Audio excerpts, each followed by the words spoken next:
SCP-6500 Inevitable Part 1. The SCP Foundation has a pretty simple goal to explain to people. There are anomalous things in the world, and they protect humanity by containing them, with some exceptions. It's an understandable concept, as a world with rampaging monsters is going to be a pretty different one compared to normal, so there needs to be a group that maintains that normalcy. SCP-6500 takes a look at that simple goal, however, and complicates things by introducing an anomaly that directly harms all other anomalies, but especially those that are in containment. The Foundation is in for quite a wild ride to deal with this one, so let's dive in. Rather than the file being locked behind a high-level clearance, it's instead available for all Foundation personnel to view, but it begins with a note that says that readers are compelled to consume the following sacrament. A button marked as Commence Ritual reveals a poem, which reads, "I am the blade, I am the shield, I am the arm that shall not yield. In tempest I stand fast, a legend, I will last, I will not fade. I am the wand, I am the flame, I am the rod for truths untamed. In knowledge I will trust, invoked I burn the dust, I will not fade. I am the knife, I am the shade, I am the hunter, not the prey. In whispers I have tread, by infamy I spread, I will not fade. I am the right, I am the scales, I am the patience which prevails. In honor I abide, with faith I turn the tide, I will not fade. We the sentries, we the wall, we the final card to fall. Through toil we shall gain, through blood we shall remain. We will not fail." With that, we're informed that we are now protected and we may proceed. Clearly, rituals are involved with the containment or understanding of 6500. The article itself opens with an image of SCP-179, a female humanoid entity located near our sun that warns the Foundation of any extraterrestrial threats. The caption for the image informs us that 179 is now inactive and unresponsive. SCP-6500 is described as a process of entropy that is exclusively targeting the anomalous. It primarily affects, but is not limited to, various forms of thaumaturgy, or magic, and is so far responsible for over 1,500 neutralizations of anomalous persons, items, areas, and phenomena over the past decade. This entropy takes on many forms, such as accelerated aging in organic anomalies, including those previously considered immortal, or causing objects foreign to baseline reality to either fade into non-existence or suffer from violent structural collapse. While that's bad enough, the Foundation has determined through studying the anomaly that its effects are hastened by containment efforts. Without intervention, SCP-6500 will cause the complete neutralization of all known and undiscovered anomalies within a 5-year period, changing the state of the universe and rendering the Foundation obsolete. The current containment procedures involve each site reviewing their containment records to determine which anomalies would cause negligible harm to humanity or widespread knowledge of the anomalous. Those are to be designated as non-disruptive anomalies, and their containment will either be discontinued or reduced to simple observation. Humanoid anomalies with a record for cooperative behavior are to be given tracking devices and released. Religious and mythical artifacts will be returned to their respective cultural lands or peoples, and animals and other organisms will be released into the custody of Wilson's Wildlife Solutions or similar groups. tomes and grimoires will be turned over to Serpent's Hand operatives for a return to the Wanderer's library, and an ambassador from the library has granted the Foundation temporary immunity for overdue items. Finally, anomalous locales are to be afforded the same level of agency granted to nexuses, like 3 Portlands, with severely reduced policing from the Foundation. These actions have so far not been enough to stop SCP-6500, but have somewhat slowed the process. It's also been determined that all operations involving SCP-6500 must contain elements of esoterica, up to and including documentation, the code of which is to be lined with protective wards where possible. This explains the ritualistic poem at the start, and will explain a lot of the material in this article. We're also notified about Protocol 6th Son, which states that all special missions, known as paths, undertaken in the pursuit of counteracting or neutralizing SCP-6500 are to incorporate ritualistic aspects. We'll get to those paths soon enough. Now, you might think that getting rid of all anomalies in existence would really solve things for the Foundation and could be their end goal, but we're provided a note from 051 to dissuade us of that notion. It reads, "Quiet days are upon us. One would be forgiven for viewing this as a desirable goal, to be free from the anomalous, to usher in a new age of reason, where there can exist nothing outside our realm of understanding. A world where we would not have to watch our brethren die in the dark, unaccomplished and forgotten. One would be forgiven for wanting to go home to their family, to look them in the eye and assure them that everything is going to be okay, that there's nothing left to go bump in the night. One would be forgiven. Since our inception, countless generations of noble men and women have dedicated their lives to the suppression of that which eludes understanding. They have stood stalwart on the precipice of the unknown, staring defiantly into the abyss. They mocked its gaze.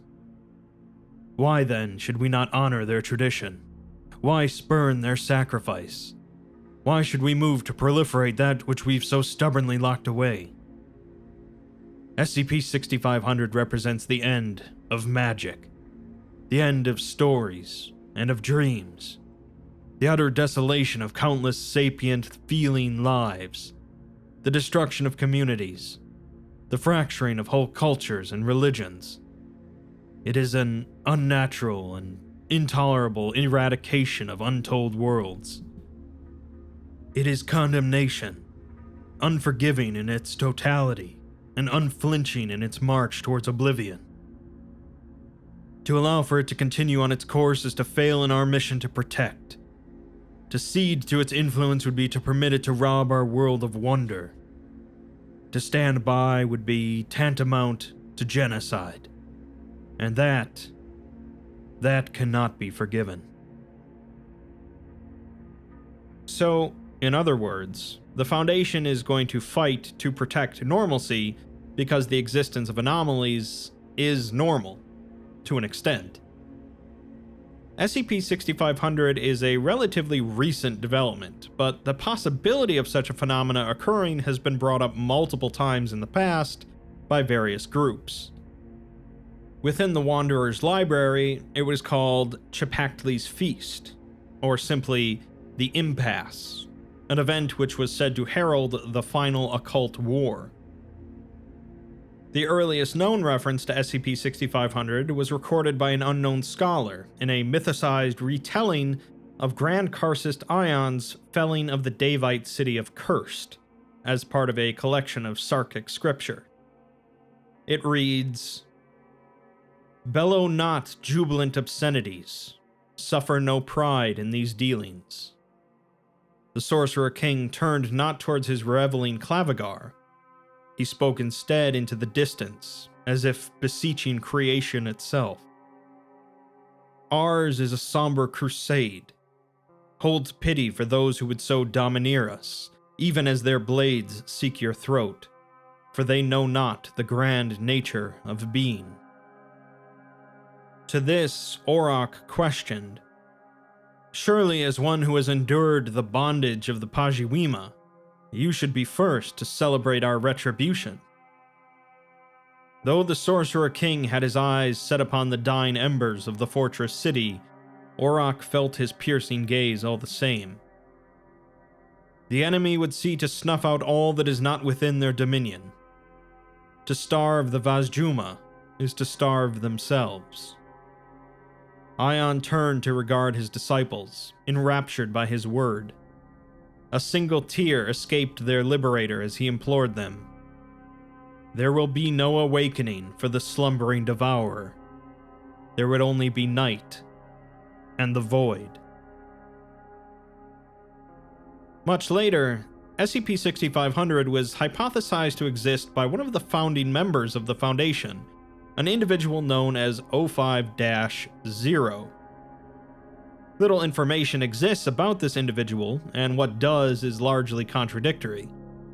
Apparently, they refused to actually hold a position on the Overseer Council, so they were given the moniker of 05-0 by the Overseers, as a bit of a mocking title. We're given 3 separate accounts from various sources that describe the individual. The first, from the personal journal of the original 05-4, describes them as a middle-aged Caucasian man, hailing from an uncertain Nordic country, named Norris Arklay. He's said to be an aloof collector of curios, with an air of affluence about him, all in tattered cloth, ill-equipped to conceal his manhood. He's compared to the Greek philosopher Diogenes, known for his eccentric behavior, such as sleeping in a large ceramic jar in the marketplace. 054 characterizes him as a madman that continually critiqued the Overseer's decisions while distancing himself from a position of power. 054 does begrudgingly compliment him, though, due to an incident in which he devised a containment procedure for a self-replicating anomaly that had already killed 2 Foundation members. He eventually split from the Foundation, though, to which 054 wrote that they are better off without him, even if he did take his personal collection of artifacts with him like a petulant child.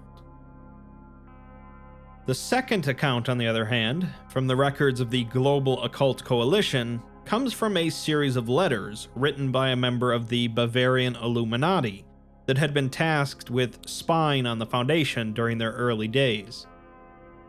The spy describes 050 as a young, olive-skinned woman named Nur, who holds no office, but her words hold weight.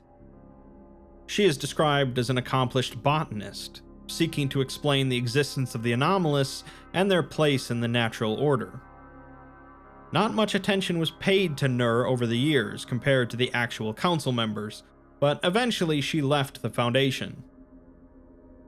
The spy writes that he had always felt an unnerving sense of unease and danger while observing the council, which he had assumed to be due to the fact that he was spying on a dangerous group. But as soon as Nur left, so too did that loathsome pressure. He believes that he made a grave mistake. The third account comes from the founding chair of the Foundation's Ethics Committee, who describes their early actions within the Foundation and their stringent supervision by an honorary overseer. They would communicate with the chair exclusively by telephone and are described as an intelligent and fearsome advocate for ethical considerations regarding anomalous subjects. The chair wrote that with 050's guidance, necessary resources for humanoid containment has lessened by 20%. These communications grew less frequent, however, as the Ethics Committee became a self-governing body. In the months following their last communication, the chair reported the arrest and trial of 050, but they were unable to be convicted since they held no formal position within the Foundation, so they were instead exiled via forced retirement. In response, the Ethics Committee chair resigned, writing that The administration has made clear its distaste for the ethical concerns of the anomalous, and they exiled the woman to whom they owe their career. Each account offers some radically different views of 050, but the similarity between each is that they specifically chose not to be part of the Council and eventually left the Foundation due to ideological differences. The Council did not believe SCP-6500 to be a possibility, and so they dismissed 050's proposal to limit the Foundation's size and scope to combat it. 050's quarters were searched after they left, with surviving personnel able to recover a number of notes, suggesting that there was some sort of booby trap left behind. These several dozen notes discussed 4 anomalous artifacts, and throughout they are referenced either in relation to other anomalies or in their relation to 6500. The retrieval of these items has been deemed paramount to continued operations. This leads into the bulk of the article, the 4 artifacts and the 4 paths that lead to them. I mentioned these paths before, as special missions undertaken to counteract SCP-6500, and that everything involved with SCP-6500 needs to involve ritualistic elements. Initiating Protocol's 6th Son tells us that a thaumatonarrative engine has been engaged, combining both magic and narratives, and provides us with the 4 paths: the path of the warrior, the mage, the cleric, and the thief. Each one offers a different artifact that could be used to stop SCP-6500 entirely, and we'll have to read through each one to understand how. The first, the Path of the Warrior, details a legendary blade known as the Leading Edge that is woven into the pataphysical folds of reality, with its wielder embodying the spirit of the hero. The nature of this weapon would allow for SCP-6500 to be overcome with the resolution of a grand quest. The warrior path is titled Death and the Authors, and begins in Sloth's Pit, Wisconsin, a small town and nexus of anomalous activity. A woman named Delphina Ibanez is at a lecture titled Applied Apocalyptic Pataphysics, or Telling Tales at the End of Everything, and she tells the lecturer that she hates stories. The lecturer responds that nobody hates stories, so she corrects herself to say that she hates fiction. The question he asked her as she showed up late was what her favorite story was. She says that she's late because she hates fiction, so she despises pataphysics, but he insists that she tell him her favorite story. After pondering for a moment, she replies, The Right Stuff, a 1983 film about the United States' first manned spaceflight. Afterwards, a friend of Ibanez's named Okori says that she hates magic, comparing it to someone learning to hate air if they found themselves on the moon. She's a thaumaturge, and since the start of the impasse, SCP-6500, she's woken up every day feeling like she just gave a pint of blood. The lecturer suggests she head to the lab of their resident mage, as he might have something that would help, to which Ibanez shrugs and calls him Dr. Whatever, which he corrects as Placeholder McDoctorate. The 3 of them head over to the lab, where Okori finds some syringes which help, and Ibanez leaves her to let her get some rest. She and Placeholder continue on, with him explaining how rare it is for the O5s to declassify 2 001 proposals. He had been lecturing on these 2 proposals. Swans, which says that their lives are controlled by a bunch of horror writers, and Pickmans, which says that the very concept of narrative is sapient. He claims that the O5s wouldn't have let him lecture about them and freak everyone out if there wasn't a reason. Ibanez replies that she didn't say there wasn't a reason, just that the reason was stupid. Placeholder defends himself, though, stating that their existence is defined by a network of anomalous systems, and they live in an anomalous ecosystem. Something is killing off the genetic diversity of that system, but not evenly. As one layer of anomalies contracts, another expands to fill the gap, with magic all but drained out of Sloth's pit, replaced by the power of fiction. Ibanez isn't convinced, though, with the idea of replacing actual magic with stories, but Placeholder says that stories are actual magic. In the end, though, it doesn't matter to her, as she says her job is to shut magic down, and she ends stories. Later, she wakes to the sound of water on wood, like waves, and she becomes aware of a creeping moisture on the back of her jumpsuit. Her first thought was that she's never peed the bed before, but her second thought was that she's never gone to bed on grass before. This got her to her feet, standing up into the ice-cold air and looking out on a riverbank stretching to infinity in two directions. The water was pitch black and was clapping against the sides of a wood rowboat. On the rowboat was a heavy traveling cloak with a battered fedora perched precariously on top, which moved as she approached. She greeted it, causing it to raise a sleeve and point weakly down the river. Acknowledging that this was clearly a dream, she climbed into the rowboat and began working the oars to row down the river. After what felt like an eternity of rowing along with the ferryman, she finally looked over her shoulder and saw a city. Suddenly, she was standing in the city, with stone walls looming around her and solid cobbles beneath her feet. She then hears a thin, weak voice say, "I wasn't sure you would hear me." Rather than replying, she begins to walk forward, at which point the voice says that it brings her hope in the final hour. She pauses and asks who the voice is, not wanting any cryptic dream BS. The voice replies that their time is nearly spent. Suddenly, Ibanez is climbing the steps of a church, surrounded by shadowy figures, which wink out one by one as she passes.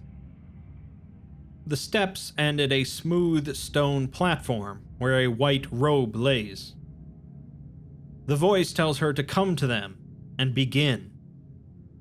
The breeze turns into a gale, causing Ibanez to fall to her knees with her hands over her ears, and the robe blows aside to reveal something.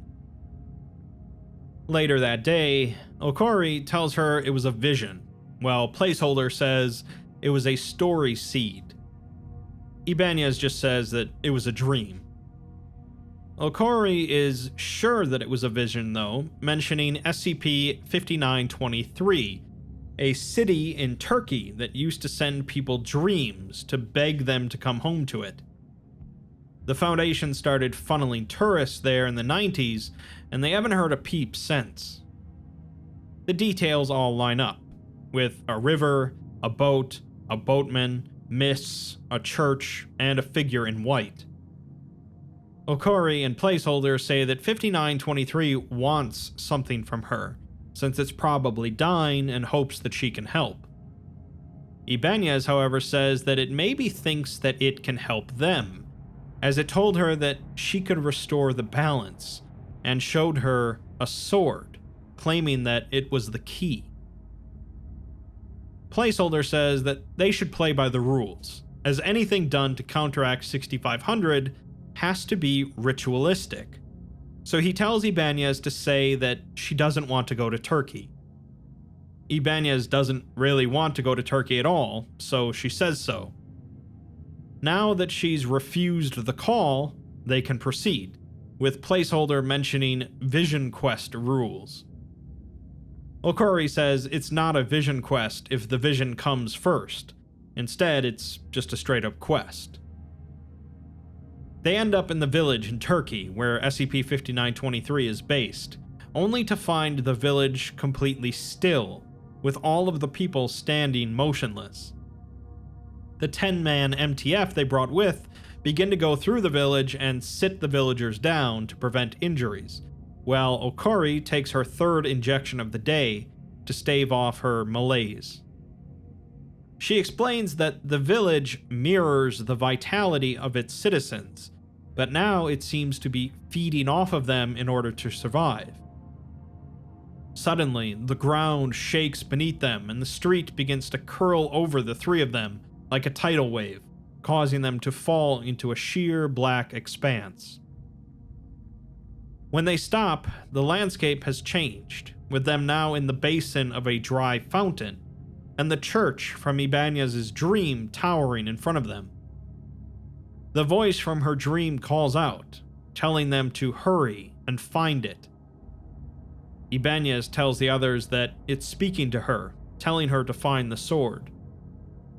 Okori points to a portico at the base of the church stairs, saying that there isn't much magic left here, but it's in the library. The three head into the modest library, with the MTF nowhere in sight. There's only one patron inside, slumped over a table with his face in a book, and the librarian is staring into her computer screen. The third occupant of the room is a white-robed, hooded figure holding a suspiciously shiny sword, and it begs them to take it. Ibanez warily approaches with her hand on her holstered gun, and the figure says that the end of the unknown is the end of all stories. The end of all stories is the end of all change. The figure then slips away, leaving behind an identical white marble statue, and the final words of, "The end of change is the end of everything."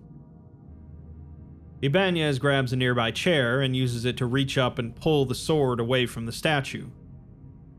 It's a short sword, less than 3 feet long, with a circular crossguard and a polished oak pommel. There was writing on the crossguard, but she can't read the unfamiliar lettering, and it makes her eyes hurt.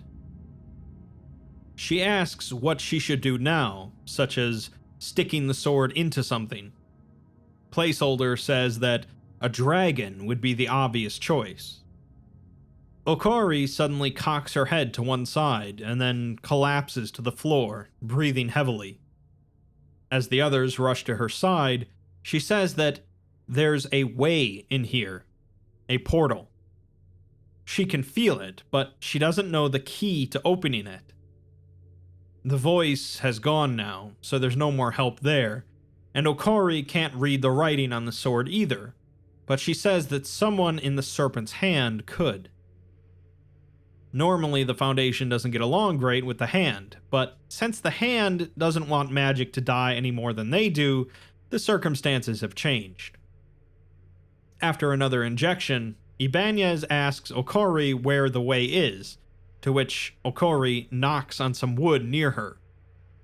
This causes a distinct clicking sound to come from within the desk. The keys to ways, known as knocks, are not normally so literal, but since magic is breaking down, everything is working a bit differently.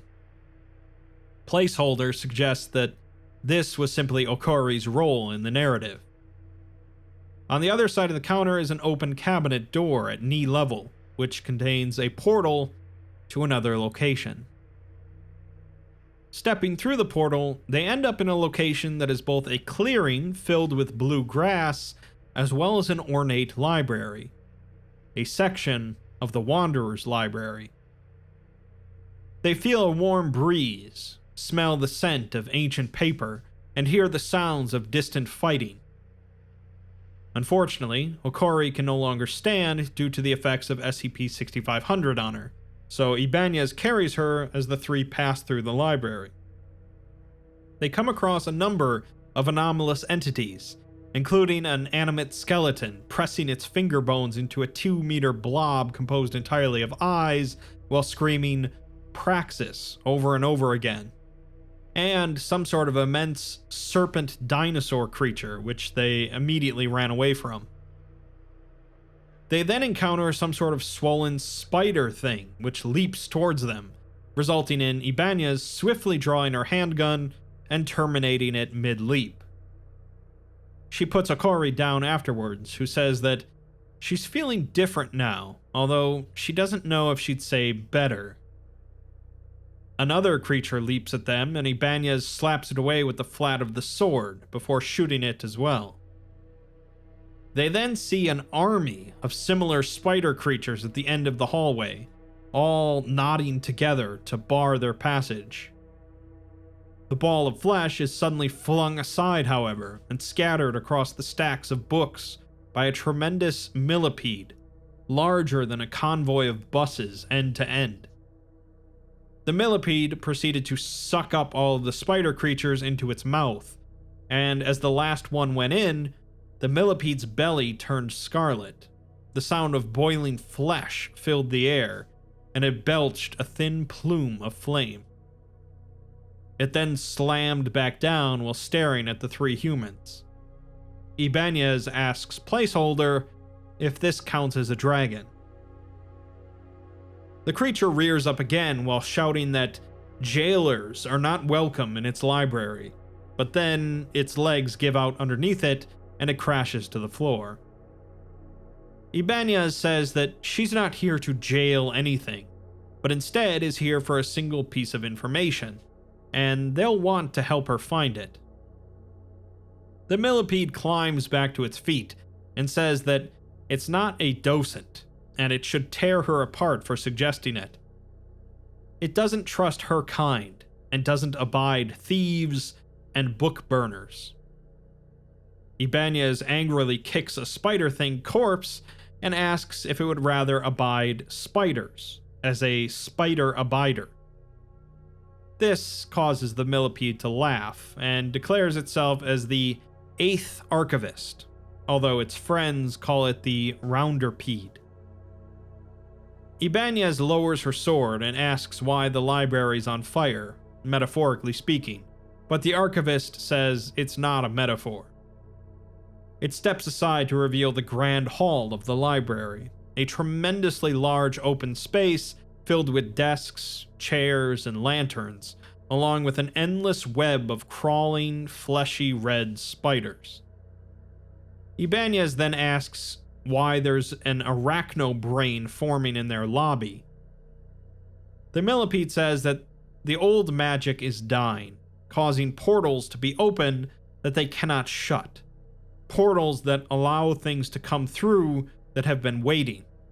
Things such as former patrons that have been ejected for various reasons, including theft, destruction of library property, and consumption of other patrons, as well as eldritch monstrosities. The Grand Hall is an anomaly itself that expands to suit its contents, which is normally very convenient, but not so much right now. The eldritch monstrosity that the spiders are part of is known as the half-wit brain of Uberoth, the anathema to knowledge, Uberoth the empty, Uberoth the senseless web, and Uberoth the maw of trackless midnights. Ibanez remarks that that's a dude's name, a commissioner of baseball in the 80s named Peter Uberoth. Placeholder says that he doesn't think this is him. Ibanez proceeds to climb onto the millipede's back, who then starts to climb up the nearest support column to reach the ceiling where the mass was gathering. She yells back at the other two to hide. Ibanez proceeds to climb up the millipede as it snatches both falling spiders and books out of the air. The spiders it either rips apart or swallows whole, while it grabs the books and holds them against its stomach. One book it swallows, explaining that it has separate tracks, and some of its fluids are excellent for conservation. The spiders begin to attack Ibanez as well, forcing her to fend them off with the sword as she makes her way to the archivist's head. The spiders really begin to swarm the two at this point, as the archivist rushes through the mass spreading across the ceiling. Ibanez continues to cut through as many as she can with the sword, beginning to laugh as she does so.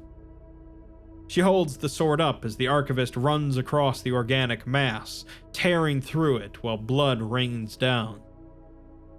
The archivist then lets out a belch of fire, which collides with the sword, causing it to begin to gleam with a blinding white light. Ibanez swings the sword around in a wide arc, sending a firestorm twirling through the grand hall, burning the entire canopy of arachnids. They continue to slaughter the remaining spiders that are falling to the floor, and eventually make it back to the ground level, Ibanez swinging off of one of the archivist's legs and landing directly onto the last spider, which blew apart like a jelly donut. Okari and Placeholder stare at the blood-drenched Ibanez, who merely grins and bellows out that she loves stories, before doubling over with laughter. Afterwards, Ibanez shows the sword to the archivist to see if it could read the writing on it. The archivist recoils, saying that it wouldn't speak that tongue even if it could, and no one here can help her, so she'll have to go down to the source. After telling them where the source is, Placeholder says that they shouldn't go there, but Okari says that they have to, as that's where this story ends. She assumes that there's a portal that they can use, but the archivist says it's not a way, but a wound, an infected scar from an unwise alliance long broken. It lies beyond the sevenfold portal, which will shut behind them when they enter. This connection was not made willingly, and they would sever it if they could. Placeholder asks why the library is dying if it's connected to all universes, not just the one where SCP-6500 is killing anomalies. The archivist says that the cause must also be a multiversal constant, or close enough to one, and personally it blames the Foundation. It won't provide them any more help, as this may soon be the last bastion of magic in all creation. Ibanez asks it to show them where the portal is, but it shakes its head, saying that it need only curse them to find it themselves. It then lets out a chant, saying, "I hie thee now to halls unkind, where to your sorrow you shall find, in grimoires black on ebon shelves, the Stygian pits within yourselves." It then apologizes, as Okari and Placeholder immediately begin walking away, and Ibanez briefly resists the sudden force impelling her to follow. She asks the archivist what will happen if it's right, and they fail, leaving the library as the only anomalous thing in all of existence.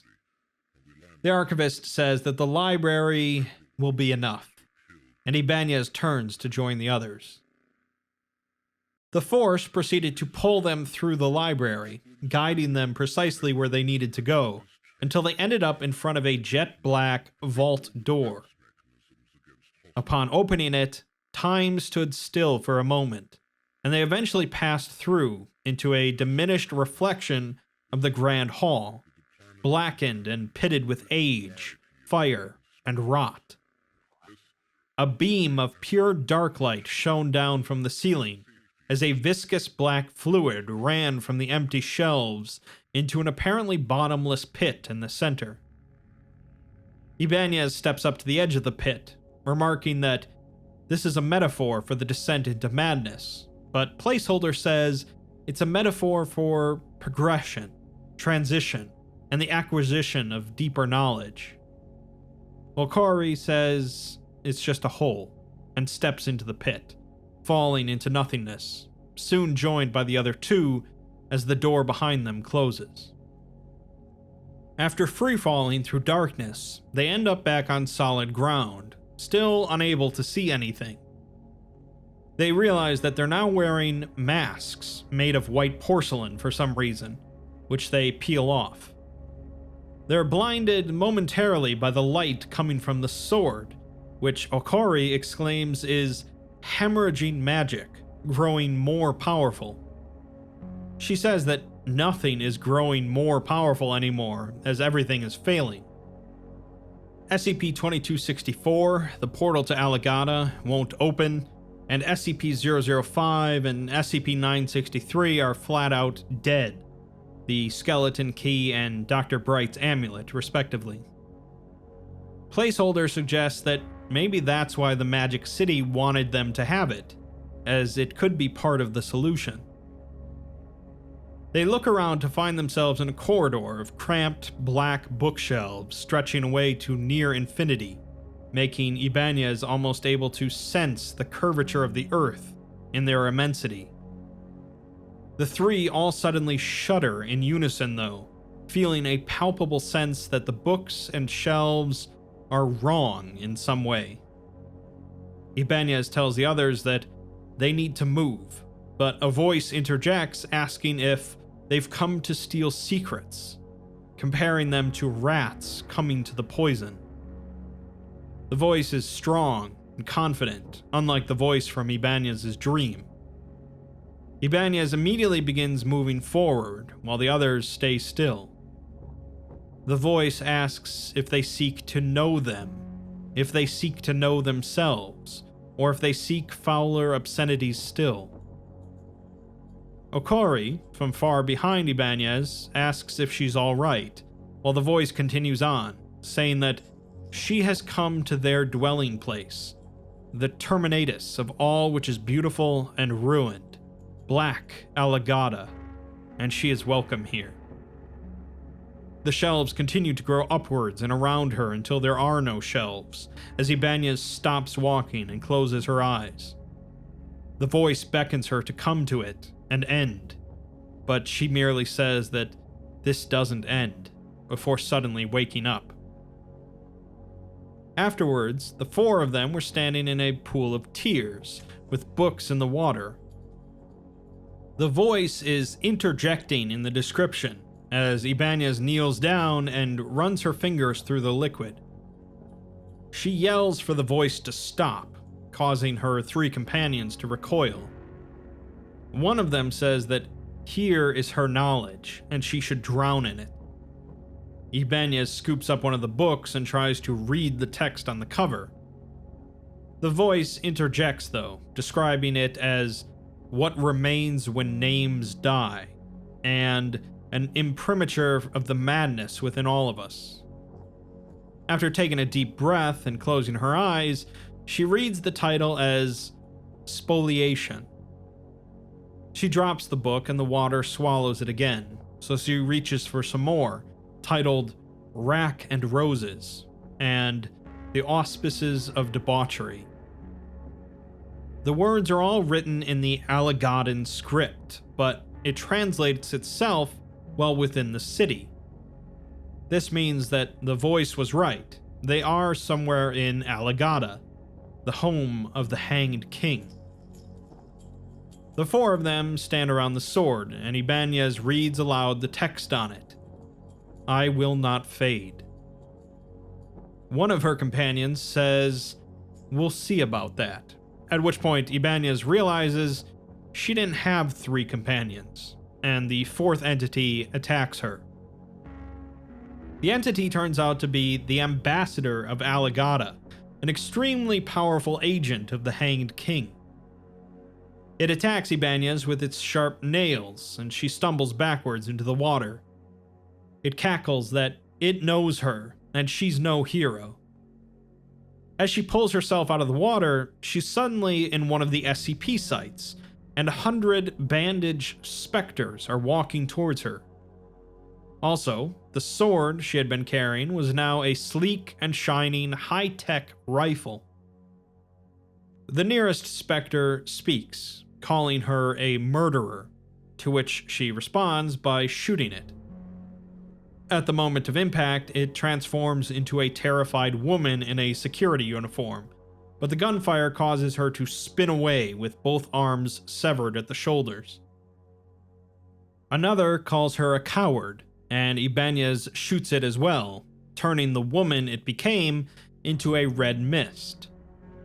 The rest just call her Jailer as she continues to fire, until one hand manages to reach out and press her head down into the blood, saying that she is no savior. When she brings her head back up, while coughing and sobbing, she finds herself in a stagnant pool of swamp water, with planes roaring overhead whilst firing on a village. Men and women in the village are wearing MTF outfits and are trying to assemble an anti-aircraft gun. She's now carrying a broken torch, which still lit the water around her, which was expanding with a red color. Near her, a small girl lay face down with a single clean wound in the back of her skull. Ibanez reaches down and turns over the corpse, revealing it to be her sister's. She tries to say that this isn't real, but her voice is replaced with the ambassador's, who reaches up and wraps its talons around her throat.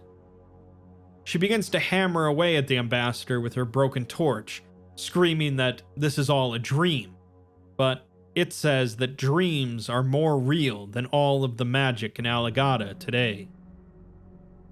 The bandages that the ambassador was wearing fall away to reveal a form of sheer night which envelops her. She feels her grip loosen on the torch, or the gun, or the sword, and the ambassador drags her down into the water. While underneath, she clears her mind and focuses on the fountain in the Turkish village where she lost her MTF team. Razor-sharp nails begin to dig into her scalp as the ambassador tells her that she is no leader. She emerges in the moonlit Turkish village that started all this, with the ambassador standing on the steps of the church nearby. It tells her that it could take her apart with a whisper, but it's far more amusing if she does it herself. It's interrupted, however, when she gives the command to fire, and 10 MTF members open fire on it, tearing it to shreds. Suddenly, she's back in the pool of knowledge, where she hands off the sword to Okori and proceeds to snap the ambassador's neck. She then drags herself out of the water and takes the sword back, which is glowing like a beacon. The three continue to walk through Alamogordo as Placeholder asks what exactly that thing was. Okori explains that it was the ambassador of Alamogordo, one of the most powerful sorcerers to ever walk the earth. It must have been dead to begin with, however, as it could have disassembled them at the atomic level without batting an eye under normal circumstances. Placeholder asks if that was the villain they came here for, since it was an ambassador to the Hanged King.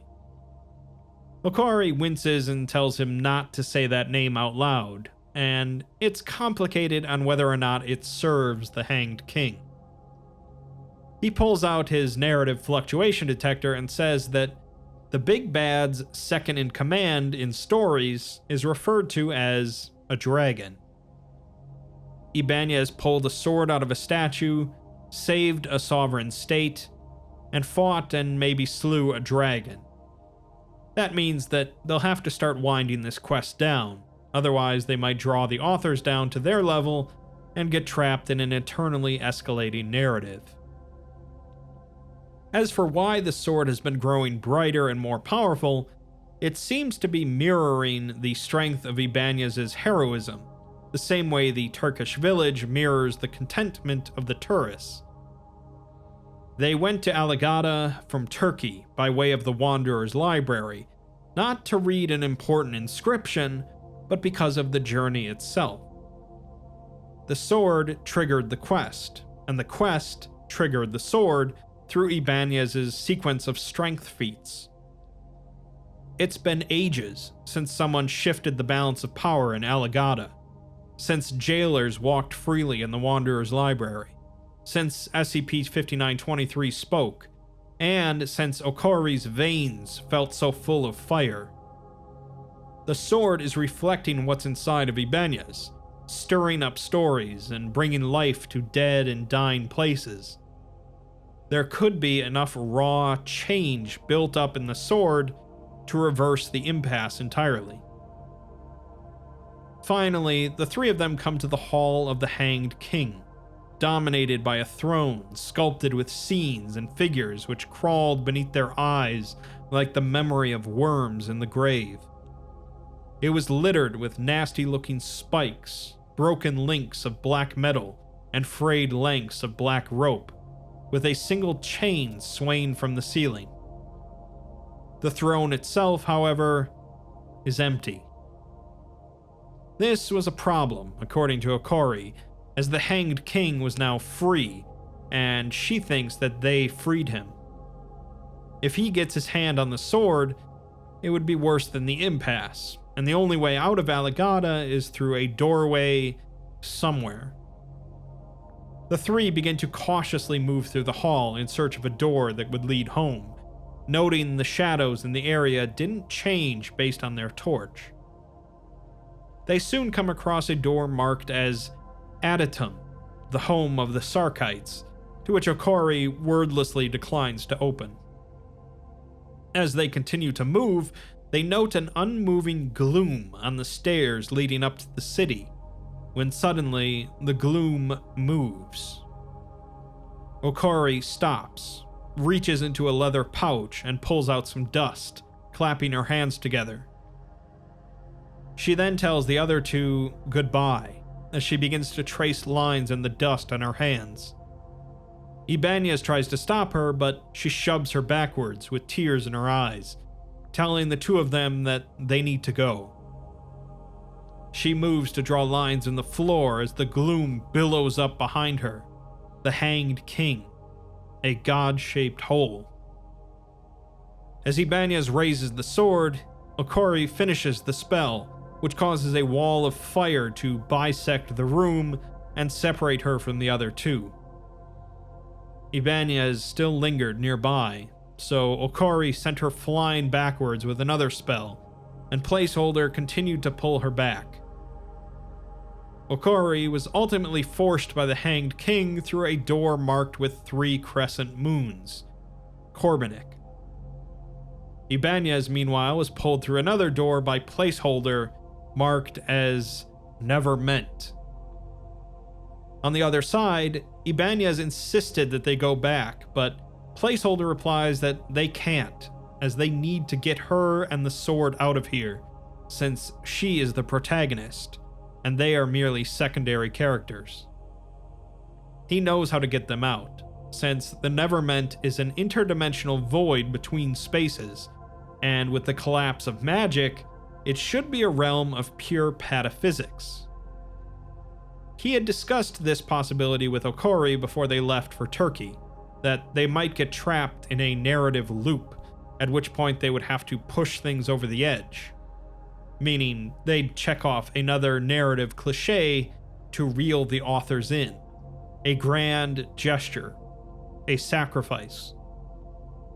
Ibanez worries for a moment that she might drive the sword through Placeholder's heart, but then her heart leapt into her throat and a blinding light burst from the blade. She holds it up beneath his nose and says, "It's not a sacrifice, it's a sequel hook." The two continue to move through the Neverment, passing through a tunnel, a starlit gallery, a labyrinth of stinging nettles, a fence-lined street, an empty expanse. Placeholder urges her on, saying that they're breaking through the layers, and eventually Ibanez feels that they're being observed from beyond the veil. Placeholder suddenly stops, saying that he never told her how he got his name. He got something's attention, and it cursed him. They then find themselves pinned against a black velvet curtain, like butterflies on a specimen board, with a metaphysical mass looming over them. Placeholder says that they've learned a thing or two about curses themselves in the interim. A howl of static is then heard, a shattering of chains, a scream from beyond the fourth wall, and they find themselves in the church back in Turkey. A white-robed figure is floating above the pulpit and says that the end of the end is nigh. Ibanez asks Placeholder what that thing was when the author came for them. He says that it was a safeguard, a last resort against the writers that they never thought they'd need to use. He had deployed it into the noosphere before they left, and didn't tell anyone because otherwise it wouldn't have been a deus ex machina. They have to follow the rules, of course. Ibanez just shakes her head and says that the rules follow her, starting right now. With that, the path of the warrior is finished. The after-action report explains that this all occurred during the early days of the SCP-6500 crisis, and resulted in the acquisition of the Leading Edge, an artifact capable of reflecting the inner strength of its bearer into thaumaturgical and narrative energy, revitalizing decayed anomalous landscapes and living creatures, and restoring momentum to their stories. Sadly, the chief of applied occultism at Site-43, Dr. Udo Okori, was lost during the operation and is presumed KIA.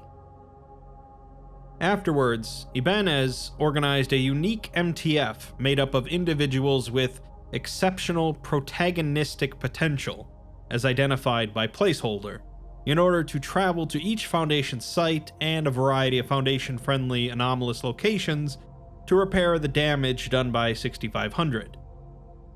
They managed to stop 5923 from subsisting on the psychic energy of its denizens, stir SCP-179 back to life, who now points a single finger at Earth, and restore contact with Korbanik.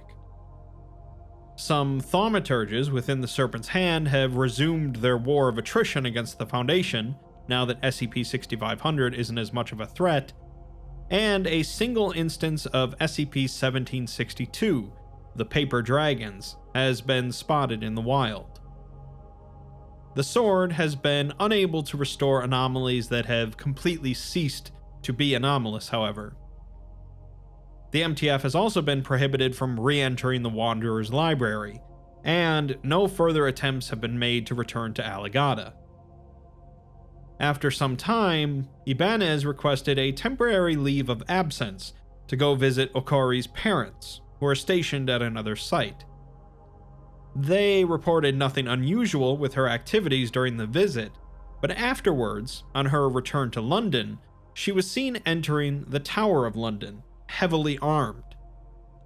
This is the location of SCP-2264, an entrance to Aligata, and she disappeared without a trace. There are 3 more paths to go before continuing into the SCP-6500 file, each quite different than the last. Truth be told, reading all of the paths is not strictly required to understand SCP-6500 in its entirety, but we'll be going through all of them to appreciate the stories they tell. Ibanez proved one way of solving this problem through the path of becoming a warrior, but there are other ways, as we'll soon see. SCP-6500 Inevitable Part 2. A force of entropy is destroying anomalies, hastened by any efforts on the Foundation's part to contain them. And while that prospect might appeal greatly to a group like the GOC, the Foundation isn't giving up their job so easily. While they have begun efforts to release a number of safe anomalies from their containment in order to slow down 6500, there also exist a handful of unique artifacts that might be able to contain or neutralize 6500 entirely. In Part 1, we looked at the first of these, a sword known as the Leading Edge, and the path that a few Foundation members took to retrieve it, going through a village in Turkey, the Wanderer's Library, Aligata, and an interdimensional void. Let's take a look at another one. The second path is the path of the Mage, which involves retrieving the Orichalcos Codex, an extremely powerful magical artifact that allows its users to perform rites and rituals on a universal scale, potentially capable of stopping and reversing SCP-6500 altogether. The Path of the Mage is titled Huddling Around the Fires, and begins just as the first path did, in Sloth's Pit, Wisconsin. This time, however, we begin with a thaumaturge named Catherine Sinclair, who is observing the local jam contest that is ongoing on Main Street. She ponders the low energy level of the event, as the town is dying due to the loss of magic in the world. Nexuses around the world have been wellsprings of thaumic energy for millennia, but now they're on death's door. Hundreds of people had left Sloth's Pit. The trees were slow to bloom, and even food tasted worse. She knows that the situation is even worse outside of Nexuses, but she can't comprehend how. She's joined by her husband, Montgomery, and the two begin to reminisce about how they used to play Pathfinder together, a tabletop role-playing game. He asks her why she never played a wizard over the course of the decade they played, only sorcerers, and she replies that wizards have to study to perform magic, and she could never get past that hurdle, as sorcerers have innate magical talent, much like thaumaturges. Catherine is a former member of the Serpent's Hand that joined the Foundation, as she thought she could do more good with them, but now she regrets that decision. As they walk through the jam contest, which is only sparsely populated, she remarks to Montgomery that she knows he wants to leave her. She says that she's nothing without magic, and she used to be able to conjure stellar fire and hurl it wherever she wanted, but now she's lucky if she can throw a paper airplane 6 feet. Montgomery embraces her and assures her that it isn't true, but she tells him that she's going for a walk and she'll meet him back at the site. Montgomery had never seen her this distraught, even after losing an eye or the use of her hands for almost a year, but he doesn't know how to make her see that magic is not all she is. Catherine makes her way out to the center of Sloth's Pit, to the edge of a bottomless hole that had originally swallowed up the home of Jackson Sloth, the town's founder, over 100 years prior. In addition to being bottomless, it was also a pataphysical singularity, with one colleague referring to it as a plot hole that pulled in stories with its mass. Generally, unless you knew the trick, you could only find the pit once. As she stands on the edge of the pit, however, she can now see the bottom of it, only 30 feet down. At the bottom is the remains of Jackson Sloth's manor, which was the start of Sloth's Pit's story, and is now ending. Catherine sits down at the edge and looks up, suddenly noticing that the sky is now dark. She had left the town at 3, but her watch now says 9:31. She says out loud to the pit that taking her on a 6-hour time slip is contrived, even for it, and asks if this is some sort of last-ditch effort to cry for help. She begins tearing up and says that she can't save it. It's too late, and she's sorry. Above her, in the sky, a crimson light appears, brighter than the sun. Catherine realizes she can see it with both her real eye and her prosthetic one, and it's traveling with a leisurely trajectory, as if daring her to catch it as it flies towards the pit. She wouldn't be able to catch it normally, so she bites down on her thumb to draw blood in order to power a small spell. She pulls the falling object towards her, stopping the spell when she realizes that it would hit her. When it crashes into the ground, she stomps out the fire it caused on impact. The object appeared to be a piece of crystal, or glass, about 1/7 of a circle. It shines with the heat of a summer day and the light of a billion uncast spells. Catherine kneels down and takes out a small sample bag and a set of tweezers, but as she draws them near the object, light shoots out and knocks them away. Instead, she reaches out with her hand, finding it to not actually give off any heat, so she touches it. The world explodes into the smell of ink and dusty bookshelves, accompanied by the sound of wind howling through autumn leaves, and an odd tingling that one only knows when they're in Sloth's pit. Catherine closes her eyes as she sees the world sevenfold and feels her lungs fill with hearth fire. She awoke sometime later to the feeling of dew on her face, the morning sun rising, and the sound of dozens of voices calling her name. The crystal was still in her hand, although its glow was dimmer. More shockingly, she looked into the pit and saw no ruins at the bottom, but instead an endless hole. The voices came from a task force that had been searching for her all night, and one of them exclaims when he notices that the pit has returned. Catherine looks down at the crystal and then conjures a flame in her other hand, telling the team to get her back to her lab so she can figure out what exactly this thing is.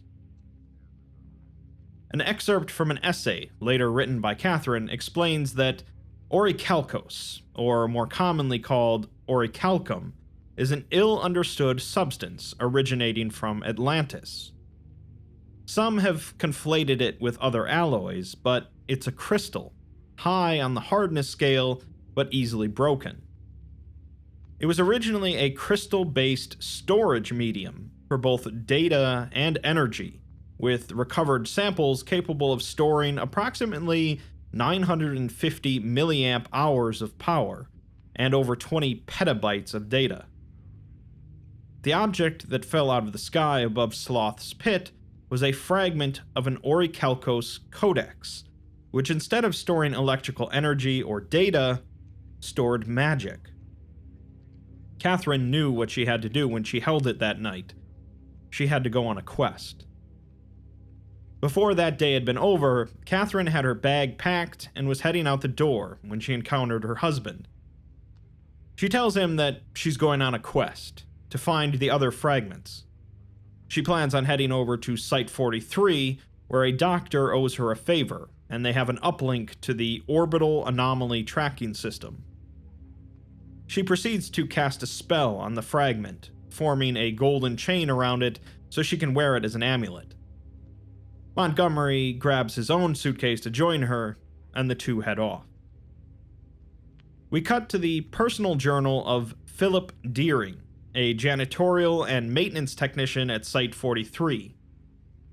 He had been kept there as an anomaly due to being the only individual able to speak with SCP-5056, a humanoid anomaly that manifested in reflective surfaces and followed Philip wherever he went.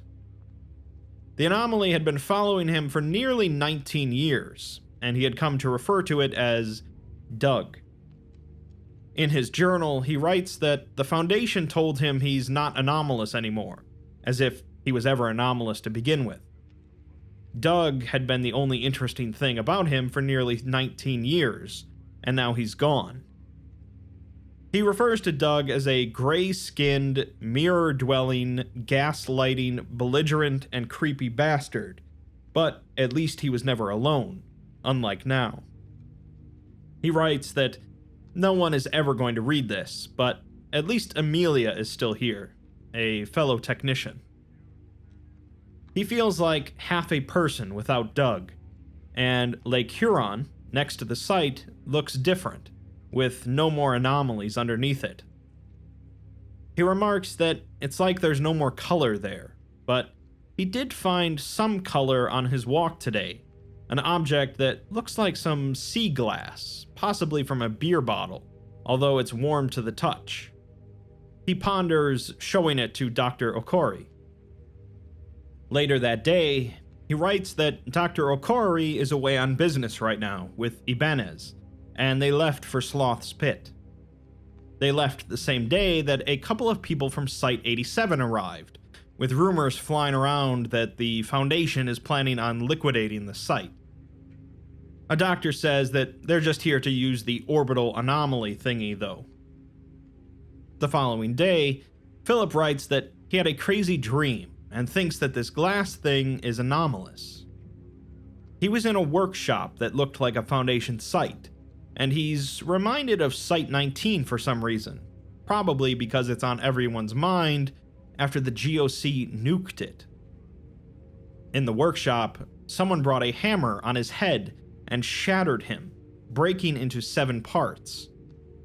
He saw himself in all of them: a temperate rainforest, a rainy island, a mountainous port town, a bayou, a street in Portland, a bottomless pit, and Lake Huron. He knew where each part of himself was, and writes both that they must all be joined together and that they must never be joined together. He comments that he doesn't normally write like this, and blames the glass for making him a better writer. He decides to seek out a Dr. Reinders, even though it's 3 a.m, to share this info. Security footage shows Philip carrying an unidentified yellow object and heading to Dr. Reinders' quarters shortly after 3 a.m. A few minutes after waking her and showing her the object, the two are seen walking together through the site, where they bump into Catherine and Montgomery. The group begins conversing, until Catherine compares her amulet to the object in Philip's hand, at which point the site begins to shake. In Philip's journal, he writes that at first they thought it was an attack by the GOC when the site started to shake. Apparently, the GOC has been going a little nuts since the start of 6500, trying to take control wherever they can. Philip says that a few years ago, a woman named Brenda Corbin ran off with SCP-5866, the Babylonian goddess Tiamat. They all thought she was dead, along with Tiamat, when 6500 started, but suddenly she was standing there, on the shores outside of the site, riding Tiamat. Tiamat herself looked far worse for the wear, all skin and bones, wings that looked like they'd been torn to shreds and covered in oil. Tiamat spoke through Corbin, telling the group that they have a piece of the codex, and they need to give it to her so she can return magic to the world, and she will spare this place. Montgomery stepped forward and told the dragon that she knows what they hold, a way to revive magic for the whole world. They will not relinquish it, but they will bargain. Montgomery proceeded to take the crystal and use it to cast a spell, shouting Carpe Deus instead of Carpe Diem, meaning seize the god. Light shone through the crystal and enveloped the dragon in a coat of golden threads, which wove her back together, cleaned the oil off, restored her skin and wings. Afterwards, he said that this was a fraction of what they can do with this crystal. Tiamat said that they would need to make counsel with each other, but the site would be spared for that day. Later, Philip took a nap and awoke to cheering and applause, and he saw Doug again in a nearby mirror. The format of the file then drastically changes into a form of Shakespearean play. The first section is listed as Act Tertius, Scene Primus, meaning Act 3, Scene 1. It's set on the island of High Brazil, a mythical place off the coast of Ireland, atop a mountain, and features a conversation between Catherine and none other than the gentleman explorer himself, Lord Blackwood. Blackwood apologizes to Catherine for the tongue they speak here, as the land has twisted their speech as a celebration of magic, but he finds it to be damnable and overly proper. Catherine also finds it to be an annoyance and a return to school times, as she wasted many a day reading The Bard, Shakespeare. Blackwood hopes she said this in jest, as reading The Bard could never be a waste. Catherine apologizes and says that iambs taste foul to mage tongues, referencing the poetry term. She had feared that magic was lost forever, for ill, as she dare not say for good, since how can death be good? She asks Blackwood if he has learned of the attacks upon Foundation sites, and he says he has, but not by whom. Catherine replies that it's the Coalition, as they're now mad, but Blackwood says they've always been mad, calling them book-burning cads. He says they're counting down to obsolescence, and they seek control over the thaumic world, as if they could tame magic. You'd sooner tame a Tarrasque than a mage, but he admits that they have been seen on High Brazil's shores. He asks her if the Codex is to thank for the return of magic, and she says that it is, and vigor fills her once more, along with a worry. She's concerned what they would do if the Codex runs dry and magic finally ended. Blackwood understands her fear, but brings a warning of a man he once knew known as the cleverest crow. The scene ends, and the next one begins at a former Key Project facility, with Montgomery and High King Delbythe of High Brazil.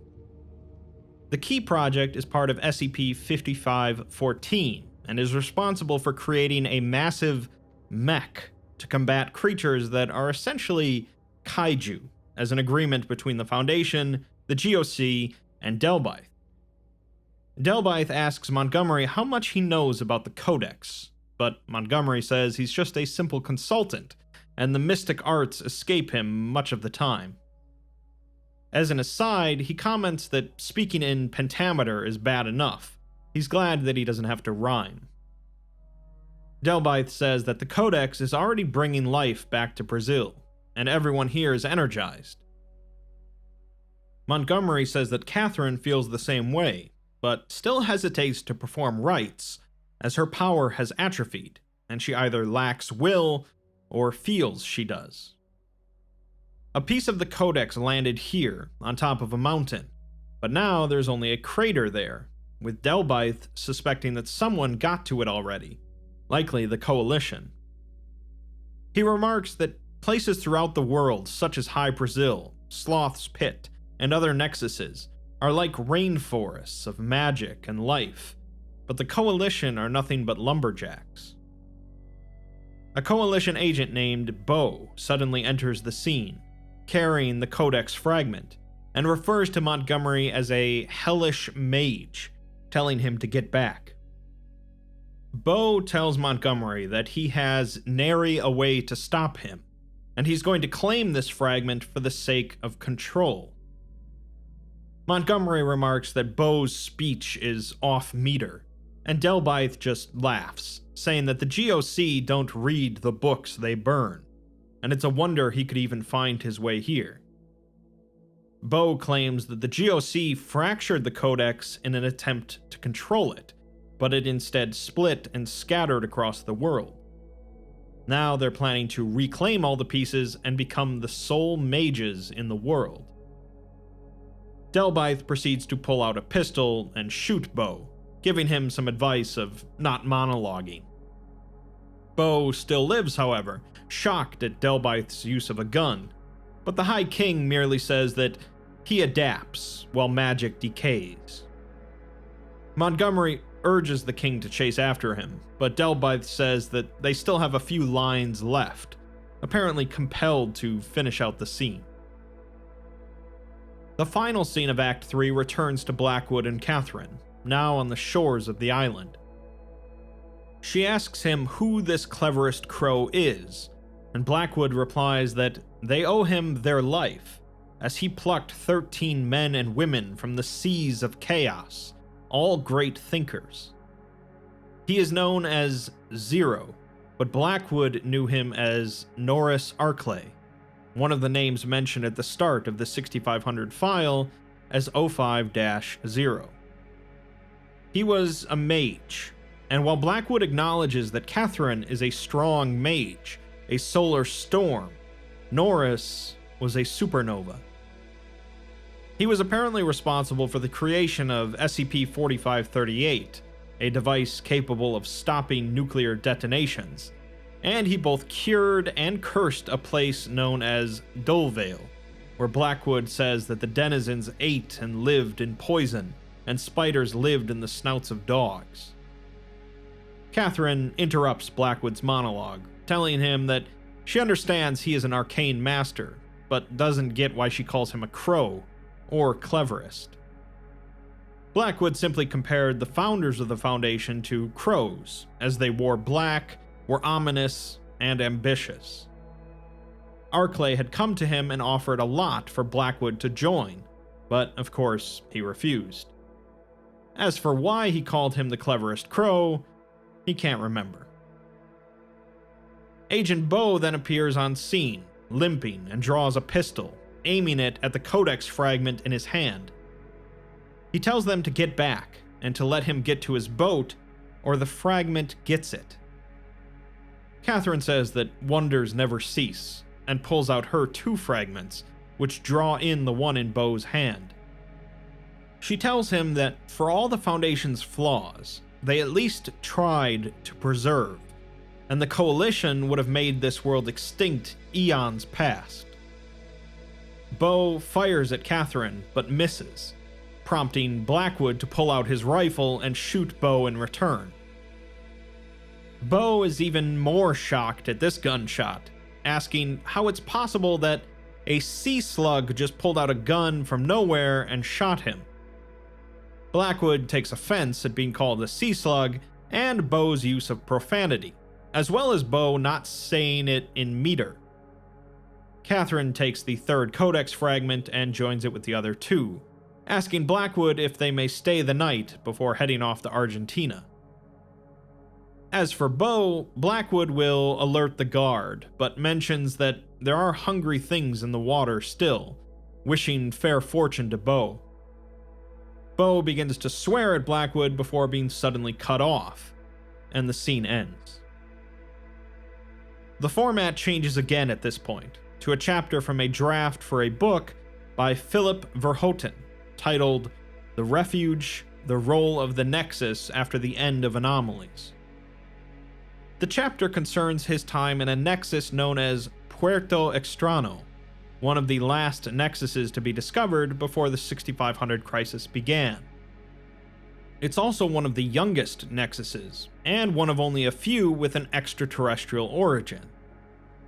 In 1982, Argentina's Ministry of Science, Technology, and Innovation was tasked by Leopoldo Galtieri to secretly form a colony on the Antarctic Peninsula, under the pretense of a scientific expedition.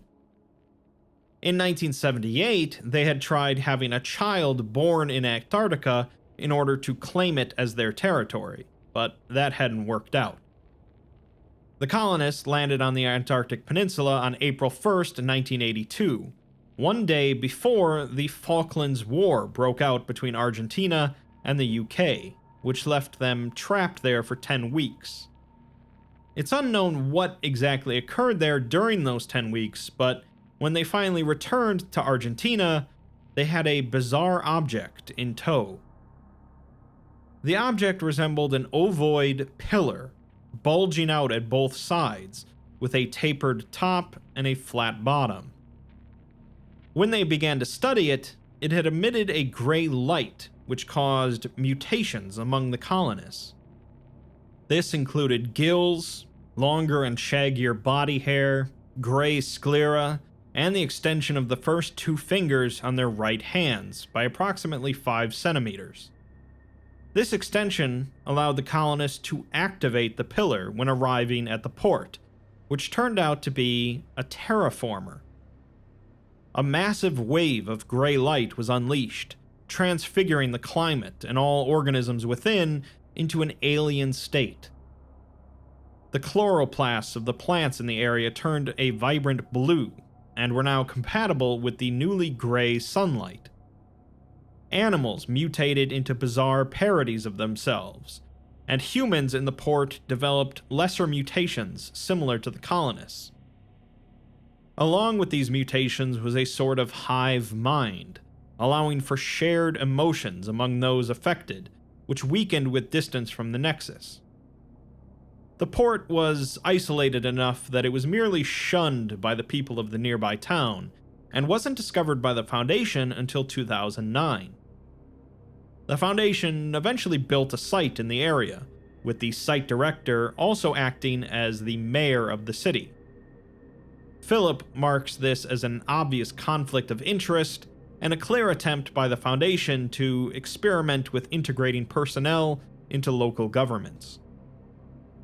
When the 6500 crisis began, most expected two groups to survive: extraterrestrial anomalies and anomalous wildlife. In hindsight, the wildlife dying out is not surprising, as they are still anomalous objects on Earth, contained or not. But most thought that extraterrestrial organisms and technology were simply beyond the current understanding of human science, and not natural laws. Thus, they were all shocked when SCP-2117, a massive spaceship, started to corrode, or when the entire civilization of SCP-3003, the human-like people infected by the Mars bugs, collapsed overnight. Puerto Extrano was one of 3 known nexuses with an extraterrestrial origin, and when the terraformer died, so did its inhabitants. Citizens were left choking on an oxygenated atmosphere, and both plant and animal life died off. This wasn't that big of a deal in the grand scheme of things compared to the geographic alterations to the dark side of the moon, or the reinstatement of Pluto's status as a planet. But now, humanity was alone, once and for all. Philip decided to dispatch himself to Puerto Extrano to have one last chance to study extraterrestrials. He notes that the worst part about the 6500 crisis was that very few people, if any, outside of the Foundation noticed it occurring. Some pieces of evidence were attributed to climate change, or changes in international relations, or incorrect theories. Philip thinks that it proved to the Foundation that they had wasted trillions in amnestic production, as most people are willing to believe that magic isn't real and settle for a far more mundane explanation if that helps them sleep at night. Days before the crisis was officially declared as extant, the O5s had been debating about whether or not to release evidence of extraterrestrial first contact to the public, but the delegation from the other planet spontaneously combusted minutes before the resolution could be voted upon, rendering the point moot. Some extraterrestrial strains did survive, with glimpses of them seen in the eyes of Puerto Extrano's inhabitants, who still retain many of their mutations. Philip writes that there's a listlessness to them, a hopelessness, which made him question where his loyalties lie. In all that hopelessness, though, a tiny spark fell from the sky. There was an unscheduled meteor shower on the night of April 26th, accompanied by intense migraines among those who still inhabited the town, Philip included. The meteor shower had a strange color to it, a green tint which lit the land below. Stars fell over the water, and one of them fell into the terraforming device. The land around the terraformer was a dead, wild jungle, with animal carcasses and bizarre plants, but it had once been a lush epicenter. The green meteor collided with it and lit a gray fire. Philip describes what happened afterwards as feeling like a warm shower, sunburn, and a first kiss at the same time. Citizens that had been cut off from the hive mind suddenly found themselves reconnected, and Philip was caught in the crossfire. He compares it to sharing a brain with your best friends, family, and pets, and you're always happy to see each other, like a hug around your mind. The world was full of color in a way that it had not been since the crisis began, but somehow there was a sense that this too would fade. Catherine arrived a week later, with Philip claiming her to be one of the best thaumaturgists in the Western Hemisphere. He had seen her 6 months prior at a conference, and she had seemed miserable due to the effects of 6500, but now she seemed far more chipper and communicative. She said that she came here alone, and her husband was heading to Louisiana where she would meet up with him. She met with the site director at the Nexus, and Philip was allowed to observe. Catherine told them that she planned on reviving magic as a whole, and she needed their help. More precisely, she needed the object which had caused the terraformer to start up again. Unfortunately, the neural network created by the terraformer has a very strong tendency for self-preservation, and when the director showed her the crystal, a fear came over the entire town that she was going to take it and the terraformer would die once again. The director proceeded to draw his gun and ordered Catherine to step away, with the network seeing her as both an infestation and a dangerous predator that needed to be removed before she destroyed the whole colony. Catherine, of course, refused to back down, so while she was distracted by the director, Philip hit her in the back of the head with a chair, and she was taken into custody. Afterwards, Philip felt sick and went to see her to apologize. He found her in tears in the corner of her cell, which surprised him, and she turned to face him, showing the left side of her face covered in blood. When he had hit her, her prosthetic eye had fallen out, but now it had been replaced with a red, orange, and yellow orb, one that thrummed with power. He knew that this new eye could see him, and when she blinked, the blood evaporated from her face, and the eye assumed a more natural color. Her body now brimmed with magic, and she simply stepped through the plexiglass divider holding her in, putting a hand to Philip's forehead and compelling him to sleep. He awoke 12 hours later, finding the crystal gone and the rest of the entire site incapacitated, but the town was still whole. Catherine had taken a vehicle from the site and driven to the nearest airport, leaving a note of apology behind.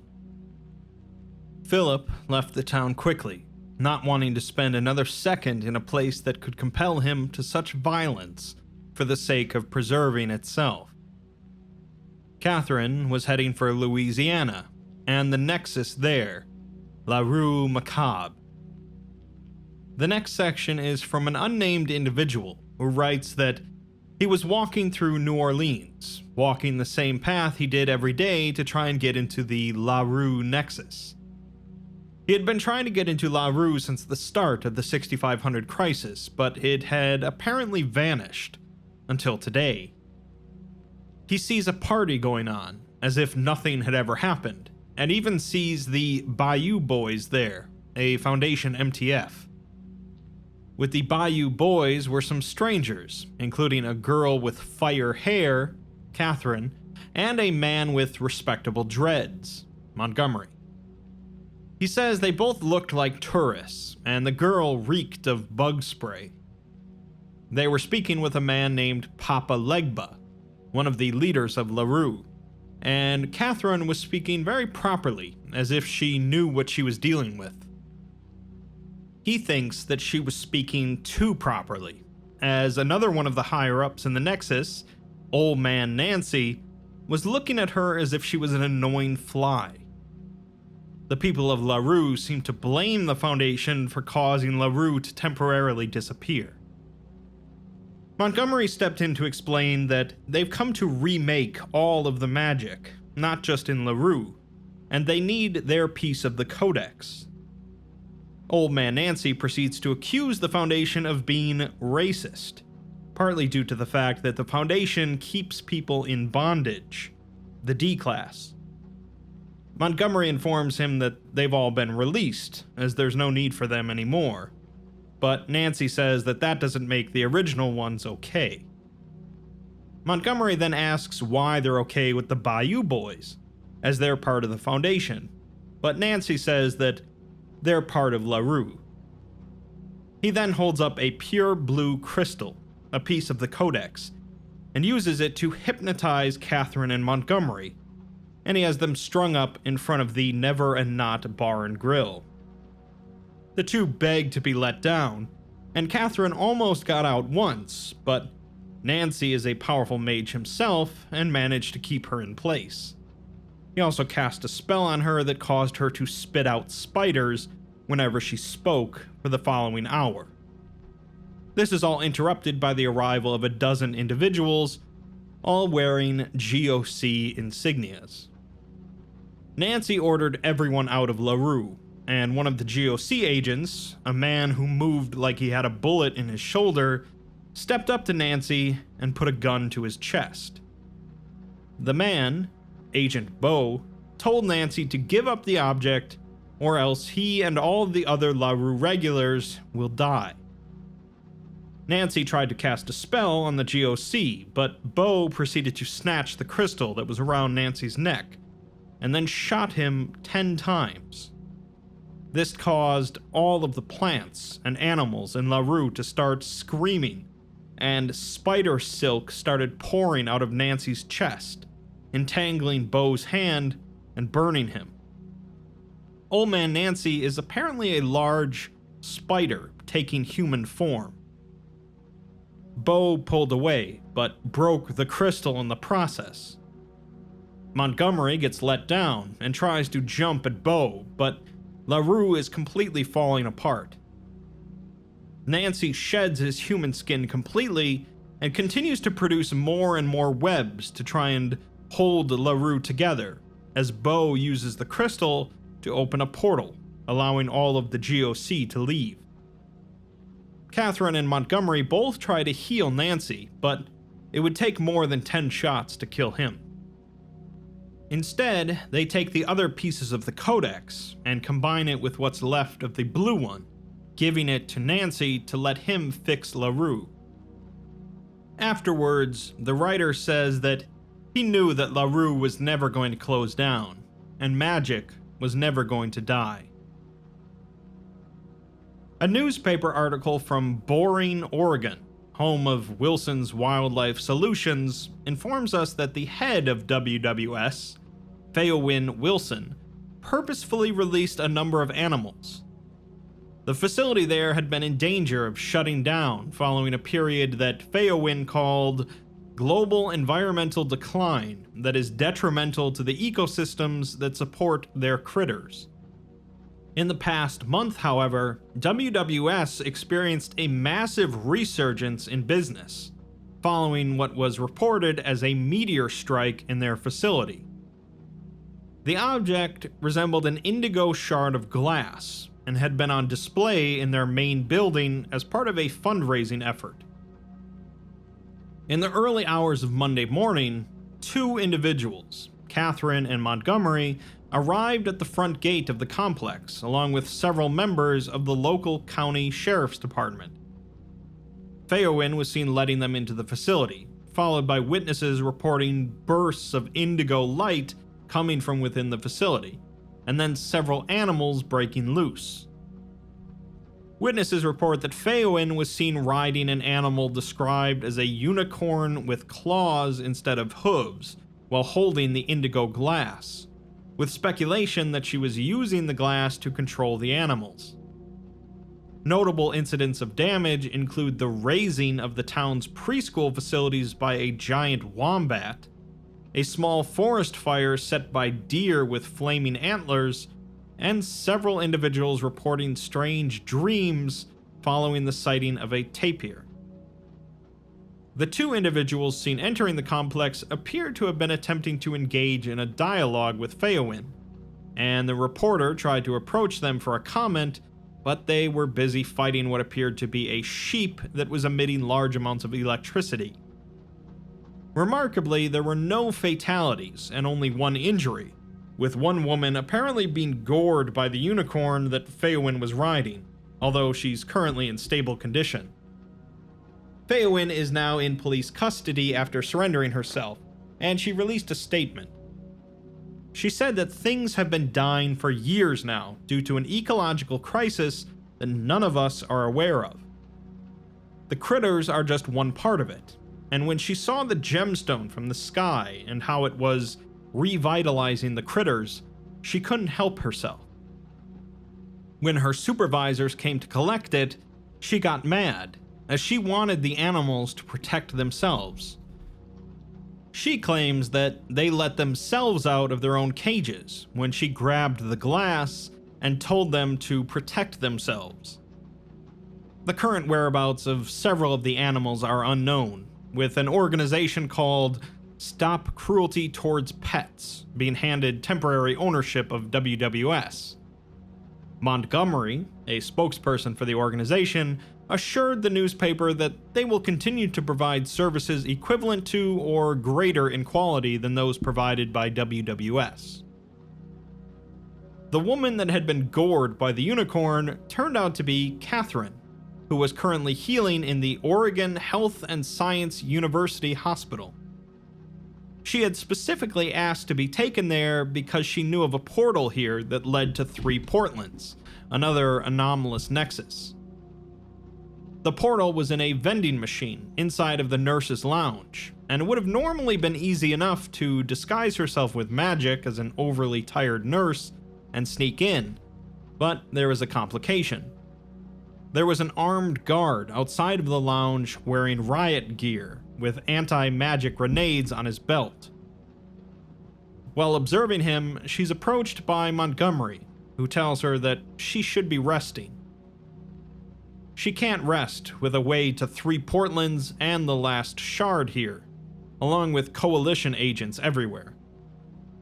She says Montgomery doesn't know what the GOC is going to do with the Codex, but he asks if it would be any worse than what the Foundation would do, likely keeping magic on a leash.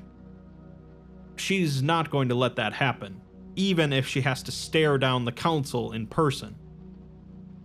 She's still trying to figure out how to get into the lounge, but Montgomery tells her to think, as there's more than one way into 3 Portlands from here. She tapped the codex that occupied her left eye, thinking a command to seek out the portals. A line of golden light led them into a nearby elevator, and the codex guided them to open the way. They emerged into the main atrium of Deer College's science campus, the primary university in 3 Portlands. Oddly, though, a forest was growing inside of the building, with a massive pine tree in the center growing right up through the roof. They step outside, finding an area that resembled a temperate rainforest more than a college campus, with Catherine commenting that it was like the Pacific Northwest decided to invade. She guesses that the codex that landed here woke up the mayor of 3 Portlands, a genius locke that is responsible for creating and maintaining the Nexus. When it woke up, it saw that everyone was gone because magic had broken down, so it decided to remake 3 Portlands into something that was more human-free. Catherine uses the codex to seek out the last shard, not noticing the elevator opening behind them. The final codex fragment hung suspended over the college's campus seal, a 3-foot wide sculpture of stone and steel sitting in the middle of a grove of evergreens. Montgomery wonders why it's floating there, unlike the others, until Catherine notices that it's being suspended by a nanowire, as a trap or merely a distraction. She's suddenly smacked in the back and knocked to the ground, hearing boots all around her as a muzzle is pressed to the back of her neck. They proceed to snap the nanowire and combine the fragment with a blue one, held in Agent Bo's hands. He tells Catherine that they're going to bulldoze Sloth's pit, and asks her if she remembers what he said in High Brazil. She recalls that the Coalition wants all the magic in the world, although she can't imagine why. If they found out that Narnia was real, they'd roll in as many A-bombs as possible, press the detonator, and shut the wardrobe behind them. He says it's a bit more complex than that, comparing magic to iron. By itself, iron doesn't do much aside from keeping the world spinning, but it can be refined by humans and made into everything from butter knives to gun barrels. Thaumaturges have been doing that with magic for centuries, but without any control.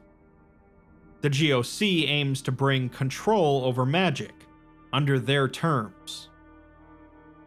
The agent holding her down proceeds to stand her up, and she feels 2 points of heat on her back, hears a pair of pops and a pained wail, and feels warmth run down both sides of her. Blood begins to pour into her mouth, and she's laid back down on the seal as her vision starts to go gray. The codex is being extracted from her left eye socket as she hears 2 more gunshots, and Montgomery lands next to her. Bo begins to walk off, trying to combine the pieces of the codex, and Catherine thinks that she could spend her last effort to teleport the codex back to the Foundation, or she could save her husband. She says that he needs to promise her that he'll stop them and find the codex, but he says there's no point, as a world without her and a world without magic are the same thing. She desperately looked around for any help, but she could feel the magic leaving 3 Portlands as it died. She finally noticed a blue light in Montgomery's pocket, reaching in to find a shard of the blue fragment that had been broken off in LaRue. She grabbed his phone and called for personnel down at Deer College, and then grabbed the fragment and Montgomery's hand. She tells him that this magic will sustain them until help arrives, but he has to repeat the words, Deda Steriaso. He can't make the sounds, however, so she begs him to say it in English, as, I will not fade. They continued the chant as noontime passed overhead, and thus ends the path of the mage. In the debriefing, we're unfortunately informed that both Catherine and Montgomery have been posthumously awarded the Foundation Medal of Honor, and a funeral would be held for both in Sloth's Pit. Residual narrative energies were manipulated to ensure that forces of the GOC, led by Agent Bo, would attempt to invade Sloth's Pit on the day of the funeral, with the vast majority of the site attending. The Coalition successfully occupied the main urban center of the town and attempted to capture all Foundation personnel or allied civilians while planning to invade the nearby site. Narrative forces within Sloth's Pit greatly hindered their efforts, however. An unexpected reunion between an agent of the Coalition and her former grieving fiancé, who believed her to be dead, caused the entire strike team to turn against Bo's forces. A group of teenagers incapacitated several agents and stole weaponry and supplies, which were then used to fortify various schools within the city.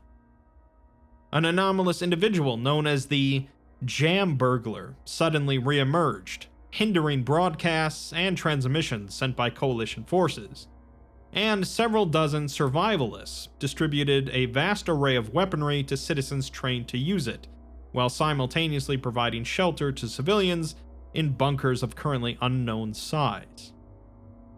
Things culminated with Bo breaching the Foundation's site, where he attempted to reach the director's office in what is speculated to have been an assassination attempt. The director had been evacuated several hours prior, however, and instead, he found Catherine and Montgomery, who were severely injured, with Catherine nearly having lost her unborn child, but both had survived and were recovering. Bo attempted to use energy from the Codex to subdue the two, but since they had been exposed to the Codex for over a month prior to his acquisition, the Codex had become attuned with their being. This allowed Catherine to work a spell which removed it from Bo's possession. His body was then subjected to the weight of malignant narrative he had carried since his entry into Sloth's Pit, meaning that he, as the villain, needed to get his comeuppance, causing him to have a heart attack. He's currently in critical condition, but is expected to recover and stand trial. 2 paths, 2 artifacts, 2 different ways to solve 6500, and 2 more to go. One would have thought that the GOC would have merely sat back with their feet up on the desk and a cigar in their mouths, but it seems they're just as keen in maintaining a purpose in the world as the Foundation, and they'll do whatever it takes to keep control. Perhaps because the GOC is no stranger to utilizing anomalies themselves, and much of their organization relies on the power of the paranormal. Either way, they're far from the last group that we'll see scrambling during the 6500 crisis, as we'll see during the other 2 paths, the cleric and the thief. SCP-6500 Inevitable Part 3. The SCP universe faces extinction in one form or another relatively often, but there are a couple of things that make this instance a little different. For one, normal humans will be practically unaffected, and life will continue on for most as it always has. Secondly, the principal ways that the Foundation has found to stop this event is through the collection of various powerful artifacts, each one of which must be obtained through a ritualistic quest. We've looked at 2 of these quests, or paths, so far, the warrior and the mage, and there's 2 more to go. Let's take a look now at the 3rd path, the clerics. The path of the cleric involves the search for an unknown device of divine provenance, supposedly capable of accessing an untold number of realms. The idea is that the usage of this device would halt 6500 for essentially ever, as it dealt with all of the anomalous energy from the linked realities. The path of the cleric is titled Kigare, a Japanese term referring to a state of uncleanliness or defilement, linked to the Shinto religion. The state of Kigare can be caused by any contact with death, childbirth, disease, or other conditions or crimes, and the individual must be cleansed through purification rites. Unlike the first 2 paths, our starting location is not Sloth's Pit, but rather Mount Ibuki, the tallest mountain in Shiga Prefecture in Japan. Our protagonist is a wandering Buddhist monk in his 40s named Kaito Iguchi. Kaito comes from a multi-generational lineage of Buddhist monks, but he chose to eschew the temple life, instead taking the open sky as his temple. He begged for charity from the locals and communities he passed through, often staying in homes for a night or 2 before moving on again. His duties take him from one end of Japan to the other, sometimes multiple times per year, and often involve traveling to out-of-the-way places such as a dirt trail up the side of Mount Ibuki. Since he guessed it was several hours past midday, he leans his shakujo, a traditional Buddhist staff with metal rings, against a tree and sat down for lunch. The meal consisted of a few onigiri, balls of rice wrapped in dried seaweed, and in this case filled with smoked fish.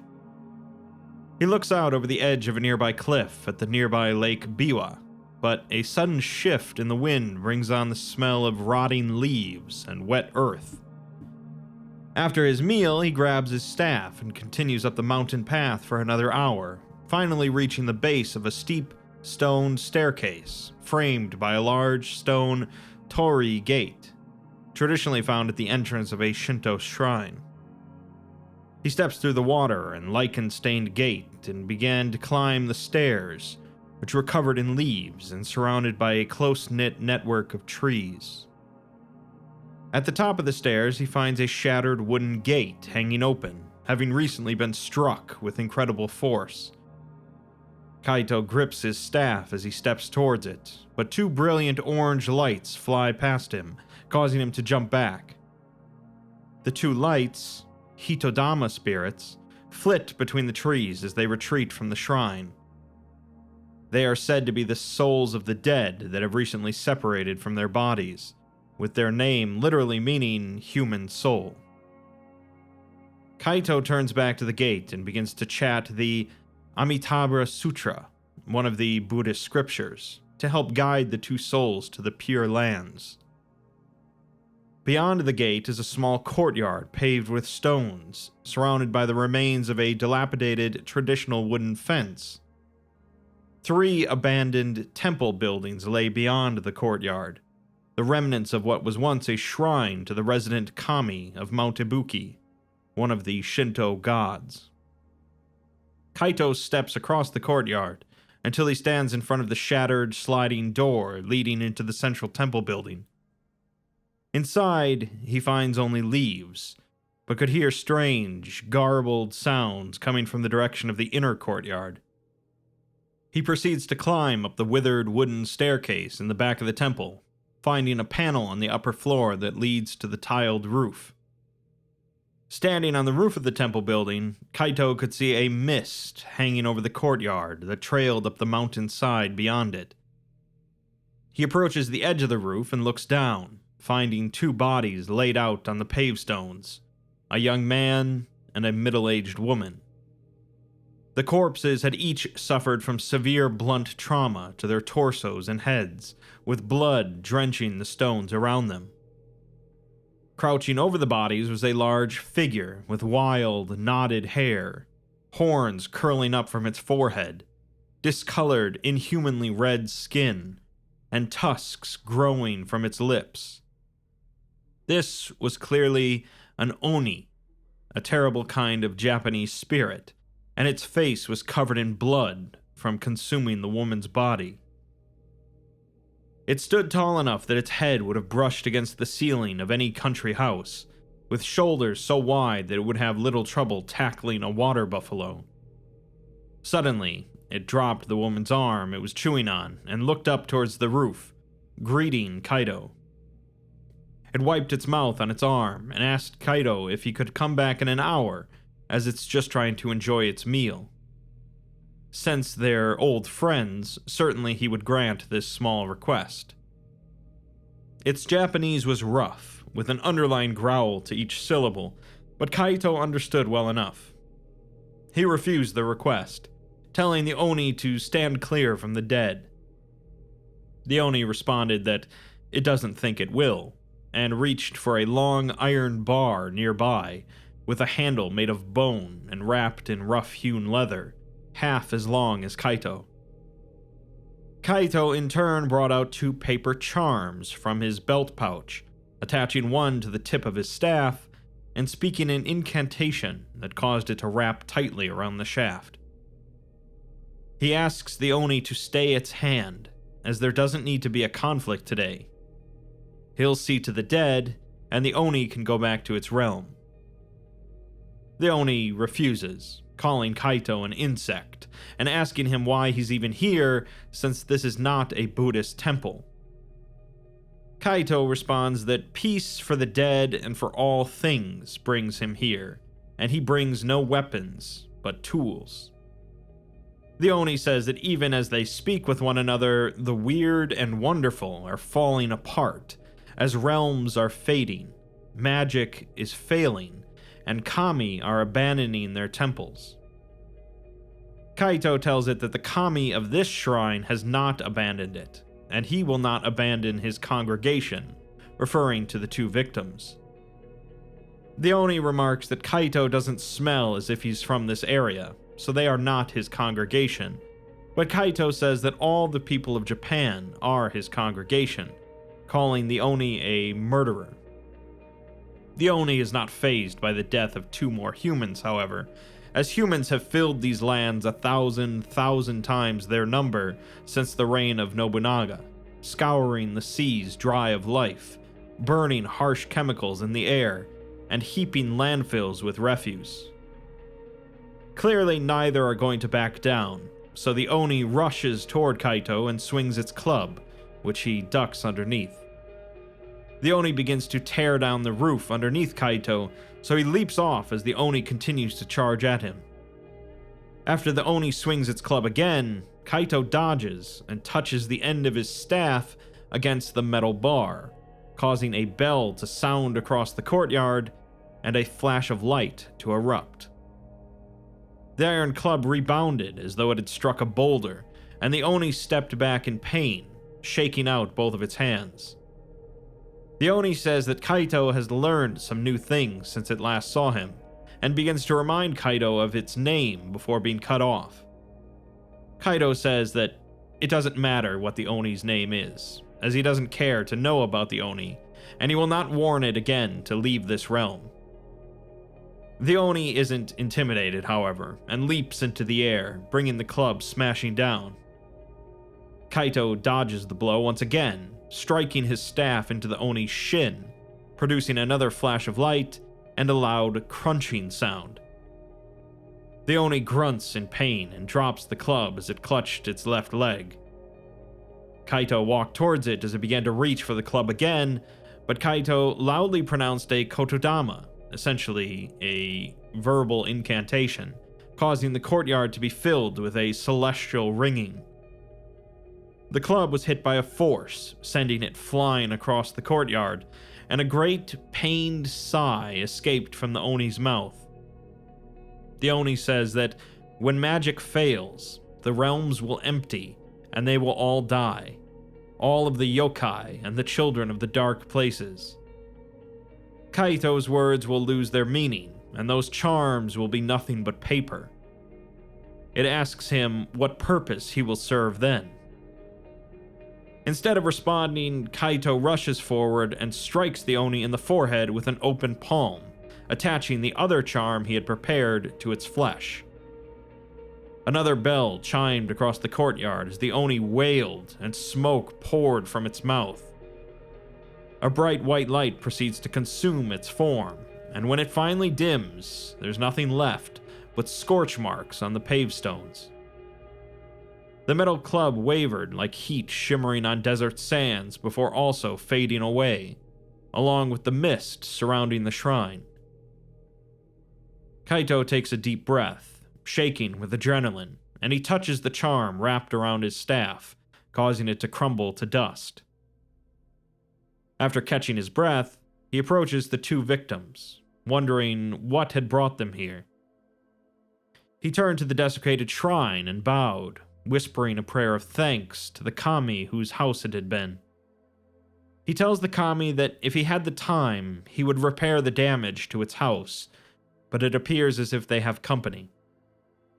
He turns his head to the corner of the nearby damaged temple building and calls out, saying that they should come out if they want to talk. A young woman wearing combat body armor and carrying an assault rifle steps out. He asks her in Japanese who she is and what does she want.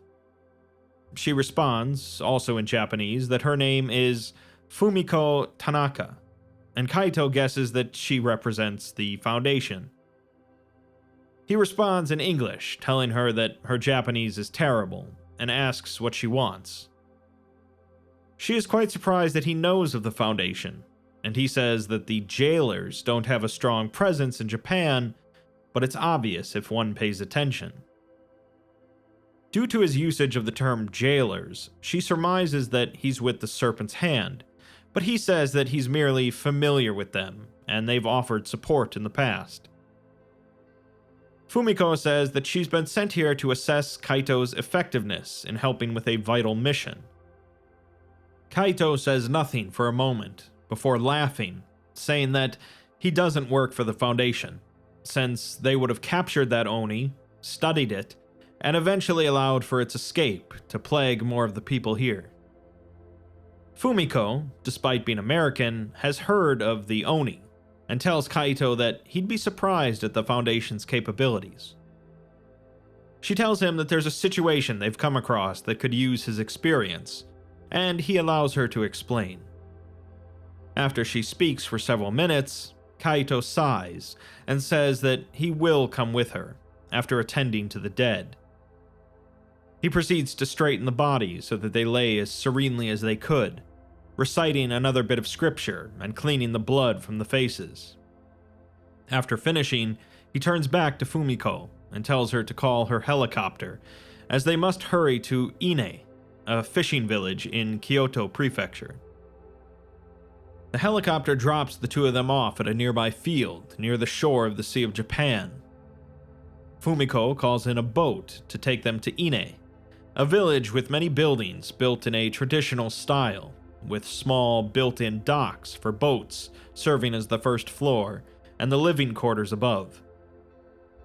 Kaito asks Fumiko if she's sure that the bodies will be treated with respect, and she assures him that they will, making sure that their families are notified once they've been identified. The village is unusually quiet, as normally the villagers would be cleaning their late afternoon catches or working on their boats. They parked their boat into an empty space by a dock, and Fumiko explains that the Foundation evacuated the village with a story concerning a possible terrorist plot. Kaito asks her where the military and police one would expect in such a situation are, but she simply smiles and shrugs, as the driver of the boat leaves the two alone in the village. She assures Kaito that they'll have backup if they need it, but he tells her that that will not be necessary. This strikes her as rather overconfident, but he says that he has been defending his people from yokai and oni for all of his adult life, mostly alone, so he would say he's at the just about right level of confidence. As they walk through the streets, Fumiko says that over the last 8 days, 6 people have died suddenly, each from suffocation, with no marks of strangulation or drowning. Kaito asks if the victims were found in their beds, but despite all of the deaths occurring at night, some were found in their homes and others were found on the street, with no witnesses. Kaito responds that it sounds like a Yamachichi, but not quite. A yokai that steals the breath from sleeping people. They usually live in the mountains, however, and when a victim is attacked, they die the next day. They are exceedingly rare as well, and even when one is present in an area, it wouldn't hunt this frequently. Kaito himself has never encountered one, only having read about them in an old book. He notes to himself that when Fumiko asked about the creature, she sounded disinterested, which doesn't make sense, as it presumably was why he was called here. The two head over to the home of the most recent victim, with Kaito removing his sandals at the entryway. When Fumiko doesn't take off her combat boots, she says that no one lives here currently, and it's not exactly expedient to remove them and put them back on. Kaito simply tells her to stay outside then, and steps inside. The floors are polished pine, with a small living room featuring an old TV sitting on a dresser and a modern bathroom. In the kitchen, he could feel where the victim's life had ended, an emanation coming from the corner where the resident had fallen, propped up against the wooden cabinet and the small washing machine. He proceeded to clasp his hands and bow, reciting a prayer. He's startled, however, by a noise at the window, sighting a furry body slide off the windowsill and out of sight. He rushes back outside and slips on his sandals, giving chase around the corner as Fumiko begins to follow him. Whatever it is, though, is quick, and he barely catches another glimpse of it as it slips into an alley and out of sight. Fumiko raises her assault rifle, but Kaito pushes it back down, telling her that it's gone now. He walks to the end of the path between the houses and looks out on a small, well-kept park. LED lights flicker throughout the park, and on the other side is a forest covering a rising hill. He started to step towards the park when he's suddenly struck in the back by something small and terribly dense. His face collides with the asphalt, and his vision goes black for a moment as he tastes blood in his mouth. He eventually manages to turn to look at Fumiko, finding a yokai crouching over her prone body. Kaito struggled to climb to his feet as his vision swam and nausea racked throughout his body. He tried to speak, but only managed a shuddering cough. Suddenly, 3 shots rang out, and the yokai reeled backwards, collapsing to the ground. Fumiko gasped for breath, moaned, and then sat up, as Kaito looked down the alleyway to see several Foundation soldiers approaching with the rifles drawn. Kaito proceeded to check that Fumiko was breathing steadily before forcing her to stay seated with a hand on her shoulder. He then turned to the nearest soldier and swept his legs out from under him with his staff, followed by kicking him in his solar plexus and smashing a second soldier in the jaw.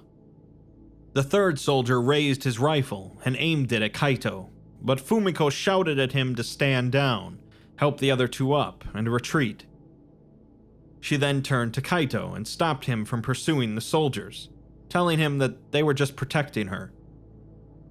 He brushed her hands away with a surprising strength and turned to the yokai, the Amai-Ixchel. It resembled a toddler-sized possum, slightly anthropomorphized, with shockingly blue eyes. It was shaking, with brownish-red blood pouring from the 3 bullet holes in its torso, and Kaito touched its chest just as its breathing stopped. He tells Fumiko that it was only acting on instinct, with no malice, but Fumiko asks if they were just supposed to let her die. He says that she would have reincarnated, while it will not, since there are no prayers for a yokai, no hells or cycle, just oblivion. She asks him why she feels so strong, and Kaito explains that when a Amai-Ixchel is interrupted from taking someone's breath, it's said that the person will not only not die the next day, but will have increased vigor and extended life. He proceeds to untie his cloth knapsack and lay it across the Amai-Ixchel's body, and she asks what he would have done. He responds that he would have incapacitated it and banished it from the realm, as it was just a poor beast. The sound of slow applause comes from the nearby tree line, and a Tengu emerges, a dangerous bird-like yokai wearing leather armor and carrying a long spear. The Tengu laughs that Kaito is performing funeral rites for a Amai-Ixchel and asks if he wants to recite a prayer. Kaito responds that there would be no point, as its spirit has gone to wherever yokai travel to when they die. The Tengu responds that he watched out for the little thing, and he was good company. Kaito says that the Amai-Ixchel killing 6 people in the last few weeks is uncharacteristic of them, and asks if the Tengu was spurring him on. The Tengu denies it, asking why someone such as him would want the random deaths of fishermen. The Amai-Ixchel was merely famished after so long away from this world, and the Tengu doesn't even know what he was doing in this area. Kaito doesn't believe him, however, saying that their kind are all too fond of mischief, which usually ends in the deaths of innocents. The Tengu laughs at the victims being called innocent, however, saying that humans foul everything they touch, leaving no room for yokai anymore. No stories are told of the yokai's might, and no games can be found in the forests, just endless humans with their televisions and their cars corrupting the land. He says that humans are kagare, defilement. Kaito responds that that doesn't mean they should die, but the Tengu says that if Kaito believes in the wheel, then they'll just be reincarnated, with no harm done. Kaito asks the Tengu to leave their realm in peace, as he doesn't want any more violence. The Tengu shrugs, and says that the girl's soldiers killed his friend, so blood must be necessary to balance the insult. Kaito looked to see Fumiko picking up her assault rifle as he wrapped another charm around his staff. He nodded to her to fall back, but she shakes her head, sighting down the rifle. Unfortunately, the Tengu was rushing down from the sky towards Kaito after performing an inhumanly high leap. He managed to dodge it and block the spear thrust with his staff, the charm letting off a bell chime and a bright flash of light. The spear thrust was shunted to the right towards Fumiko, who barely managed to avoid it. She followed by firing a burst from her rifle at the Tengu, but he merely spun his spear, deflecting the rounds into the ground, chiding her for the effort. The creature continued to spin the spear, bringing the blunt end down in a blur towards Fumiko's skull. Kaito managed to call out an incantation which deflected the spear into her body armor instead, striking her between the shoulder and head. She grunted in pain and stumbled backwards against the wall of a house. Kaito shouted at the Tengu that it was time for him to leave, and swung his staff, colliding with the creature's beak. There was another flash of light, and the Tengu flew backwards, making a shrill cry of pain. Kaito followed this up with a blow to the Tengu's spear arm, snapping his wrist and causing him to scream in agony. The Tengu cries out that he hopes that Kaito burns in all the hells, as he just wanted to see the world again. Soon there will be nowhere to go home to, and he's sending him to oblivion.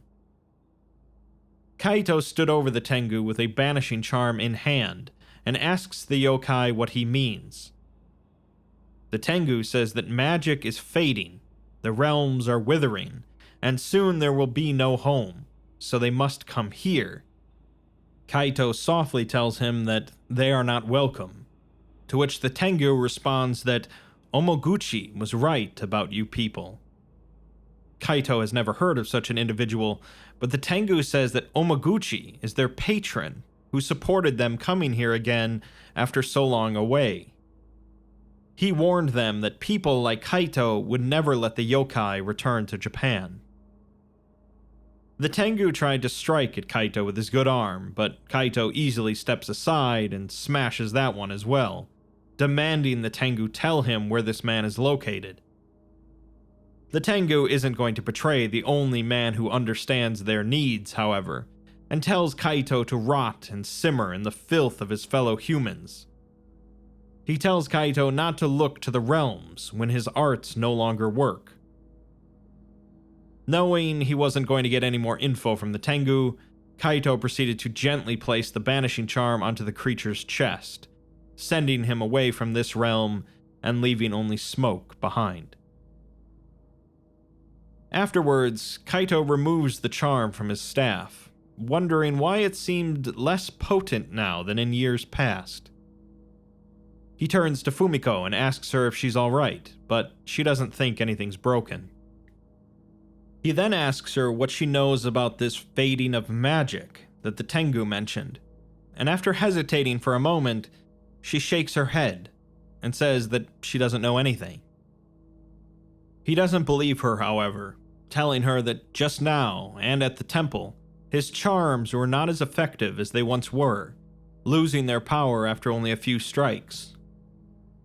Fumiko had assumed that the staff itself was anomalous, but he says it's merely steel, and the charms are the things that hurt the yokai and the Kododama. She asks about the spells he speaks out loud, but he says they're not spells, they are gifts from the bodhisattvas and arhats that empower him with certain abilities, tools instead of spells.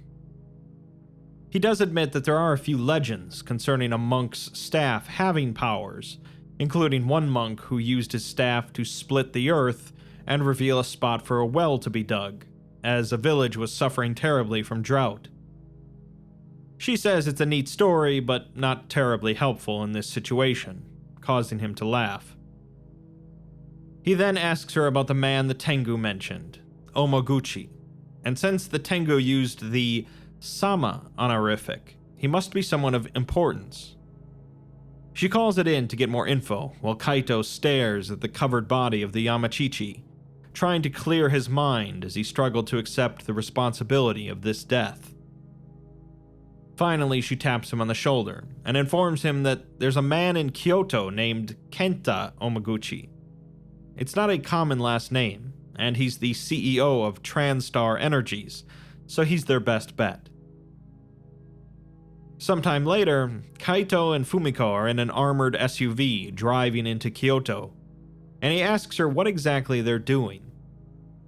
She says that a forward operating team has secured the company's headquarters and evacuated everyone except for Omaguchi, under the cover story of a security breach connected to the terrorist attack in Ine. Omaguchi is being delayed by some agents so that the two of them can speak with him.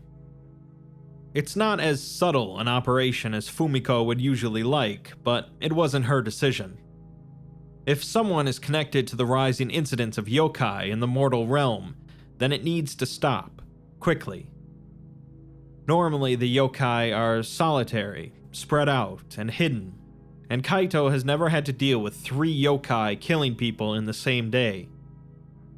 Fumiko says that this could easily be a significant threat to normalcy, which Kaito scoffs at, saying that these things have existed since before Japan had people living on it, so what is normal?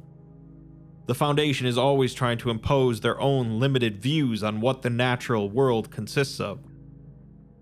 Fumiko shifted in her seat and tells him that she empathizes with his opinions, but too many people are dying now, and others are going to start wondering, likely leading to a panic. Kaito nods and eventually agrees that the panic would be devastating, but perhaps it's time to start informing people of the world they live in. Fumiko just shrugs and says that that's above her pay grade, and the two continue driving through the city, looking out at the way that Kyoto combined both ancient temples and modern businesses. If this Omaguchi is communing with yokai, there's no better place than this, where the past and present are intertwined. Fumiko asks Kaito about something the Tengu had said, when he had called humans kegare, a word she's not familiar with. Kaito says that its literal meaning is defilement or uncleanliness, but in Shinto it also means spiritual corruption, or the breeding of disease on the level of the soul. It's not a moral corruption, like sin, or the staining of one's spirit from one's action, but instead it's a natural reaction to amoral, unnatural forces. One might seek forgiveness for one's wrongdoing and yet still have kegare. It needs to be remedied by the people responsible through purification rituals. A common allegory is that a still pool can become stagnant and a source of infection or breeding ground for plague-bearing insects, but running water is clear and pure. The Tengu was calling human society a stagnant pool. Fumiko sat silently for a moment, pondering this, and then asked what the purification of an entire society would look like. Kaito tells her that in the Tengu's mind, a tsunami would probably be appropriate. Fumiko lets out a small gasp before stifling it, and asks if a yokai would be capable of such a thing. Kaito very much doubts that they could cause a literal tsunami, but possibly a metaphorical one that wiped the slate clean, since there are many realms beyond this one, and they are filled with many yokai. Both the Oni on the mountain and the Tengu mentioned that the realms were fading due to magic faltering, and although Kaito doesn't know exactly what they meant, if all of the yokai were forced to come here, it would be a big problem. They finally arrive in front of the headquarters, but there hasn't been any word from the forward team since the building was evacuated, and they said they were going to secure Omaguchi, which doesn't bode well. Standing in front of the building, Fumiko calls a nearby site director, informing them of the situation and requesting a full tactical team here as soon as possible. She then tells Kaito that they'll need to wait for reinforcements, but Kaito begins to step towards the lobby, saying that he is going to speak with this man now. She rushes over to try and stop him, but he tells her that he is not going to enter this building behind a squad of her professional soldiers. He's going in now. She has no choice but to follow him in, telling the SUV driver to stay there and update the team when they arrive. The two enter the empty lobby and approach the security station, Kaito notes that this station hasn't been abandoned for long, and there's no one milling about outside, questioning Fumiko if she's sure they evacuated the entire building. She shrugs and says that was 25 minutes ago, and it's after 9 o'clock, so it's not unusual. The transponders for the forward team all show them on the top floor, in the executive suite, so Kaito approaches the elevator with a security badge from the station. She tells him that backup is another 15 minutes out, and asks him his plan. He responds that he's going to talk with Omaguchi, find out his connection to the Oni, and find her team.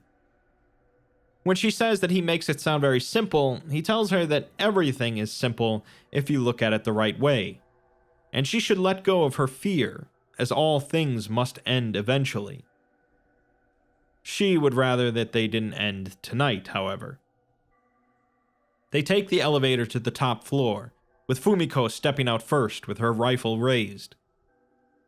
Kaito followed, but stops when he looks up at the tall ceiling, noting that there's a large torii gate in the center of the room, which required one to pass under it to enter the executive suite. He tells Fumiko that this is an actual torii, not a decoration, and he can't think of any example of one being moved into a building such as this. In Shinto, they serve a function in the open air of separating the mundane from the sacred, and although he doesn't think much on the concept of heresy, he thinks this is close. Stepping into the large executive suite, it turns out to be another lobby with a receptionist desk and another corridor leading to the inner offices of CFOs and CEOs. The room was empty, with no sign of the forward team.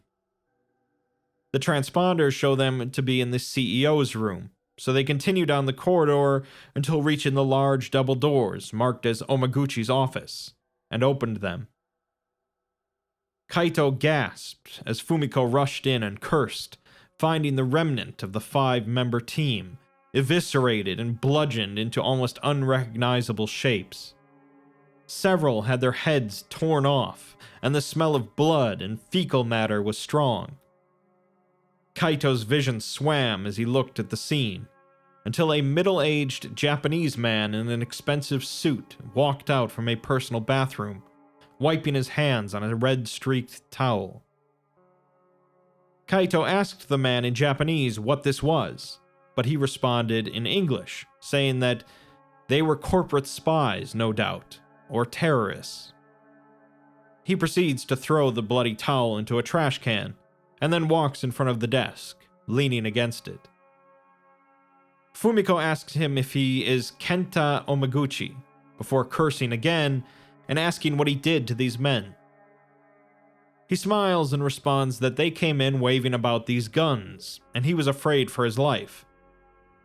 Kaito asks if he killed them with his bare hands, and Omaguchi says that he did, as they did not show him proper respect. Fumiko points her rifle at him, but Kaito whispers to her that they need to find out what happened here. Omaguchi tells them that he is a king, and he doesn't answer to vagabond priests or paramilitary agents of shadowy organizations. Kaito was about to ask him what he meant, when suddenly the man's suit began to rip as his flesh grew, transforming into a 2.5 meters tall, horned Oni warrior. The shed human skin slapped against the tiled floor, spilling blood in a pool around him. He now had bright blue skin, 3 horns protruding from his brow, and a mouth full of tusks. His eyes shone red, and he wore a coat of oily green scales, like armor.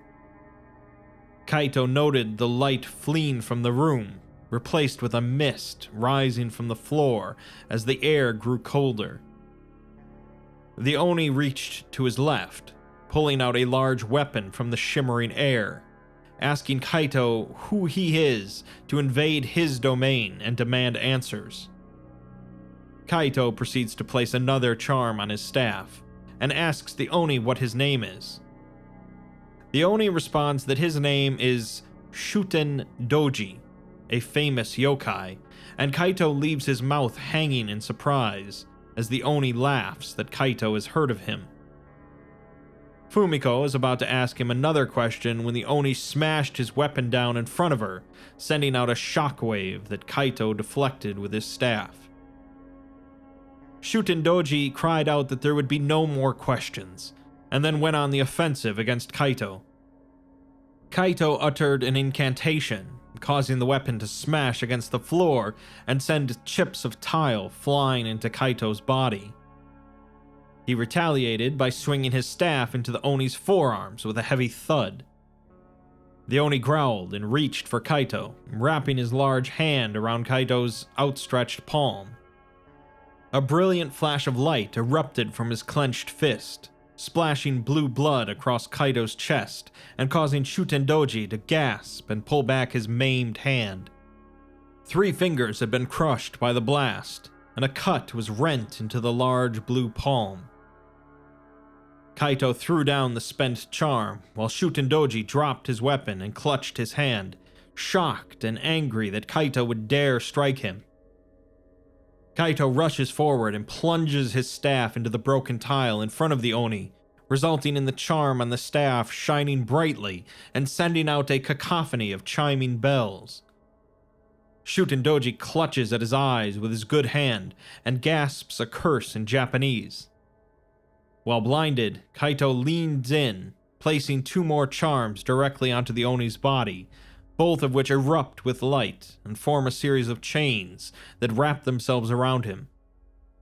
The chains tie Shutendoji to the floor, and he gurgles as one of them wraps around his thick neck. Kaito removes his staff from the floor, causing the used charm to crumble off of it, and he looks down at Fumiko, who was struggling to get back to her feet after the blast had thrown her against a wall. He asks her if she's hurt and pulls her to her feet, but she doesn't think anything was broken, although her head is ringing. Kaito is looking at the small crater she had left in the drywall from her impact, at which point she turned to notice it as well, gasping. It would seem that the myth regarding the Yamachichi had been true, as she was stronger than a normal human now. Shutendoji was continuing to try and flex against the chains, but this only caused them to wrap tighter around him. Kaito stood over him and asked him what he was doing here, since Kaito had heard that he was dead. Shutendoji just dismisses this as a human story. Fumiko asks who he is, and Kaito explains that Shutendoji is the self-proclaimed king of the Oni, who once caused many deaths in this area.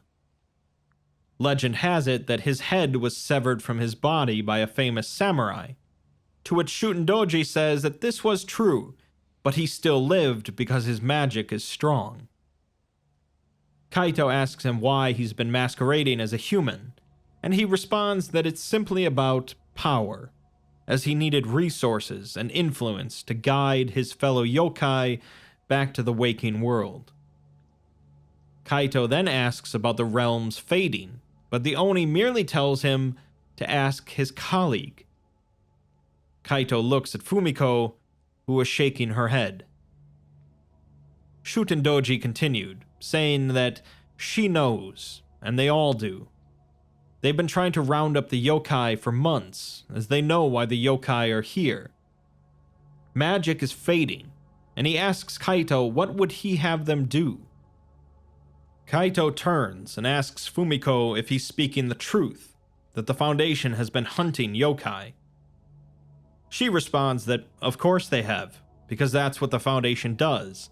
They contain the anomalous. Shutendoji then says that this begs the question of why they needed Kaito.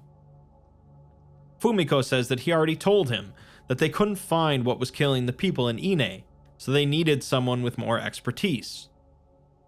This causes the Oni to break out in laughter again, telling Kaito that they didn't need him, they needed that, as he looks directly at Kaito's staff. Kaito is confused, but Fumiko raises her rifle and points it at Shutendoji, although Kaito quickly grabs it and points it away, demanding that Fumiko tell him what the Oni means. Fumiko turns away, telling Kaito that she doesn't know what he's talking about, but Kaito doesn't believe her. She turns back, angry, about to respond, when she touches her ear and speaks softly enough that Kaito couldn't understand her. She thanks whoever's ever on the other end of the call, and then tells Kaito that they did want his help, but they also want the staff. Kaito doesn't understand why, though, as it's just a memento from his family, and they could buy one fairly easily. Fumiko sighs and begins to rub her temples, telling him that they couldn't buy one like that one. His is an anomaly, as they came across some documentation in the archives that implied it was magic with a capital M. It's much more than a staff. It's a key to the realms and dimensions, to endless thaumaturgical energy. It's a lightning rod for the divine, and it's the real reason that Kaito banishes yokai so easily, not his charms or spells. Kaito doesn't believe her, but she asks him if he's ever met another Oni hunter that was as effective as him, or if he just thought he was stronger than everyone else. Kaito can banish a spirit with ease that would take a squadron of soldiers and thaumaturges to take down, pointing at how easily he took down Shutendoji. The Oni laughs again, but not as loudly, and tells Kaito that it's true, he's nothing special, as the staff is doing the hard work. Kaito stares at his staff as Fumiko continues, telling him that magic is failing, and the anomalous is falling apart, as things they've known about for centuries are just ceasing to exist, with some of them causing a fair bit of chaos in their wake. She grips his shoulders and says that what isn't failing is him and his staff, as he's been fighting off demons for decades, and he's always succeeded because of that staff. Kaito whispers no, as his arms start to shake, but she says that this doesn't take away anything that he's done, as he served his people well. Now he can do something about this entropy, with that staff being the linchpin. The Oni starts laughing loudly again, telling Fumiko that he doesn't work for jailers, and to look at him, as he's cracking under this new world he's discovered. Fumiko tells Shutendoji to shut up, but he growls and the room grows darker, causing the walls to disappear and be replaced with red-hued mist and dying trees. He tells Kaito to look around, as the realms are dying, and the yokai will take their place in the waking world. Kaito turns just in time to see the chains dim and then split with a loud cracking sound before dissipating. Shutendoji backhands Fumiko into the mist and screams at Kaito that he will take his toy, eat his flesh, and his people will cover these islands like a flood. They will take better care of them than any human would, once the humans are all dead. The Oni roars and the mists enshroud them both. Kaito looks back towards the Torii Gate, which now shone a dull red. They were no longer in the mortal realm, as the Torii Gate had been a boundary, not of the sacred, but of the otherworldly. The Oni's weapon thrust out of the mist towards Kaito, and he deflects it with the staff, causing a bell to chime dimly in the distance. He then leapt up as the weapon swung for his feet, and while in midair he strikes the weapon with the staff, causing it to snap in two. Another bell chimed, louder and clearer this time. Shutendoji roared again, telling Kaito to just die already, but Kaito plunges into the mist while quietly reciting a poem. It reads, "The flowing river waters bring all things to the sea. I too must go."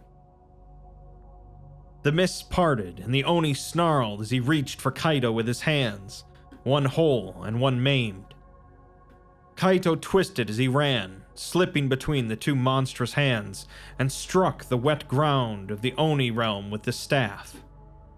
A bell chimed all around them, and a white light engulfed Shutendoji as blue-white flames swept across the ground and up his legs. The Oni reared back, screaming and frantically batting at the flames as Kaito swung his staff and struck him directly in the face. Blue-black blood splashed across Kaito, blinding him, while the Shutendoji screamed in pain and lashed out desperately, striking Kaito in the chest and sending him to the floor. When he finally managed to open his eyes a little, he saw light returning to the room, and the walls of the office melting back into place. The half-caved-in head of Shutendoji was staring at him, as shuddering breaths came from his throat, and he struggled to speak. Suddenly, the Oni fixated on Kaito's face with his one good eye, and groaned, "I will not fade." His chest was then racked with violent coughing, causing more of the blue blood to spill from his lips. He managed a weak sigh before falling silent, and the light dimmed in his eyes as it grew brighter in the room. Kaito looked away and gripped his staff across his chest, flying flat on his back. He felt a sharp pain stabbing into his side with each breath, and he tasted blood. He struggled to crane his neck to look at the staff, and thought to himself that the staff could have told him about its powers before now, as he could have used the help.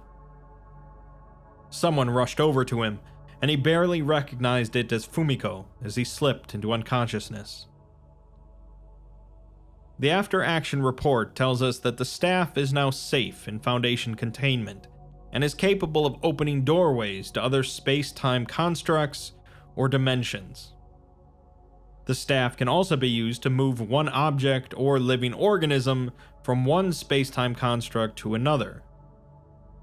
Other additional effects that have been recorded include radiation of heat and light, creating significant damage upon impact on anomalous beings known as Oni or Yokai, an anomalously high resistance to damage to its structure, and the ringing of a bell upon its activation.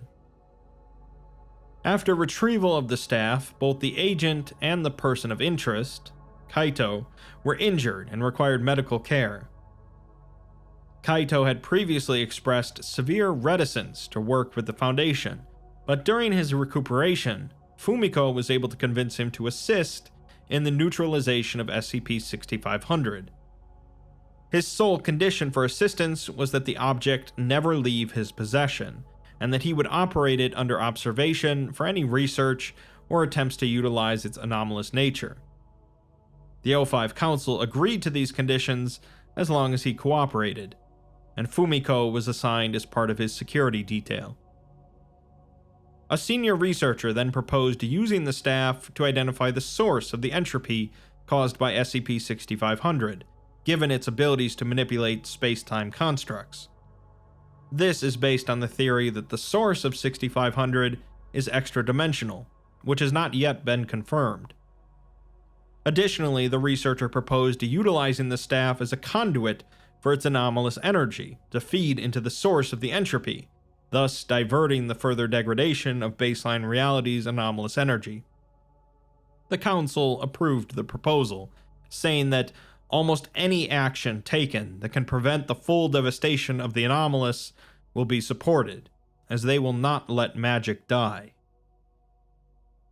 That's 3 different objects now that could conceivably stop SCP-6500 in its tracks and end the crisis, with one more to go.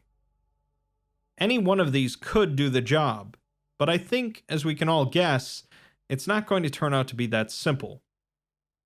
We have only the path of the thief to go before continuing ahead into the SCP-6500 file, to find out how deep the rabbit hole goes. SCP-6500 Inevitable Part 4. 4 separate stories, all with disparate characters, locations, and themes, but all connected with the unifying thread of individuals desperately trying to stop the end of magic. In the Path of the Warrior, a woman raged across multiple realms in both a quest to find a sword and to find herself. In the Path of the Mage, a thaumaturge wife and husband traveled across the globe to multiple nexuses of magical energy in search of the broken fragments of an artifact of unimaginable power, nearly losing themselves in the process. In the path of the cleric, an aging Buddhist monk battled with a number of deadly yokai, eventually learning from a helpful Foundation agent that his own staff was the source of his incredible power. That brings us to the final path, the path of the thief. The path of the thief involves the quest for an artifact known as the Molur Foki, a relic whose essence is intertwined with universal entropy, rot, and degradation. Controlling the object allows for dominion over all forces associated with decay, including SCP-6500. The path of the thief is titled Something to Nothing, and begins with an individual named Tony Marquez looking at the insides of SCP-106, the Old Man. His insides are not what you might expect, however, and Tony felt a stunning cold looking through the human-shaped window in the world and at the velvety black of space beyond. The space was interrupted at its center by the immense stone structure of the temple, either floating or drifting, which evoked an even deeper cold that settled in a dismal corner of Tony's heart. The hole in the world that the old man had left behind was splayed out, with its head tilted back, as if the old man had spent his final moments looking up and asking forgiveness from God. Tony knows better than that, however, and he isn't upset to see him gone. He says to a nearby doctor that that's a nice send-off for the old femur breaker, but he refuses to take his eyes off of the temple. Someone grabs his shoulder and turns him around, beginning to fit a transmitter into a pocket on the front of his combat vest. He asks the man if the doctor, Dr. Logan Archeo, is going to be his guardian angel on the other end of the line again. The man merely blinks a couple of times and says that he doesn't know, before walking away. Tony ponders that no one ever knows how to talk to a D-class, and they should have classes about that. Although that class might actually exist, with it simply ending after answering the question with, don't. Tony is a D-class, D11424, and has actually survived a number of anomalous scenarios before. This time, he's been sent into this hole in space to check out that temple, whatever or wherever exactly it is. Logan turns out to be quite personable, though, and is glad to work with Tony again. They share a light laugh together, one you might share over the water cooler on break, except this one was right next to the wormhole remains of a vengeful, fetid thing. The two paused to look into the hole, feeling as if they were already falling, even though they were merely standing at its edge. With that sense of gravity came an uncomfortable presence of the planet, as if one could imagine that they could feel the very spin of the Earth, tempted as it was to stop all of a sudden and send them flying. They each shake their heads and turn back towards the large group of people in the room, double-checking data, testing instruments, frantically writing into notepads, looking and talking with one another. Logan tells Tony that they don't have much time for preamble or prologue, and he'll fill him in as he drifts over to the temple. Logan rushes off to get him an earpiece as other individuals finish preparing him, checking his backpack, rations, knife, and gun. They then tell him that it's time for him to get into his spacesuit, but he informs them that he can actually breathe in space, ever since some prior situation with another anomaly. He says that an oxygen tank is heavy and he doesn't need it, so forget it. Some people check with some other people to confirm, and then they tie a tank to him anyways. Slowly but surely, everyone begins to filter out of the chamber, until finally Tony is alone, with nearly double his own weight on his back, facing down the temple. Logan comes in over his earpiece, calling him by his official D-class designation, since higher-ups were listening in. Logan says that it's even a bit daunting from where he's sitting, if Tony can believe it, and Tony cracks a smile at Logan's familiarity with him. They didn't used to talk to him like that, but somehow he managed to work up a rapport in the cold, clinical world of the Foundation. Tony definitely believes him, though, as he stands at the edge of the hole. Logan tells him to enter when ready, simply spacewalking over to the thing. Tony takes a deep breath, stepped right up to it, and just walked through. Gravity fell out from under him, and Tony finds himself floating in the warped familiarity that was space. Stars spread out around him forever and in all directions, and when he turns, he sees the other side of SCP-106. He's surprised that he could even fit through it, as it isn't any taller than he is, and he's wearing the whole spacesuit. He shakes his head and activates his manned maneuvering unit, which is smaller than the versions NASA uses thanks to the Foundation being ahead of the curve. He begins moving towards the temple, with Logan estimating it to be around a 20-minute trip. Tony decides to take the time to ask Logan some questions, starting with what exactly killed the old man. Expectedly, though, Logan says that it's classified, and remains silent entirely when Tony asks if he just turned into that hole afterwards. He then asks him if this place is what he thinks it is, the place where people got sent when the geezer got them. Before answering, Logan comments on Tony's wide vocabulary for old men, with Tony responding that he has a wide vocabulary of insults. Logan says that he's an old man, and Tony simply responds that them's the breaks, causing both men to chuckle. Logan's glad to see that Tony isn't daunted by the situation, and answers his question by saying that they don't know, but probably. They think it's made of bricks, and it looks about like what was described to them. Tony is actually in locatable space currently, not a pocket dimension, although Logan doesn't bother to go ask somebody where exactly he is, as it doesn't matter to Tony. Tony then asks what exactly is he supposed to be doing out here, causing Logan to laugh out loud and tell him that it's as basic as you can get, reconnaissance, as they don't really know what's in there. Tony looks at the temple again, pondering that it felt like a heart, and that through some invisible, intangible means, he could tell that there was something rooting it to this spot in space. He could also feel in some undefinable way that there was blood, old and dried, staining the void around it, like the mummified remains of a murdered king. He asks Logan if that's why they didn't send him with a live camera feed, due to fear of cognitohazards, and Logan agrees, telling him that they can retrieve cleared visuals from his memories once he gets out. That's also why Tony took a dose of Nestix this morning, to help make sure that he remembers everything. The word memories triggers something in Tony, evoking something in his mind, and he looks around at the stars. He says that he doesn't remember much of his life before the Foundation, either due to the Foundation intentionally wiping his memories, or just a side effect of coming into contact with so many anomalies.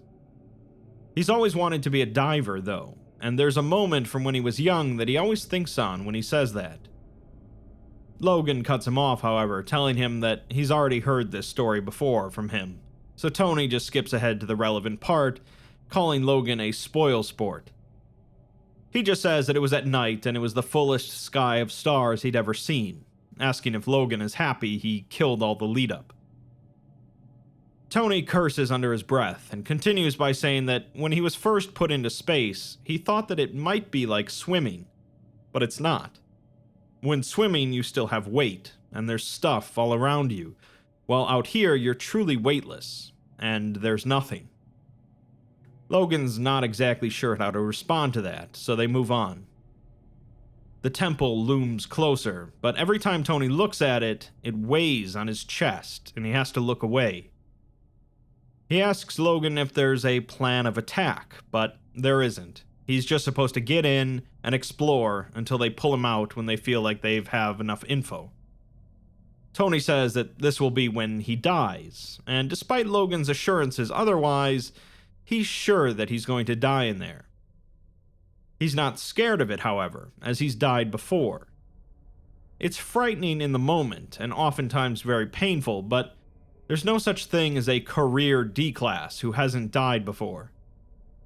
He figures he was one of the first D-Class to receive such a treatment, although he doesn't know the specifics. He feels a great deal of pride with it, though, that he is a D-Class, sure, but also an exploration specialist.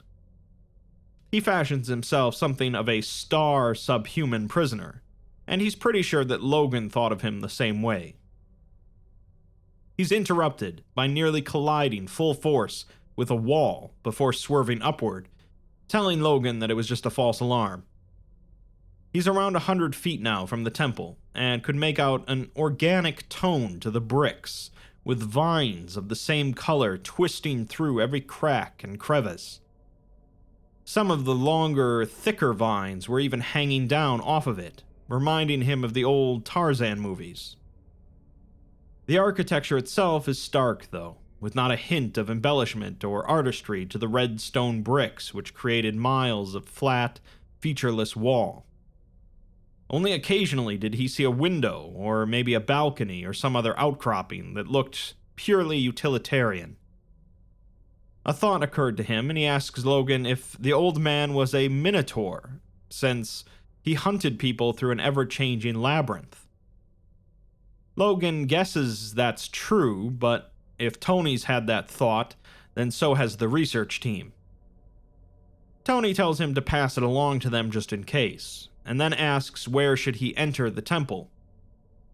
Since they don't have any sort of map whatsoever for the place, he's told to enter anywhere, and decides to enter at a spot where several fancy arches acting like windows lead into a long, tall hallway. Tony begins verbally narrating everything he's seen, explaining that the place is huge, comparing it to one of those old European cathedrals with brickwork that feels older than history. He says that he gets why places like this are made this way, as it makes you feel like there's gotta be something bigger out there. When he's here, he feels like he can sense God. Logan paused, and then asked if Tony thinks that that's a mimetic effect. Tony says no, as he feels this way every time he's in a cathedral, and this reminded him of one. He continues down the hallway, with the only light coming from his flashlight, and even then it seemed dim, as if the darkness was fighting against him. He comments on the red vines everywhere, asking Logan if he should try touching them. Logan consults with other researchers in the room before telling him that he probably shouldn't, as anything living in places like this is potentially dangerous. Tony passes through another large arch, which led into a windowless room. He found the floor drop out from under him, and his light didn't seem to reach anything visible. He tells Logan that he's now floating in nearly pitch blackness, and asks what weaponry is at his disposal. The answer is, of course, just his knife and gun, which doesn't please Tony too much, calling them weapons of the couldn't hurt an anomalous fly variety. He continues progressing forward, his flashlight occasionally catching a glimpse of some red bricks, which he uses to propel himself forward. He eventually hits another wall and another archway, this time leading into a tight hallway. As he pushes himself along through the corridor, he remarks to Logan that the bricks have some give, and they shouldn't, suggesting that this whole place might be organic. He reaches a sharp turn where the hallway loses some of its hard corners and instead becomes more tube-like. He asks Logan about the fact that this place used to have gravity when 106 sent people here, but Logan says that they're not sure what happened to it. It's possible that 106 had reality-bending powers that only worked here, and created gravity so that people could actually run from him. Tony is now progressing upwards through this tube, until he comes across what looks like a blockage of red vines, tangled into one another. He asks Logan for permission to cut the vines away, but this is denied, and he's told to go back the way he came. Instead, Tony decides to take a closer look at the vines, noticing that they have old, withered leaves on them. The leaves look bumpy, mottled with brighter, redder spots, and thicker than any leaf he'd ever seen, with rounded edges. He reaches out and touches one, causing nothing to happen to him, but the leaf seems to part at its seams as he presses into it, revealing a brighter, more vibrant red, which seems to begin to ooze out. He tells Logan that he has a theory, and yanks the leaf off of the vine, causing oily brown liquid to pool out from where the stem was, like a bleeding wound. Tony suddenly becomes disoriented as the walls start to shake around him. He places a hand against a wall, and the vibrations shake through his suit, his arms, and his bones. He says to Logan that it sounds like something massive is coughing, and admits to him that he pulled a leaf from the vines. Logan yells at him, but Tony just says that they were the only interesting thing in this place, so what did they expect? Tony's head is then suddenly pushed into a wall, and he turns and waves his flashlight around to see what hit him. His first thought was that the vines had suddenly become animate and smacked him, but they were still just sitting there. Looking back down the tube only showed inky blackness, so he tells Logan that something pushed him into a wall, but he doesn't see anything. At that moment, however, he stands up, as gravity just kicked back on. This is a bit of a problem right now, as he's at the top of this tube, so he's either going to have to start climbing back down or cut through the vines above him. After some more conferring, Logan comes back and tells him to go up, which Tony says is good, because he was going to do that anyways. He hooks his knife into the first vine, slicing it and causing more of the oily substance to come spilling out. The walls begin to shake again, throwing him off his balance. He begins to slash through the vines, angry that he was having to use a pocket knife as a machete, and more of the substance comes onto him and the floor. The substance, combined with the shaking and his panic, was starting to get to Tony, so Logan chimes in to calm him down and tell him that he has no reason to believe anything is hot on his tail. Tony knows that he woke something up though, and he doesn't like being at a dead end when something is groggy and irritable. He began to more methodically saw away at the vines, but could feel the vibrations from the walls carrying that same noise of wet, sick coughing. Eventually, he made his way through, having to wipe the blood off of his helmet to see, but the smears left behind were so thick that he couldn't see more than a foot in front of him.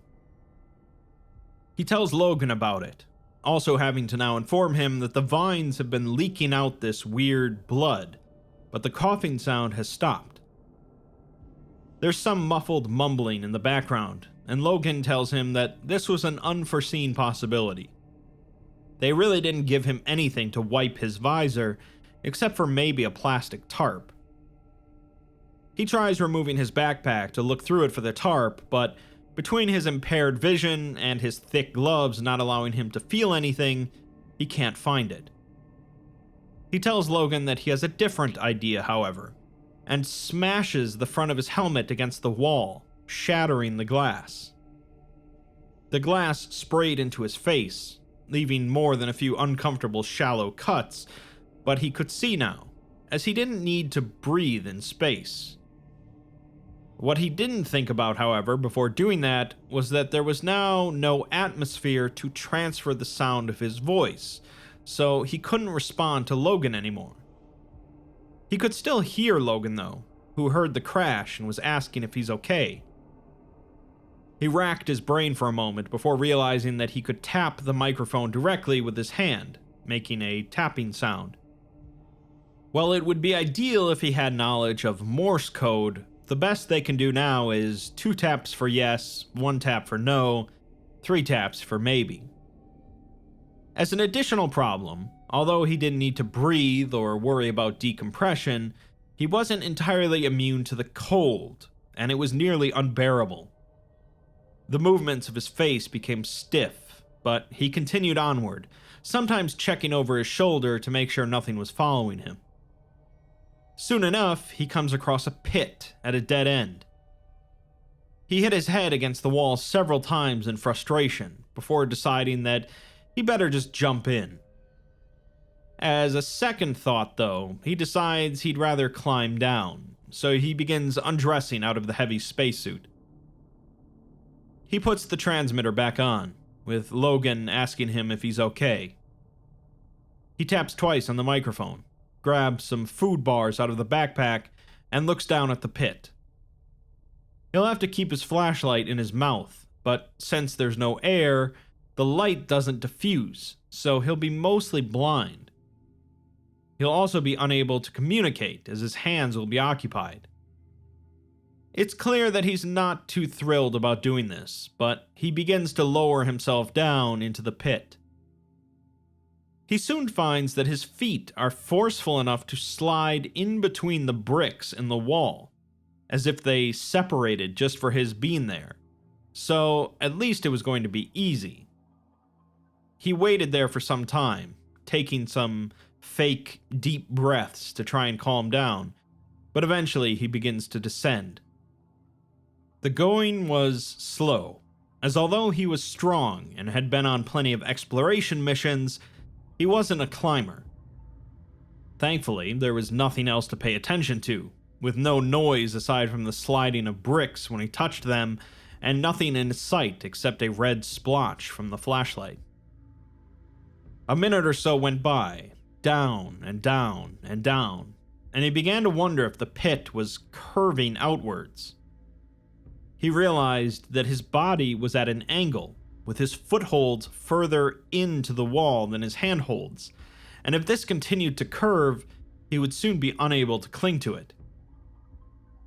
Logan was trying to reach him, so Tony took his left hand out of the wall and felt himself swing ever so slightly to his right, which made his chest tighten. He tapped the microphone twice, so Logan continued, telling him that they might have a way to forcibly extract him, but if he's finding interesting things, it might be better for him to stay instead of them having to wait a week to try this operation again. He reaches up again to tap the microphone, but the quick movement and swinging of his arm had knocked the microphone off of his shoulder. It was now dangling from its wire over the void below him, but from this position he couldn't see how far the ground was from him, if there was even any there at all. He could still hear Logan trying to communicate with him, and he tried to reach his free arm to grab the wire, but he couldn't grip it. He felt like he might have had it when his right hand started to slip from its handhold. His heart felt like it was beating out of his chest, so he shoves his left hand back into the wall. A cold sweat is pouring down his head, and he could hear Logan telling others that he can't reach him anymore. Tony remembers that if he does die, he'll just wake up again, with the only real variable being how painful the death is. He forces himself to eventually let go from the wall, as he didn't have much of a choice anyways. He was falling now, or at least assumed he was, as the lack of air and sight gave him no point of reference. He started to try and twist mid-fall to grab the microphone, but realized that he was now losing his sense of direction, and he could fall on his head. Instead, he landed on his hip, and felt something break, painfully. He hears Logan in his ear saying that sounded bad, and asks if he's there. He also hears a gurgling, inconsistent flow underneath him, and turns the flashlight towards the ground. He's laying on a massive tangle of vines, which turns out to be a large ball of them twisted together and suspended in the middle of a vast chamber, along with many other similar balls. He's now on top of one of them, with a broken hip. He chuckles a soundless chuckle to himself, and ponders that This was going to be a hilarious story once he gets out. He did everything wrong, hurt himself badly, didn't learn anything, and wasted time and resources. Logan tells him that they're just going to go through with the extraction, as it seems like things went very poorly, and they aren't comfortable with the mission continuing while they have no idea what's going on. He tells him to stay put for 30 minutes, which Tony can certainly do. His back felt cold and wet, and he assumes the wet part is from breaking some of the vines upon impact, but wonders about the cold. He takes the flashlight and looks at some of the liquid, finding it to be cold, brown, and thin, the consistency closer to muddy water than blood. He lays there, still, and thinks about how cold space is. He feels like he should have remembered that fact, as it seems like there was so much he was supposed to remember, like diving in the bay or his first exploration as a D-class.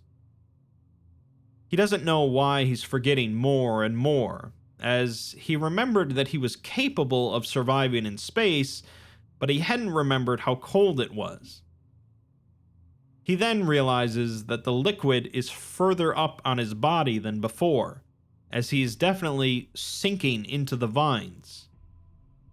He tries to put himself on his elbows to get at least his upper body out, but the pressure forces his arms into the ball, and he feels the vines tighten around him. The liquid proceeds to swallow the flashlight, now letting off only a dim brown glow underneath, and then it begins to creep up to his chest. He tries to yank his arm out from under the veins, but the motion causes such a sharp pain in his hip that he slams back into a lying position, leaving part of his face under the liquid.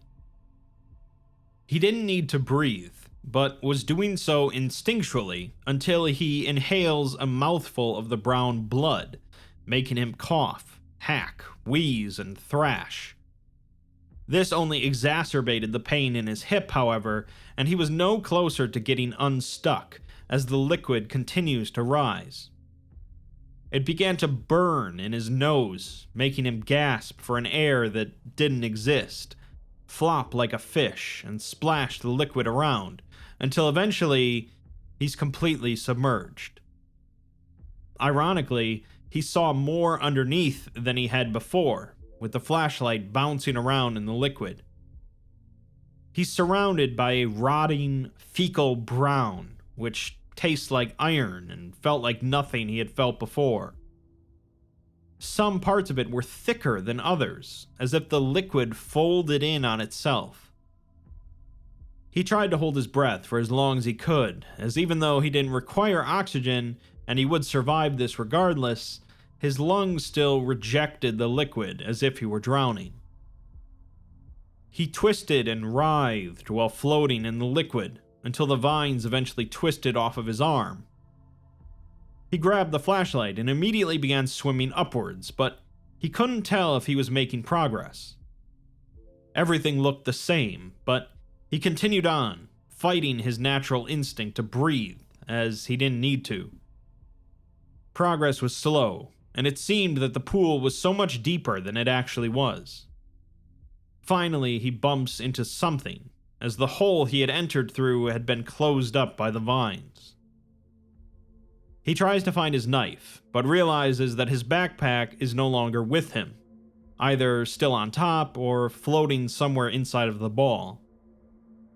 He decides to just try plunging his arm into the veins, pushing through the tangled mass to figure out how thick it is.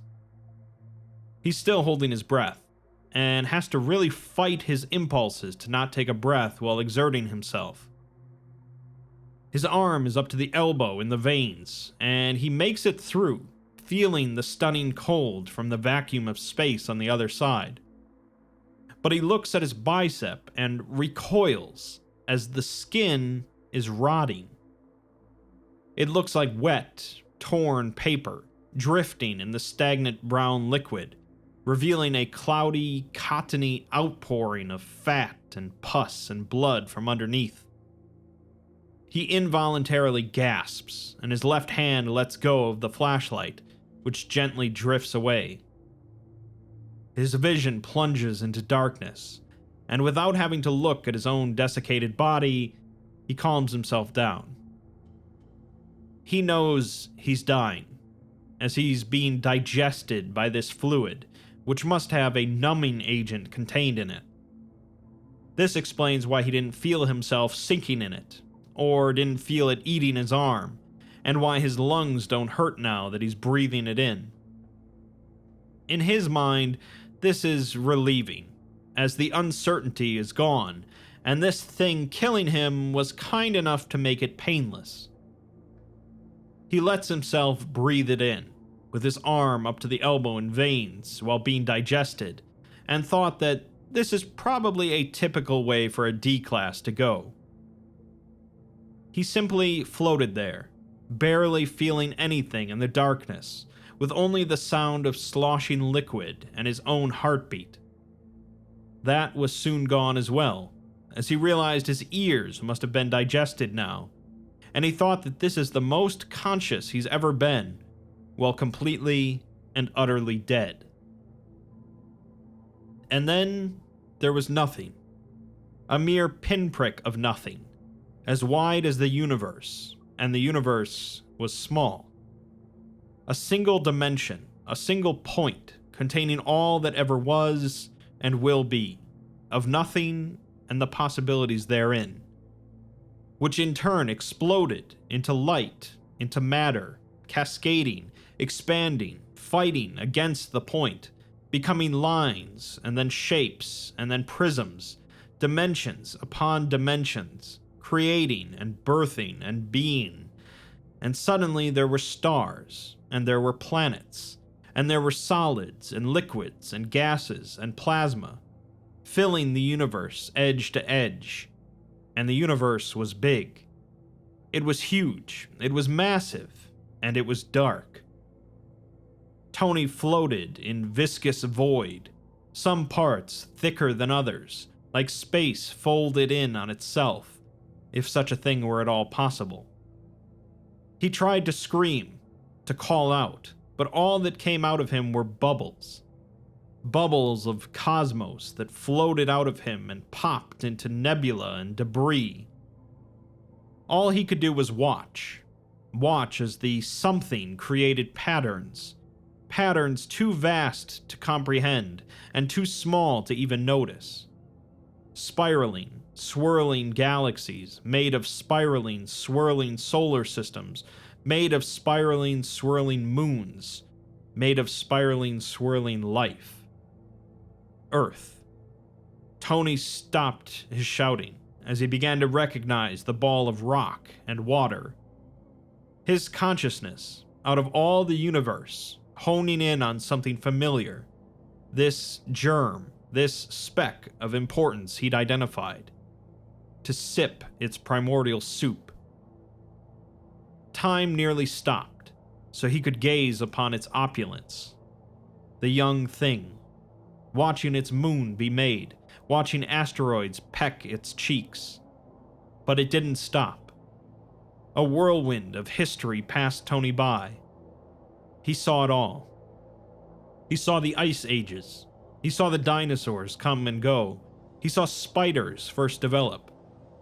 His scatterbrain felt it out of order, because on such a time scale, really, doesn't everything happen at once? What separated the Tuesdays from the Sundays, Decembers from Septembers, years from decades, from centuries, from millennia, one eclipse from the next, one species from its neighbor, Narmer from Jesus, from Sakamoto, gods from mortals, Tony from anything. And so, like an apple, Earth was gone. All of a sudden, gone. Humanity, gone. Tony felt his own atoms lose integrity, felt dark matter itself decay. From nothing to ancestors, to progeny, to nothing. Lights went out. The universe shrunk, back into a pinprick. From something to nothing. The way of everything. Back at the Foundation facility, Logan tries telling Tony that their remote termination wasn't working, but of course he got no response. It seems that a small crowd of doctors, researchers, and supervisors had tried performing a ritual featuring candles and circles and all kind of sigils. Logan tells the others that Tony's communicator is still available, but they're not getting anything, so he might be dead. Someone else chimes in saying that the ritual should still be capable of summoning a dead body, so something else must be interfering. Logan asks what their other options are, and they say that this excursion proved that the place is too dangerous to send an MTF into, so they'll need another reconnaissance mission. Logan replies that this place might be too dangerous for a reconnaissance mission, but they ask if he remembers what happened to the drones they sent in. Apparently, the temple responded to the presence of inorganic matter, but Logan suggests that maybe it also responds to organic matter, just differently. He then asks why they have to keep Tony in the dark, but he's told to not ask stupid questions, so he says to wake up another one so they can send him through in a few hours. The crowd disperses, and Logan lets out a long, overdone sigh, twice, before putting the microphone back on. He speaks into it, saying that he knows Tony is probably dead, but being on the other side of this line sucks too. Tony could still hear Logan's voice, however, as he continued by saying that they're on a time crunch, and had hoped that they could make some progress today. He finishes by telling Tony that on the off chance he's alive, that sucks too, before signing off. Tony shrugs what little remains of his shoulders and cracks a cheekless smile that reaches from ear to ear. He closes his moldering fingers around the speaker and squeezes before opening them again, with what remained of his wet skin sticking and stretching before snapping. The speaker was gone, completely oxidized and crumbled away. He drops the remains to the ground and then steps on the microphone and transmitter. When he pulls his foot away, an acid had eroded them completely. He takes a deep breath of nothing and apologizes, although there's no air here, and even if there was, his throat was completely open in the front. In spite of this, something heard him, and Tony spoke to the darkness around him, asking who it is. The yawning darkness began to open in response, and the red bricks underneath Tony began to part and disintegrate, leaving him floating in the dark.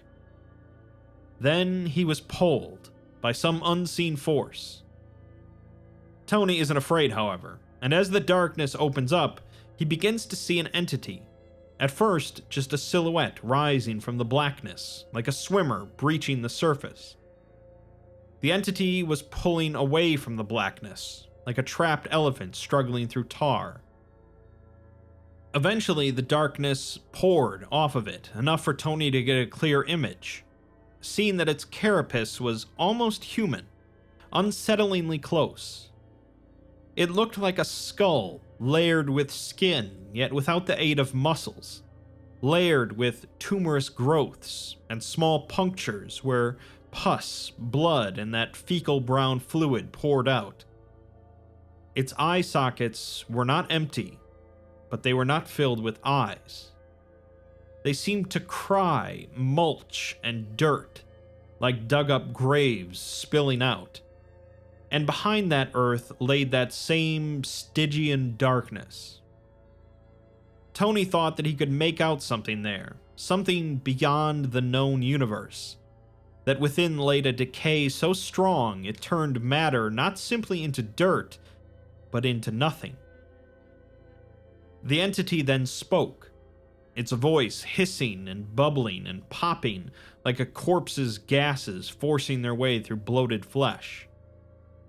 It says that it is rot, to which Tony responds that answers surprisingly little.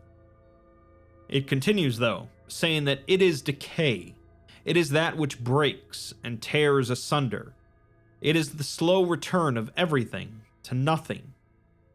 It is fester, wither, entropy, death, and it is dying. Tony nodded and says that that makes more sense, to which the entity then asks who he is. Tony says that honestly, he's just some guy who walked in here, and his name is Tony Marquez. The entity then replies that he is not Tony Marquez. He only thinks he is. Tony tells it to cut the cryptic BS and explain itself. The entity says that the real Tony Marquez died in a diving accident in Jacob's Well, and he bears Tony's genes, but he is not him. It worked on Tony's flesh over a century ago, and his eyes fed the fish before his body was recovered. What remains of Tony has diffused into Earth, and he is not him. Tony asks the entity why it's telling him this, to which the entity responds that it sees great potential in him, potential to rot. From behind the entity rose figures in the dark, silently floating forward, and in each one he saw the temple.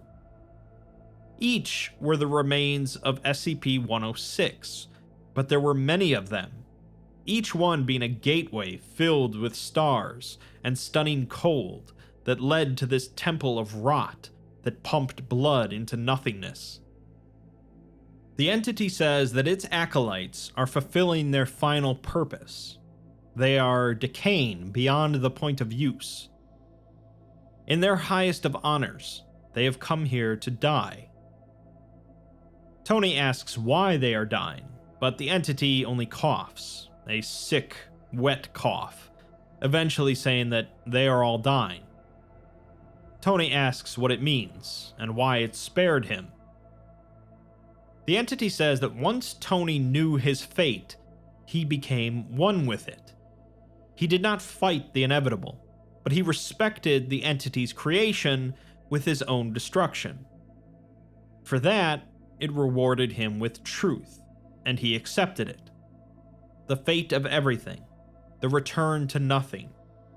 For that, it saw great potential, and within him it sees death, an eternal cycle of life and decay. It sees his own memories failing him, and his soul wearing down with time. All Tony knows is to die and be reborn and die again, and for that, it extends an offer to take the entity's place, because it is dying. The darkness then split all at once, and from beneath it rose the veins, miles and miles of them tangled up. Some of them burst and spilled liquid, some jumped around like live wires, some collapsed, some were clogged, and all of them wound into a humanoid mass that made up the body of the entity, whose putrescent head floated, disconnected from the torso and appendages. It says that it once believed it would survive to see the end of all things, the return to nothing which it seeks. It believed that it would bring this to fruition itself, but it seems that it will not live to see such a fate. It sees a shift in reality, a rot faster than it could imagine. Entropy is accelerating at a rate it had not thought possible, but it calls it beautiful, saying that it and its acolytes are proud to be victim to such power. A hand made of the twisted vines plunges itself into the tangled mess of the entity's chest and pulls out, bringing with it an outpouring of that oily brown fluid, like a dam coming apart. It spewed down the entity's chest and coated its waist and legs. The hand then extended towards Tony, and it seemed to shrink down to a normal human size, with a heart in its palm. The spilling veins began to lose their bright red hue, turning brown, and it tells Tony to take it. Tony extended what was left of his own hand, and the entity gently placed the beating heart into it, with as much care as the exchange of a baby animal. It tells him that with every beat of its heart, the universe moves closer towards the zenith of its demise. It may die, but it fears what may happen in its absence. With its essence in another's hand, it will not fade so easily. Tony asks how it can possibly die, and what can possibly kill something so powerful. The entity's body begins to collapse, its veins wrinkling and squirming as its tumorous skin begins to melt away. It says that it is decay and death, and if it were not mortal, it would be false. Tony asks what he is supposed to do with this and what's going to happen. The entity's skull begins to crack and turn into dust and dirt, while the outlines of its disciples bled space and stars into the darkness, filling the void with a stunning cold that bit at Tony's exposed entrails.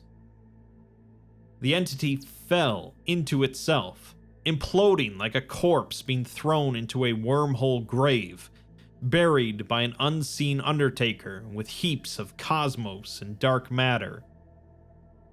And then Tony felt a stabbing pain in his chest, looking down to see the heart's extended arteries stabbing into his open chest cavity, removing his own moldy heart like a ruptured appendix. Tony screamed as rot made its way towards the center of his being, but there was no longer anyone there to hear him. Back at the Foundation facility, Logan curses under his breath before grabbing his radio and yelling at Site Command to initiate the Ecchi protocol. Before they even confirmed the order, though, Logan was already sprinting for the exit as the others in the room began to notice what he had noticed in the camera feed. The stairs were flooded with people going about their business when the speakers came on telling everyone that the Ecchi protocol has started, and they should all retreat and take shelter. Orange lighting flicked on across the facility, and there was mild chaos as people tried to push past each other before everyone continued in an orderly fashion. Guards were heading towards the nearest armory to arm themselves appropriately, while Logan headed straight towards SCP-106's containment chamber, where Tony had first gone through the opening towards the temple. The traffic of the crowd thinned out the closer he got to the room, and the further he got from safety, with what people remained mostly consisting of men with guns. A squad leader approached him and asked him his purpose here, to which Logan tells him that force being effective is dubious, but it may listen to him. After showing the man his clearance, he says that Logan is clear to follow, but he should stay out of the way. The group of 6 operatives moved forward down the hallway as Logan followed, hoping that he would get a raise for this. They reached the door leading to the stairs down to the actual chamber, and it was already open, despite them being the first group to arrive. The group begins descending the stairs, but Logan tells them that he wants to go in first to try and talk it down. The squad leader agreed, without even trying to talk him out of walking into the chamber unarmed and unprotected. Soon they arrive in the actual containment chamber, a huge space like an airplane hangar, with a single cubic room suspended at its center. The majority of the chamber's defenses were now inert, as the magical protections they had been utilizing were useless thanks to SCP-6500. Thankfully, at the same time they had degraded, so had SCP-106. The task force rounded the cube on the surrounding catwalks, pointing their guns at the room like it could erupt at any second. Logan felt his chest tighten as they came up to the door leading into the cube, plastered with the strongest magic they could come up with, now useless. Logan tells the squad leader that he has this, and to only come in if it attacks or if he says so. The leader was clearly bothered that his authority was being questioned, but agrees. Logan admits to himself that it would have been extremely relieving had the man grabbed him by the collar and told him to go home, but it looks like he actually has to go do the sensible thing. He opened the first door and walked past burnt herbs, candles, strings of crystals, a rotten horse head on a stake, and other occult paraphernalia, before taking a deep breath and opening the second door. He puts on a smile like nothing's wrong and greets Tony, saying that he hopes he wasn't waiting long. It stares at Logan, although there are no eyes, so Logan continues, saying that it seems Tony didn't come back unaltered, but that's happened before, and he's sure that they can fix him back up. It then says that it is not Tony, so Logan asks to whom does he owe the pleasure. It begins to cough as viscous brown liquid spills out from mouths both seen and unseen. More and more of its body and associated fluids begin pouring out of the hole left behind by SCP-106, now filling nearly a quarter of the chamber. It says for Logan to tell it who it is, and Logan could recognize the voice as having Tony's intonations, dry humor, and pacing of speech, but it was bubbling and hissing. It was also accusing, so Logan says that he doesn't know what it means. It continues, asking Logan who it is. Maybe it's D11424, or is there a caveat there? When this all gets written up, maybe he'll be D11424-2 or -3. But really that's way too low, as they've been at this a long time, so maybe it's -110 or -133. That's closer to what it remembers. Or does its memory even matter? It slithers closer to Logan, so Logan asks if this is about the clones thing. As far as he could tell, this may have surprised it, so he tries to capitalize on that by continuing. He says that he's not here to argue philosophy with him, and that they have plenty of backups of Tony available at all times. When he dies, he comes back in a new one instead of them remaking him and teleporting him back through magic. They lied because they found that makes him more complacent, but his memories aren't a lie. They can harvest memories from the dead and place them into a new body, adding on to his collected experience. They stack up on one another, and in the reports, he's just D11424, Tony Marquez. The entity retreats into itself, mass folding in on mass, and it tells Logan that he's wrong, as they've taken things from it. Tony Marquez died in a diving accident. Logan has no idea where he learned that from, but says that Tony has died many times. The entity says that it means the original Tony, who wasn't a D-class, the one who stood a chance. He thought that he was in prison after committing a felony, but he can't even remember what he did or didn't do, as they took that from him along with his life. Logan yells back that he was dead, and continues by explaining that that's how they make D-Class now. Tony was a guinea pig, and Logan's at the head of the new program. Some of the other guinea pigs responded poorly to the idea that they weren't fully themselves, so that's why they kept it from him for so long, as they knew this response would happen. That doesn't mean he's any less real to Logan, as he's known him for decades and does amazing work. The entity didn't move, and after some seconds, it begins to cough. Logan asks him what happened, and the front of the entity begins to move towards Logan, who has to continually reassure himself that this was still Tony he was talking to. Tony apologizes and says that he guesses he's kind of horrifying. Logan lets out a genuine chuckle and replies, "A little bit," to which Tony laughs and says that they have some catching up to do. Logan feels the pressure in his chest dissipate and asks again how Tony ended up like this. Tony doesn't respond, only seeming to look out towards the opening of the chamber, where a growing number of soldiers were pointing their rifles. He tells Logan that he doesn't want to die, and Logan lies to him that he's not going to die. The entity pulls back like a cobra about to strike, as the hissing gases coming out of it increase in intensity. It begins to apologize to Logan, but he dives behind the doorway and gives the command to fire. A spray of bullets flood the chamber, piercing through the entity's body as it screams and coughs. Its many mouths spew out an unholy mixture of bodily fluids, and it wails in pain as thick red veins burst from its heaping mass like the legs of a centipede.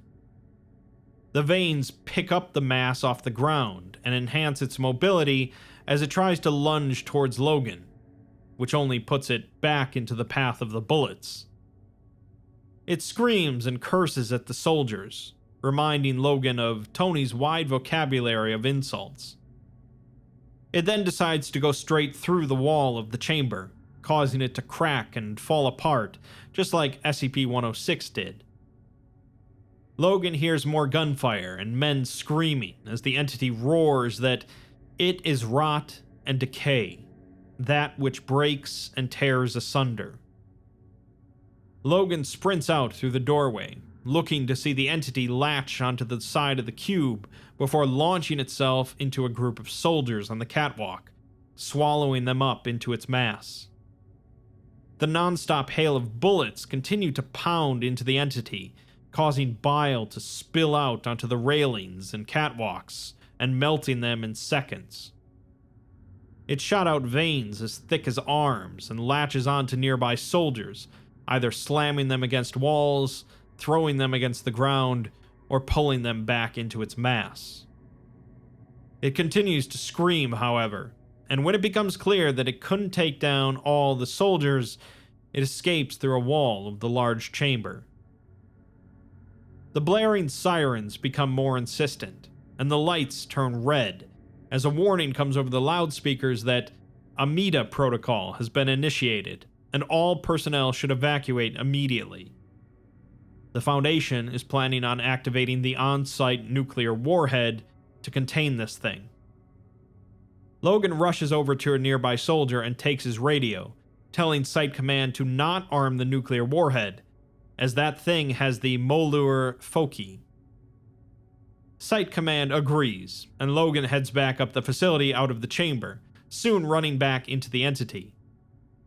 The wall bursts open, and a flailing mass of veins grabs several soldiers, swiftly killing them and tossing their bodies down the stairwell.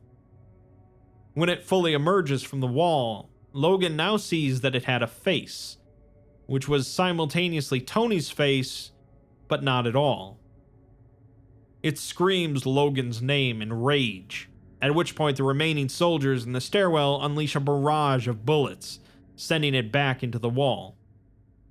They push past the dead and the dying, ascending the steps until they emerge into a hallway, pushing towards the exit stairs. The entity was elsewhere, and Logan could hear screams coming through corridors and gunfire all around him. They pass by black, rotted holes in the wall where it must have come through, but eventually they make it to the elevators, the only way out of the site. Logan and the soldiers cram in and hit the up button as the elevator begins ascending. The screams and gunfire fade from earshot, and Logan calms his breathing as they make it to the top. They walk through the long hallway until passing through the open archway out into the sun. They then saw, among the rocks and sand of the desert, a small army had gathered, with guns pointed at the entrance and attack helicopters hovering in the air. Soldiers begin to escort him towards safety, but they're interrupted as gunfire erupts all around him, deafening him.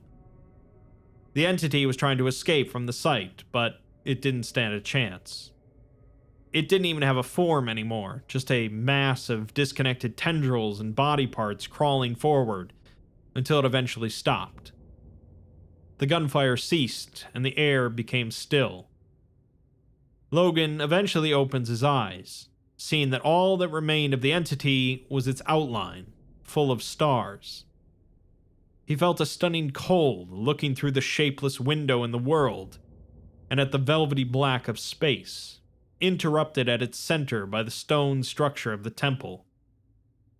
No amount of shivers could shake the cold that it evoked in Logan's heart, and he stood up.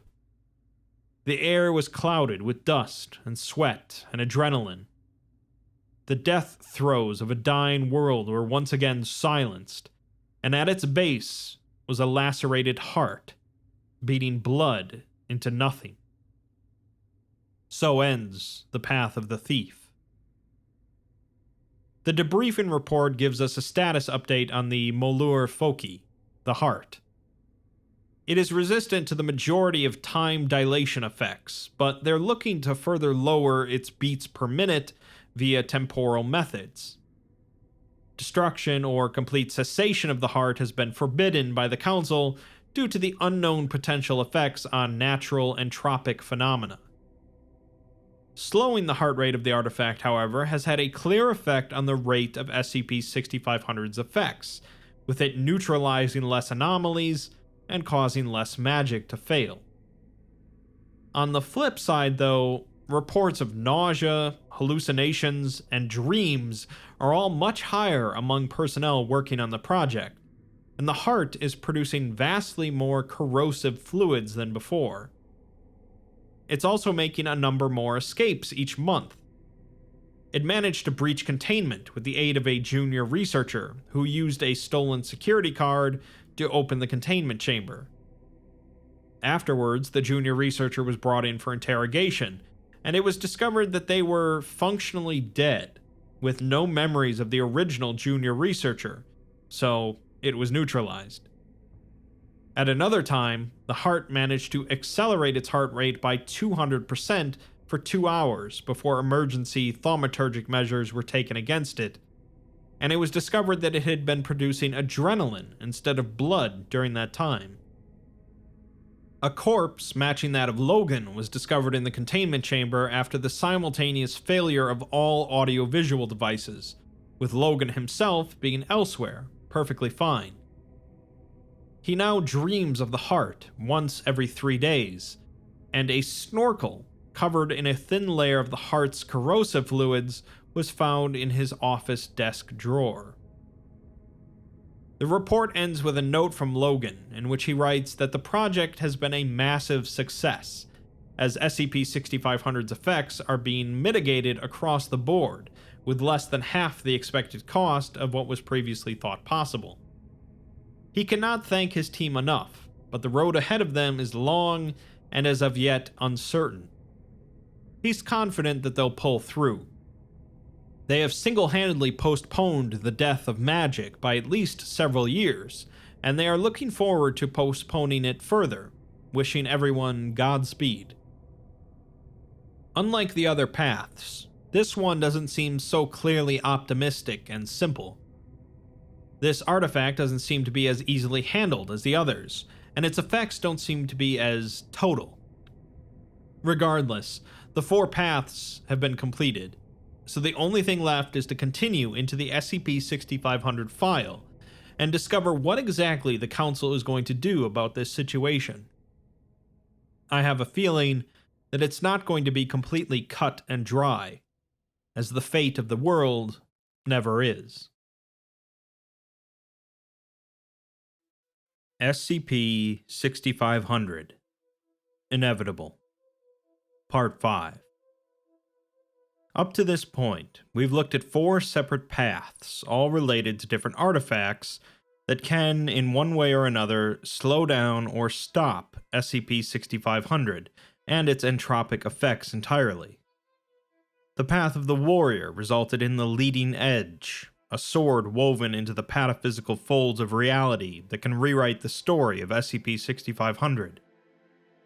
The Path of the Mage resulted in the Orichalcos Codex, an extremely powerful magic relic that can cast spells on a universal scale. The Path of the Cleric resulted in a staff that can link an untold number of realms to SCP-6500, spreading out its entropy to make it completely ineffectual. Finally, the Path of the Thief resulted in the Molur Foki, a relic intertwined with rot and degradation, giving its holder control over all forces of entropy, including 6500. With all 4 paths completed, it's time to delve further into the 6500 file, which requires the input of our Overseer credentials. The text before the password reads, "I am the author of rebirth, in fire, water, air, and earth. Despised, I stand alone, but when the truth be known." The actual password to finish the poem is the phrase that repeated in all 4 of the paths: "I will not fade." With that entered, we're informed that the person accessing this file currently is O513, and their presence is currently required at an O5 Council conference. It seems that O5 members are required to be in physical attendance if there's any meetings of the entire council. To get around actually physically traveling to one location, they simply transfer their consciousness into clones that are all present together. O513 is acting as the mediator for this meeting, with O51 running it and O52, a large cylindrical machine, acting as the archivist. The meeting begins with O51 discussing a requested review of sentence by the Internal Judicial Department. While they talk, O513 looks to their tablet, seeing that the case being discussed concerns none other than O5-0, the individual that was exiled from the Foundation and had left behind the documents discussing the 4 artifacts. O50 is now being accused of espionage, abduction of anomalous objects, and attempting to commit armed assault, use of anomalous objects against humanity, and other attempts at K-class event realization. Specifically, as O51 explains, Zero used their catalog of anomalous abilities and physical augmentations to covertly enter a Foundation facility and masquerade as a senior researcher. He then submitted a project proposal to procure the staff from the Path of the Cleric, and then used it to gain control of the other artifacts. He wielded each of the artifacts with the stated intent of bringing about the dissolution of the Foundation. The High Tribunal has sentenced O50 to execution for these crimes, but it seems that Zero can't actually be executed, thanks to how anomalous he is. The Council is here to look for an appropriate alternative. A wall then shifts away to reveal a massive chamber containing a single individual suspended in midair, each of their 6 limbs shackled with enormous steel deadlocks. This is the individual claiming to be O50, and he has so far refused to defend or deny his actions in any capacity for the Tribunal. O54 speaks first, saying that he doesn't see any issue with treating him as any other high-threat anomaly, and once SCP-6500 causes him to lose his anomalous abilities, he can be executed. O56 scoffs at this, however, asking him if he wants to delay the restoration of the entire anomalous world and risk giving O50 exactly what he wants. They're not even certain of the full capabilities of the artifacts yet, and it's possible that they may only stop or slow the phenomenon, which is the case of the heart from the Path of the Thief. If the anomalous and the Foundation were doomed anyway, what would be the point in executing him? O59 asks if anyone were to understand the nature of the artifacts, wouldn't it be this individual? O51 agrees, but says that he's refused to answer any relevant inquiries. O59 states that she would like to attempt anyways, and addresses O50, asking him what he knows of the artifact's abilities and their role in preventing SCP-6500. O50 begins speaking, his words relayed through 052 to monitor for any cognito hazards before passing them along to the rest of the council. 0 says that the Earth Mother provides tools to those who will fight in her name. 2 of the council members roll their eyes, and 0510 says that the council is not in the business of solving riddles. 050 smirks before continuing, saying that the artifacts are elements of the natural world, imbued with the power to restore it. The natural world does not include the Foundation. 051 insists that the Foundation protects both the anomalous and veiled worlds, only neutralizing when necessary or ethical. Their pursuits require the natural world and its prosperity. 050 guesses that he's 051 and says that he sounds just like his father, regurgitating all of these self-justifying turns of phrase that the Foundation has always used. 051 responds that the prisoner will address the council with respect, and 050 half-heartedly apologizes. He says that the artifacts may keep the impasse at bay for a time, but they will not solve the root of the disease. 056 asks what the root of the disease is, causing 050 to laugh and say that 051 hasn't told them yet. 051 reluctantly informs the rest of the council that the link between containment efforts and SCP-6500 is stronger than they originally thought. The prisoner continues by saying that the Foundation is the cause of 6500, the sole cause. Every time they lock up an anomaly, conduct a test, or publish a document, they choke magic out of reality by applying their artificial understandings and definitions. A Foundation that secures and contains is incompatible with the anomalous. The rest of the council is, naturally, upset at 051 for concealing this from them, but he argues that he wasn't going to risk the Foundation for the anomalies they swore to contain. 0510 says that their options then are to either sit and watch anomalous phenomena die out, or to dissolve themselves, so they can instead sit and watch anomalous phenomena destroy humanity. The prisoner interrupts, saying that humanity existed long before the Foundation, and although they tell themselves that they're preventing countless untold apocalypses and raptures, they're really just preventing change.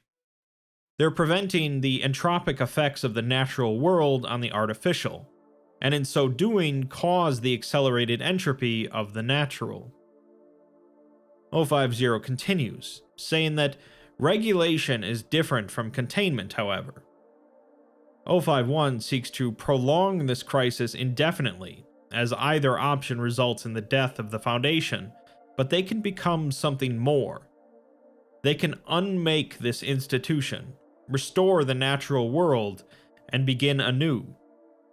They can build an organization that fights for the Earth Mother and for its inhabitants, human or otherwise.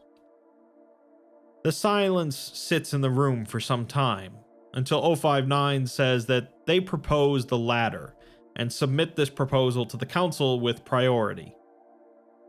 053 says that the Foundation cannot exist for its own sake, and if they act neither in the best interests of humanity nor the anomalous, then they act for nothing.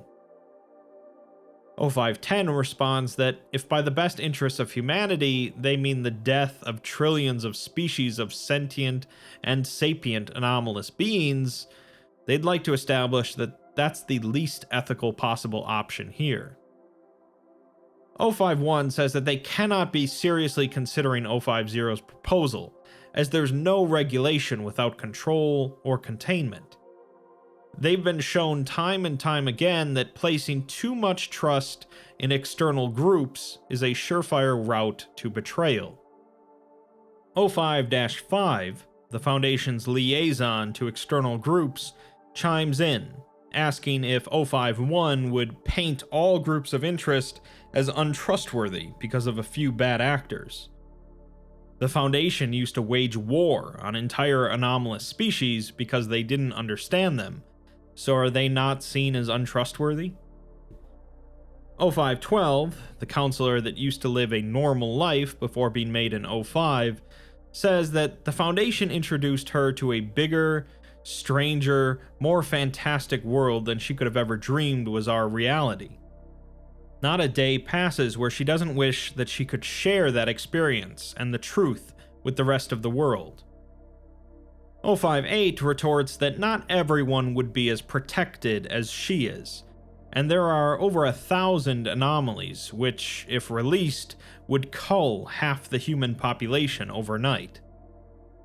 057 says that there would of course be cooperation with external groups to ensure the ethical relocation of all decontained anomalies. 054, on the other hand, pleads for the rest to think of the sacrifices they've made throughout their history, all of the lives and resources, and they would betray these efforts by giving up. 050 says that magic is not the result of individuals alone. Social, organizational change is also needed, and they must cooperate in their acceptance of the anomalous. 0510 says that without the Foundation, humans will fear the world again, plunged back into darkness. 11 retorts that humans are the only Class 3 species that do not know the truth of anomalies, and they owe the truth to the world, regardless of the shock. The Council decides that the only course of action is to put it to a vote, to dissolve the Foundation in its present form and begin the process of shaping a new organization able to forge bonds with anomalous communities, ensuring their preservation and future prosperity. 12 of the councilors submit their votes, 6 for yes and 6 for no. It's up to 0513 to break the tie and vote one way or another. There's a branch here, depending on which way we decide. Let's go with yes. Following the vote, the Temporal Anomalies Department alerted administrative personnel to the passing of a critical pivot in time as a direct result of the conference's events. A pivot is any non-predeterminable event which causes the branching of its timeline into multiple timelines. A critical pivot is one that occurs in all timelines which are branches of the prime timeline, despite the vast differences between said branches. These are rare, unavoidable branching events and/or decisions with immense consequences on the fundamental trajectory and stability of their timelines. If a critical pivot has two outcomes, one will almost always cause a gradual decline in stability, eventually resulting in total temporal failure and timeline collapse. Essentially, the vote created two timelines, and one will end up being far less stable than the other, with the Temporal Anomalies Department tasked with monitoring each one to find out. As part of that monitoring, we get to look at two more paths, two more stories in this new timeline where the Foundation voted to dissolve itself. The first path we're looking at is the path of the Voyager, which spans across a number of different times and locations, although the file is presented in chronological order, even if the events didn't necessarily happen in that order. It starts in New York City in 1970, on New Year's Day in Central Park, where a faint rhythm of clicks and whirs can be heard at a bench, followed by a dull blue glow. The glow gradually brightens into a silhouette as the rhythm grows louder, increasing in pitch until a woman snaps into being, wearing a tactical black uniform. She's also wearing a blinking gray-blue watch, which sparks and sputters to a halt as its primary gear pops off and shoots out into the grass. She gasps for air and looks around in surprise as she starts hearing the chant of thousands of voices counting down and bringing in the new year. She realizes where, and more importantly when, she is, as this is apparently the factory default destination for her time machine. She angrily pulls out a small notepad and pen and adds an item to her checklist. A figure to her right, seated on another bench, calls out to her, and she recognizes it as herself from a different time. The other her unlatches a different watch from her wrist and holds it out for her, asking if she's looking for something. She grabs it, thanks herself, and asks where she got it. The other her, of course, says that she got it from herself when she was her. The woman's name is Ilsa, and the future version of her tells her that she's headed home for a few days, or at least that's what she told herself when she was her. I'm not sure we're really supposed to understand this conversation entirely, but Ilsa says that that's against the rules. The other version of her says that they wrote the rules, and it's work-related. She pulls out another time watch and jokingly tells Ilsa to have some patience, causing her to chuckle, as they both know that they had once spent 80 consecutive years in a single room. Ilsa fires up her new time watch, and the air around her gradually gains a reddish hue. She tells her future self that she'll see herself when she's her. Her future self says that she gets to send her in the right direction, and asks her what her end of the deal was to get back. Ilsa blinks in confusion and says that the student wanted information, but her future self corrects her and says that it wanted memories, and it took more than it let on. Her future self says that she's going to find Lise, as she needs to meet her. The wall of red anachronous energy seals shut around Ilsa, and she's alone for a few moments to prepare for her next jump. In those moments, a single question crosses her mind. Who is Lise? Ilsa then manifests with a bright blue flash in a park in Ontario in the year 2000. The watch is malfunctioning, and she swats at it to try and shut it down, to no avail. She's in the parking lot for Site 43, and a car swerves around her to enter as she rolls to one side. She frantically presses buttons on the watch, but then she disappears again. A young doctor steps out of the intersectional subway station as a pot of petunias manifests 42 meters above his head. The pot smashes into the windshield of the doctor's car, prompting him to pull out a cigarette and curse. The broken remains of the flower pot demanifest soon after. 20 years later, an older version of the Doctor leans against the wall of the facility, conversing with a new colleague who possesses an extreme passion for theoretical pataphysics, Placeholder McDoctorate. Placeholder says to him that he could think of it like a luck-based anomaly, but the luck part is really a side effect of our perceptions of the narrative potential of someone having really bad luck.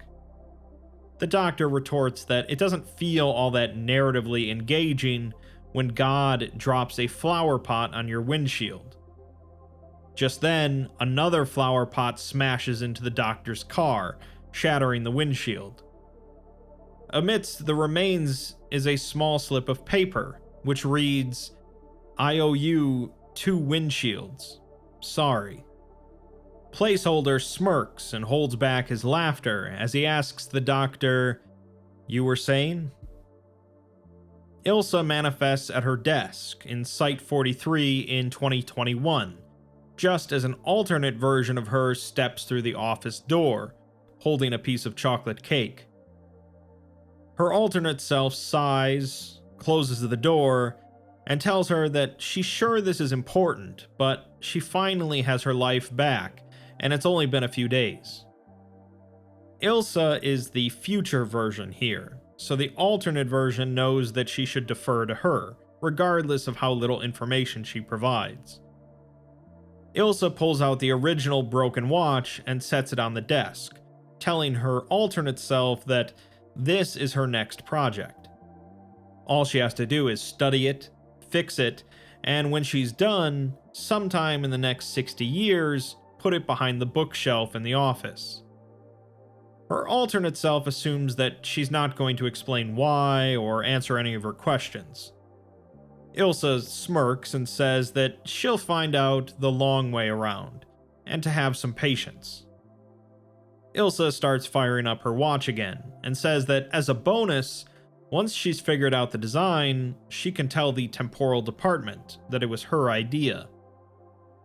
Her alternate self asks if that's how she ends up getting hired, but Ilsa just winks before disappearing again. Elsewhere, and at some unknown time, Ilsa opens the doors of the director's office of the Temporal Anomalies Department.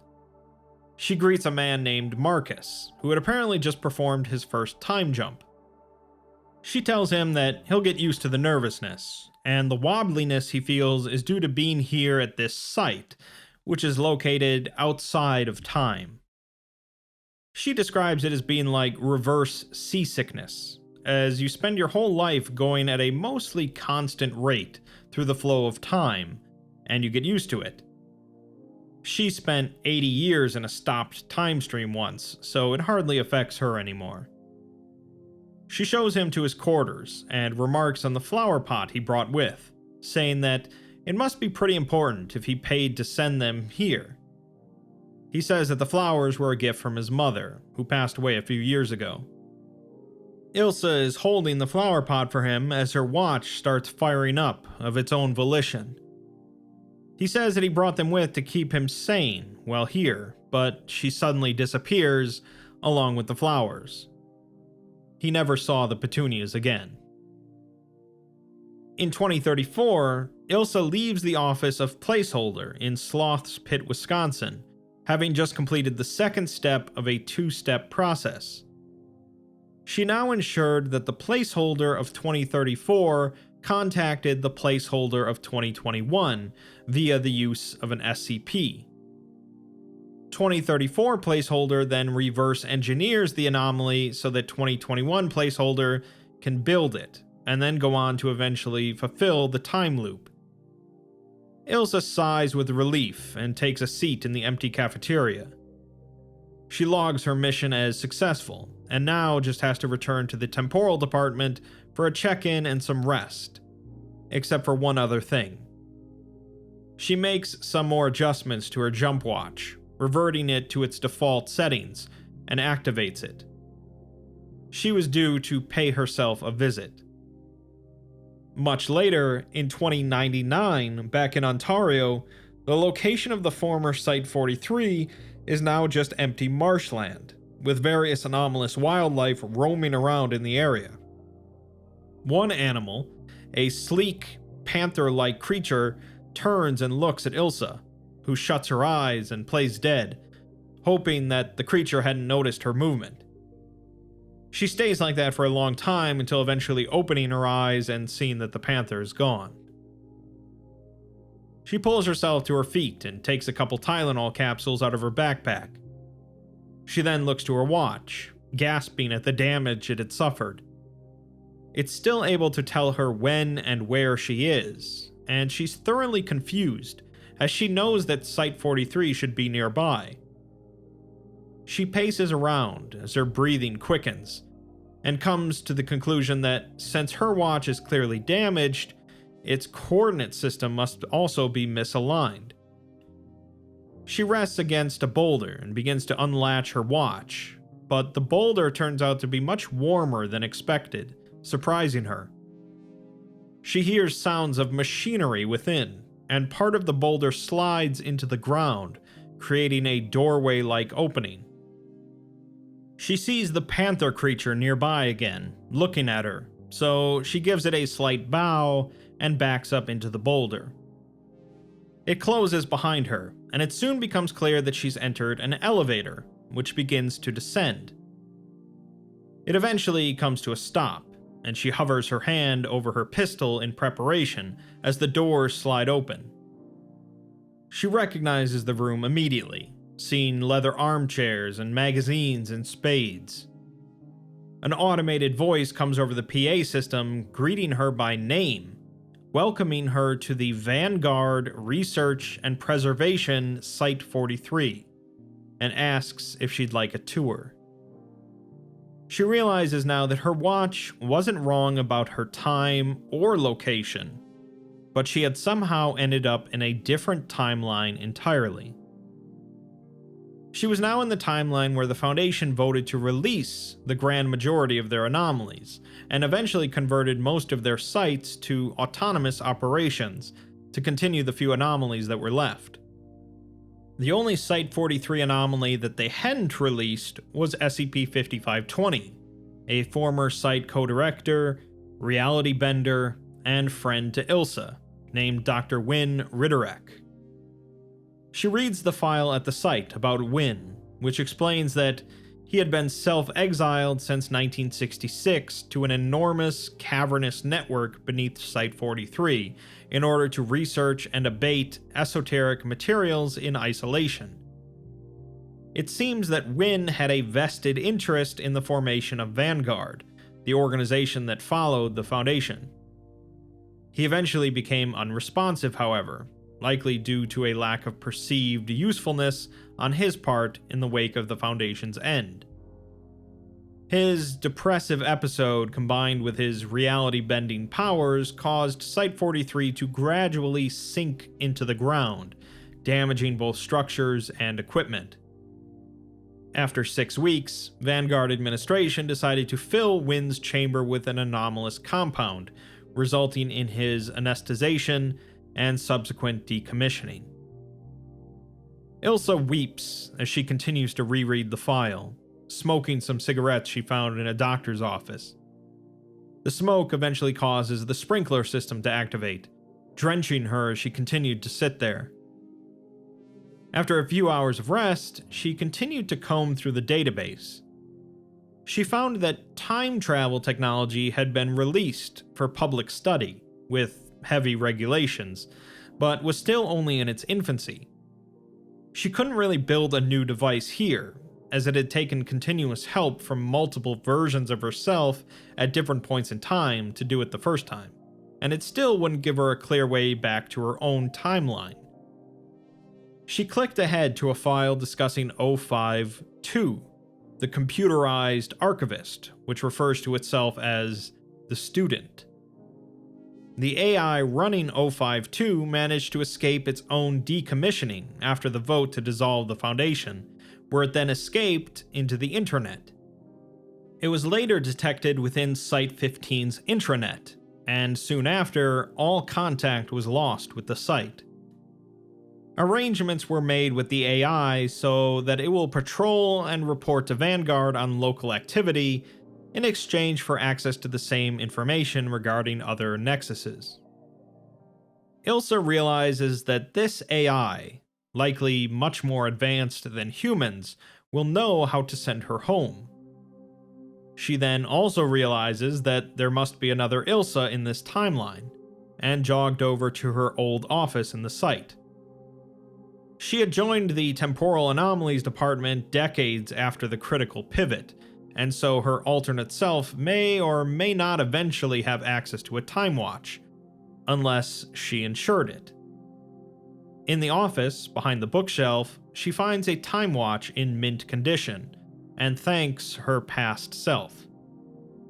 She begins activating the watch, knowing exactly where and when she'd meet her other self.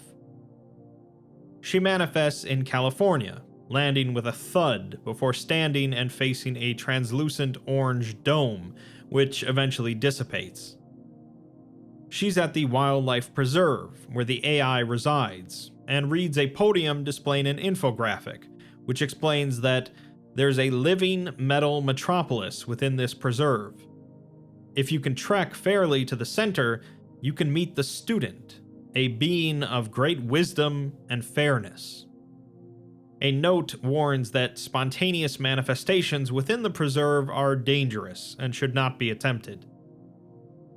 It's a 5-kilometer trek to the center, so it takes Ilsa quite a bit of time, with taking frequent breaks to drink and rest.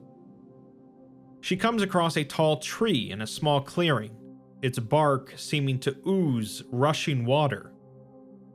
A dead log lay at its base, partially eroded by the water, and when she reaches out to touch the tree, 2 sap-colored eyes blink awake, sending a shudder down her spine. She continues on as the dawn breaks, coming across a field of grass twice as tall as her.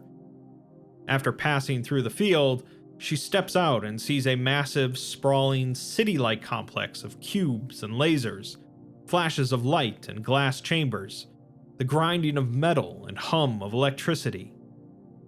She takes a few steps forward, standing in front of an enormous silver-gray wall, and yells out a greeting to the student, saying that she has information. Suddenly, the entire city's motion stops and falls silent, and after a moment's hesitation, a grid of smaller cubes flip in various directions, altering their colors to form an enormous orange eye. The student speaks into Ilsa's mind, simultaneously an elegant and uncomfortable sound. It says that data is required, but it doesn't detect an external storage device. Ilsa shudders and takes a deep breath, telling it that the info it wants is in her head. It says that preliminary analysis indicates a lack of viable training data, and she responds by telling it to not just look at the facts, but to look at what she felt.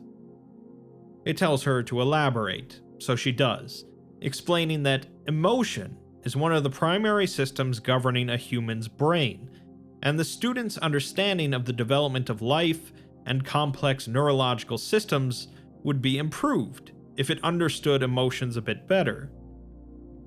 She says that she's suffered, and she spent 80 years locked in an office, so she can afford to part with a few of them. The student's secondary analysis indicates an abundance of viable training data, so it asks what she's proposing. She wants help getting back to her home timeline, and it says that that's simple, and it will take 2 years of her memory in exchange. She thinks about it for a few moments, and then says that she wants to add to the deal by getting some info on the fates of the 2 timelines, which one is stable and which isn't. The student doesn't respond for several minutes, eventually telling her that this info is complex, and it will take 7 years of memory for it, so 9 years total. Ilsa stares at her shoes for a moment, then her watch, before telling the student that she's ready when it is. The giant platinum wall opens to eject 2 blue tendrils, one which attaches to Ilsa's watch, and the other to her head. Everything goes dark, and she reawakens in a flashy red glow back at Temporal Site 01. Several agents converge on her to assist, asking what happened and where she went. She swallows down some Tylenol and says that she saw the other timeline, and saw how they end. When asked what she saw, she smiles and says that they don't end. That path was likely more than a little confusing, thanks to both involving time travel as well as several other characters from other articles, but the point is that Ilsa found the Vanguard timeline to still be around and well in 2099. The second path of the Vanguard is the path of the Emissary, which begins with a priority message to all personnel from Overwatch Command. It reads, "Everything ends. Everything that lives eventually dies. Everything. And we know how that works. It's part of being an adult. People die, pets die, and countries fall. Entropy is a function of the natural order of the universe. But we have decided not to go quietly into that dark. The impasse has come. SCP-6500 is real, and Overwatch Command has voted to deal with it in the only way possible. We must evolve. The foundation I helped midwife into existence has grown corrupt and stagnant. A still pool of water breeds disease. A running stream is constantly pure. We must flow with the changes in the coming days and months. The Foundation is dead, but we are not. The Foundation will end, but magic will not. Look to the sunrise, for there will be no more dying in the dark. This is the conclusion of an era, but we persevere. Be resolute. New orders will be forthcoming in short order. The message is signed by 050. The path continues with a proposal development conference and quite the diverse list of attendees. Representing the Foundation is a number of site directors and other personnel, including Tilda Moose, Sophia Light, and Alto Clef. Representing the Serpent's Hand are 3 individuals, including Allison Chow, the Black Queen, and the representatives of the Nalka, also known as the Sarkites, include a Karcist, formerly SCP-2075. 2 agents represent the Maxwellist Collective, seemingly a new branch of the Church of Maxwellism, which itself was a branch of the Church of the Broken God. Finally, there's Papa Legba, a community leader of the Nexus La Rue Macabre, and Thelo Zwist, the last surviving Schriftsteller, an ancient order of thaumaturges specializing in enhanced linguistic memetic workings. The meeting dealt with a diverse group developing a proposal for a new organization in the wake of the Council voting to dissolve the Foundation. The first 9 minutes of the meeting are lost from the record, so we come in when the group votes to move discussion of SCP-173, the statue, to the end of the meeting. Everyone approves of this vote except for Dr. Clef, who angrily says that this whole idea is a waste of time anyway, and it'll never work. Dr. Dan asks why Clef is here at all, and if there isn't something vaguely misogynistic he could be doing.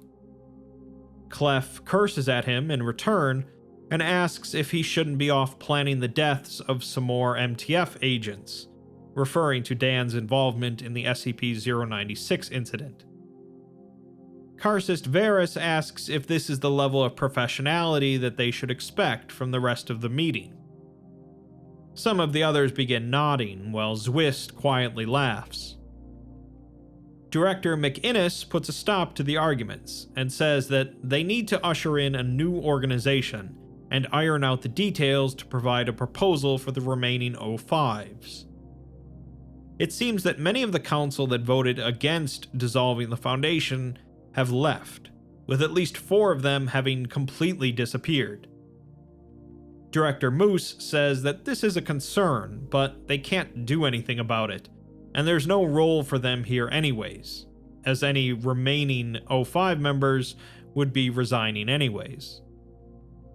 Some of the others find it hard to believe that the majority of the council voted themselves out of power, but Director Light says that that's what happened. It's clear that the meeting isn't going well, as especially the members of the Serpent's Hand don't seem to be too glad to be sitting at the table with the Foundation. Papa Legba says that he doesn't speak for the Hand, but thinks that they're all glad to be included in this discussion. The world is changing, and if people are going to learn about La Rue Macabre, he wants to be in on that decision. The representatives from the Nalka agree that they're glad to be here, as well as the Maxwellist Collective.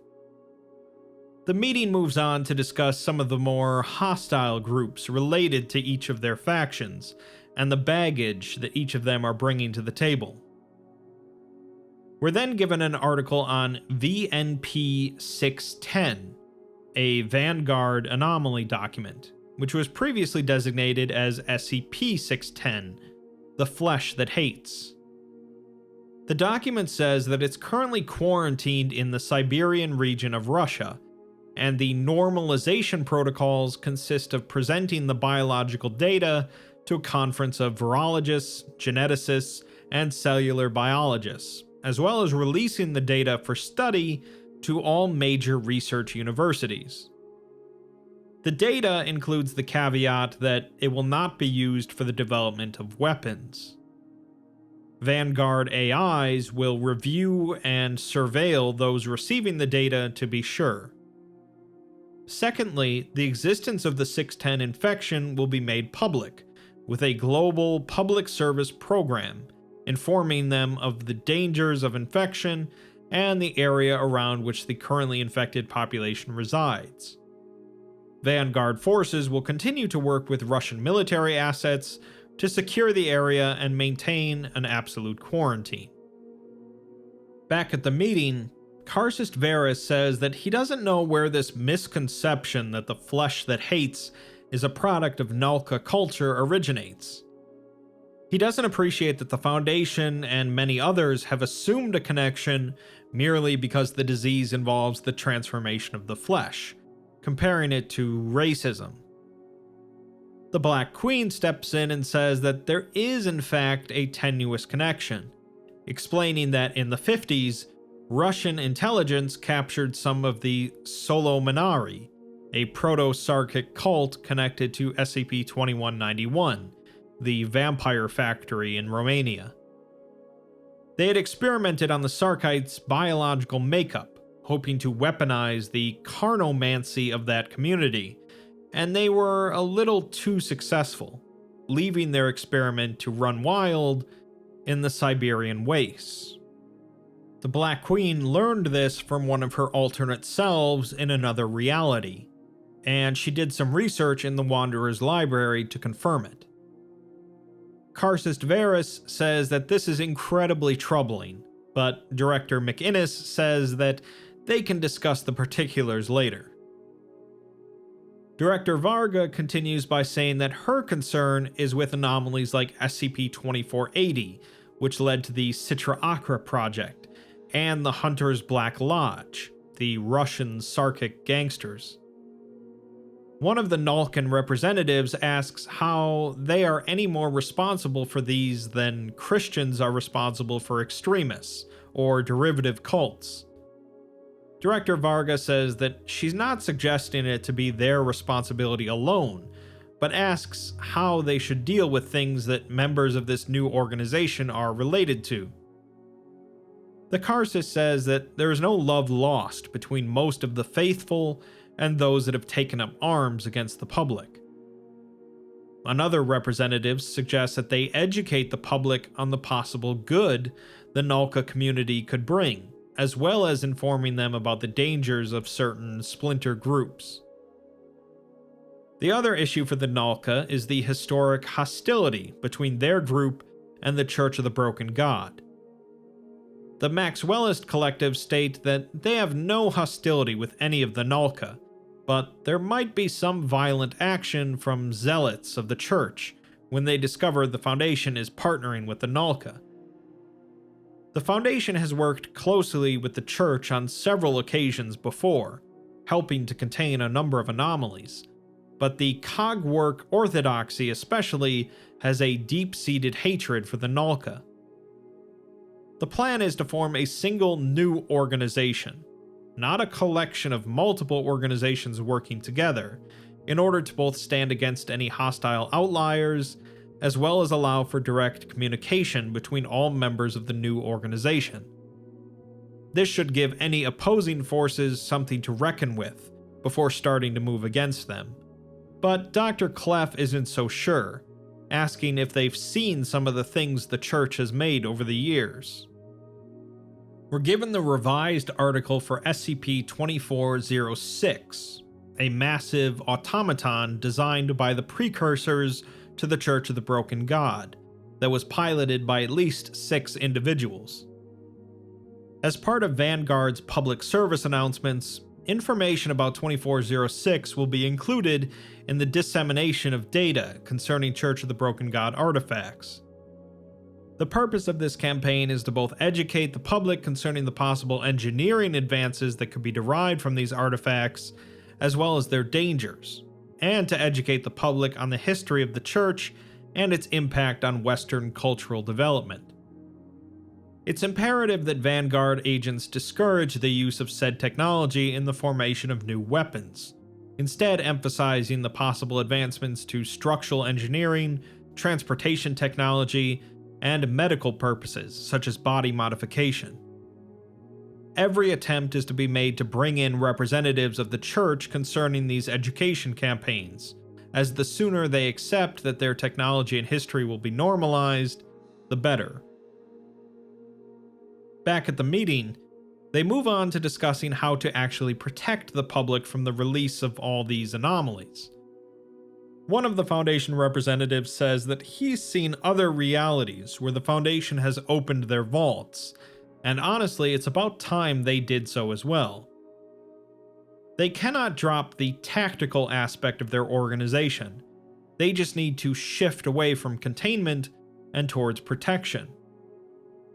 They're going to face enormous resistance from the Global Occult Coalition and a half a dozen other groups that are completely against the release of these anomalies, not to mention the threat from the actual anomalies themselves.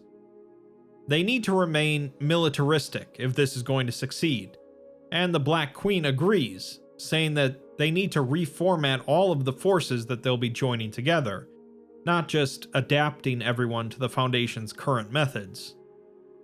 This, combined with all of the anomalous capabilities that each of these groups would be bringing to the new organization, should make the whole endeavor possible.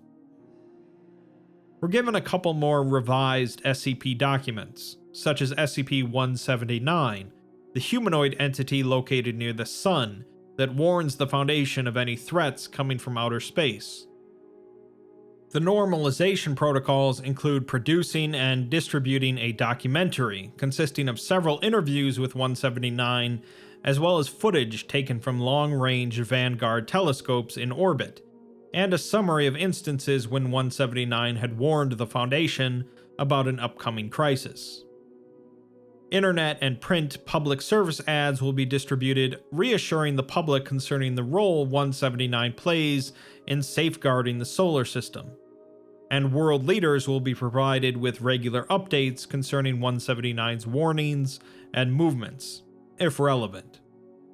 The thought is that once the public gets over the shock, the existence of 179 shouldn't be too hard to swallow, allowing Vanguard to inform them of something hopeful.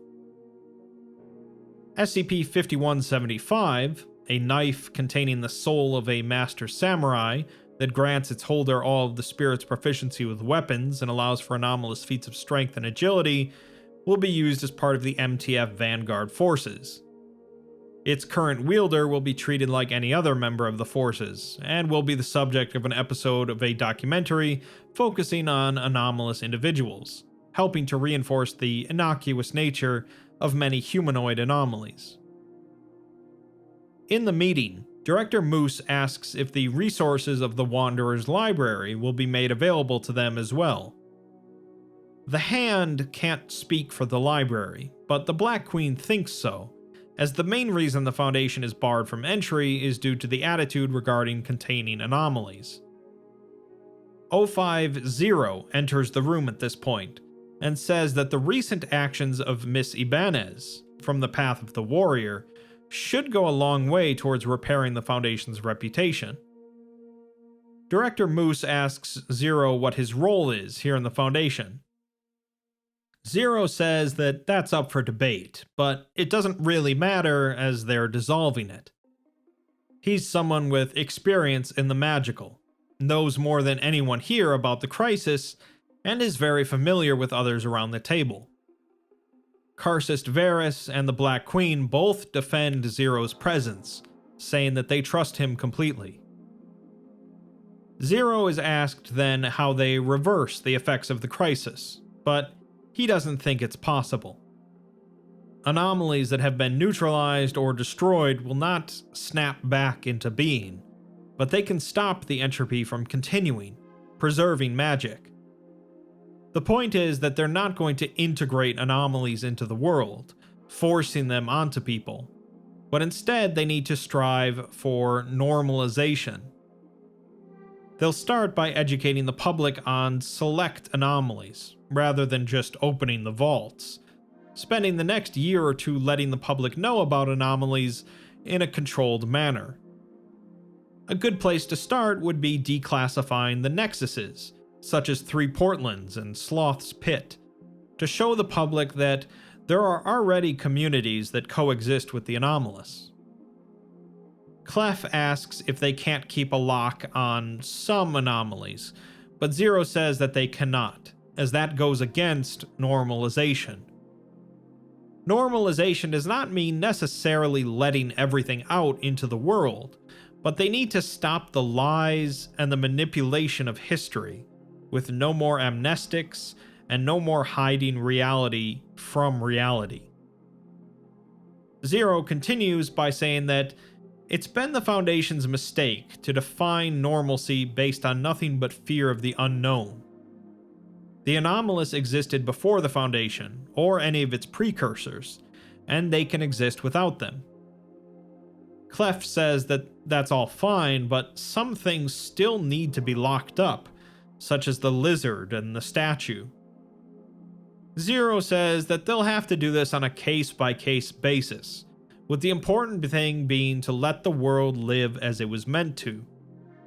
They can still restrain killer monsters and deadly plagues without containing them from the world on a conceptual level.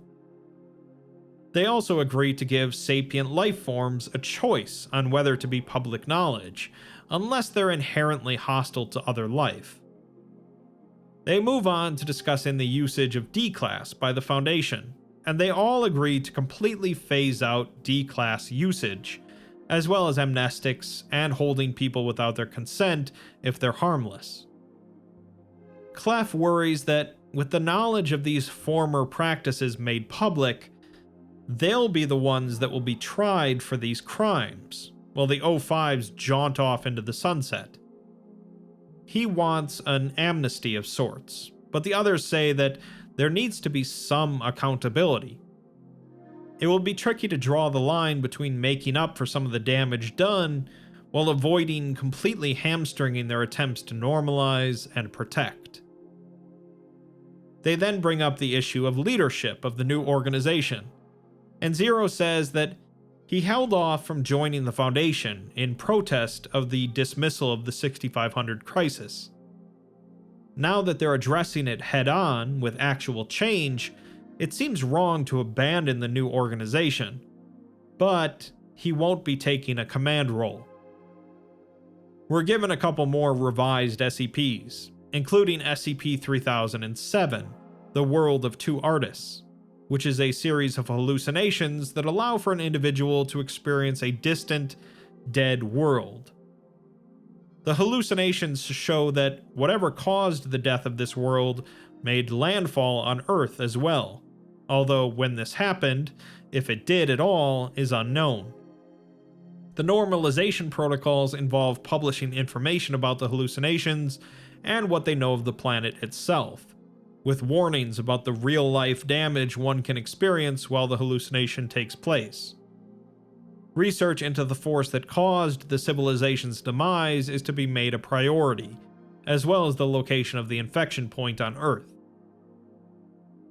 Back at the meeting, everyone agrees that they should not model the new command structure after the O5 Council, as they had zero accountability. They also agree that the new command needs to contain a diverse set of opinions on the anomalous, with former Foundation personnel comprising half of the board at most. It will be awkward in the best case scenario, and possibly hostile, mixing all of these different viewpoints, but they agree that they need to make it work. No one is opposed to the organization that they have so far outlined, one focused on protecting, informing, and normalizing the anomalous with the public in a staggered way. A conjoining of forces between those represented at this table and possibly more in the future. This organization comes to be known as Vanguard, with the motto of shelter, normalize, inform. As far as we can tell then, between this rational discussion and the future version of the timeline glimpsed by Ilsa, Vanguard works out. the public comes to accept the existence of anomalies in a controlled manner, and the SCP-6500 crisis is solved, with the world existing in a much different state than before. But what if that vote had gone differently? Let's rewind a little bit and see what a nay vote would have resulted in. A world where the Foundation refused to capitulate to an anomalous force. Just as before, we're given two more paths to look at in this timeline. So let's start with the path of the Reliquarians. The path begins on the eastern Nile Delta at a classified Foundation dig site. Dr. Laura Cruz, a Foundation archaeologist, had been assigned to this dig site during the peak of the SCP-6500 crisis, when all sorts of anomalous life had gone extinct. Now, however, she was watching magic return to the world as the crisis started to improve. Dr. Cruz had been responsible for leading a dig on a major Davite site in Russia, but the anomalies there had literally turned to dust beneath her boots, so she was assigned here instead, the site of the Battle of the Delta. It was a major conflict which may have saved ancient Egypt from the Sea Peoples. Until tonight, it had been unremarkable, but now it was glowing. The dark soil was crisscrossed with a pattern of white and blue light, which made the team feel uneasy, as if the past was screaming at them. The readings from their equipment show it to be mundane mud and clay, with nothing unusual about it. They decide that they should evacuate, as this makes their dig highly visible, so Dr. Cruz grabs a soil sample and they flee the area. Not long after, a GOC helicopter swoops over the dig site. The Foundation was wrong about many things, but a few things specifically were particularly relevant. Firstly, that they had recovered all of the artifacts which could have been used to undo the crisis. Secondly, that their recent efforts had done anything to defeat the Bow lineage, or their Foundation Elimination Coalition. Finally, that this had been the first and only impasse. Elsewhere, in Port Said, Egypt, aboard the SCP-S Phoenix, Commander Amir Abdul addresses the task force they had set up here. Officially, it had been termed Provisional Task Force Sigma-11, and they were 8 men and women from across the Foundation set to reclaim 3 archaeological sites, which had fallen under Coalition control. Their topic of discussion was the Foundation Elimination Coalition, formerly a GOC splinter group led by Agent Martin Bow from the Path of the Mage. With Bow now in Foundation custody, they believe it to be led by a man named John Iteric, alleged High Priest of the Children of the Scarlet King. The group hopes to bring back magic on their own terms, but another agent remarks that magic is already back, thanks to the 4 artifacts, and asks if they hope to bring back another form of magic. Another member of the task force, Dr. Athenadora Cat, an actual cat, chimes in to say that they may be working from the theory that the 4 artifacts are not the only ones, with various others being proposed before the 4 were discovered. Commander Abdul continues, saying that the group is likely weak, having only succeeded with razing 1 site to the ground so far. One agent, Price, asks what Dr. Willis Weddle is doing here, referring to him as Wet Blanket Weddle. He says that he has a doctorate in the history of the Mediterranean and he works in replication studies. He's going to help reclaim the dig site in the Delta along with 2 other agents, including Agent Price and Dr. Cruz. Meanwhile, the rest of the team, led by Agent Navarro, is going to reclaim a shipwreck in Santorini, with both teams afterwards meeting up to take out a base of operations at a reliquary in Athens. On the coast of Santorini, Greece, Agent Navarro and his team arrive via a jetty, avoiding a UN blockade thanks to a device created by another member of the team, Dr. Placeholder McDoctorate. Placeholder explains that the device makes people who view it see anyone within 10 meters as being part of the background, de-protagonizing people. They're joined by Dr. Zur, who remarks that she hates pataphysics, and Dr. Cat, who is excited to go to an actual dig site. Dr. Cat explains that the shipwreck here seems to predate the Minoan eruption on Santorini, with the eruption cited as the inspiration for the destruction of Atlantis, and possibly the biblical plague of Exodus.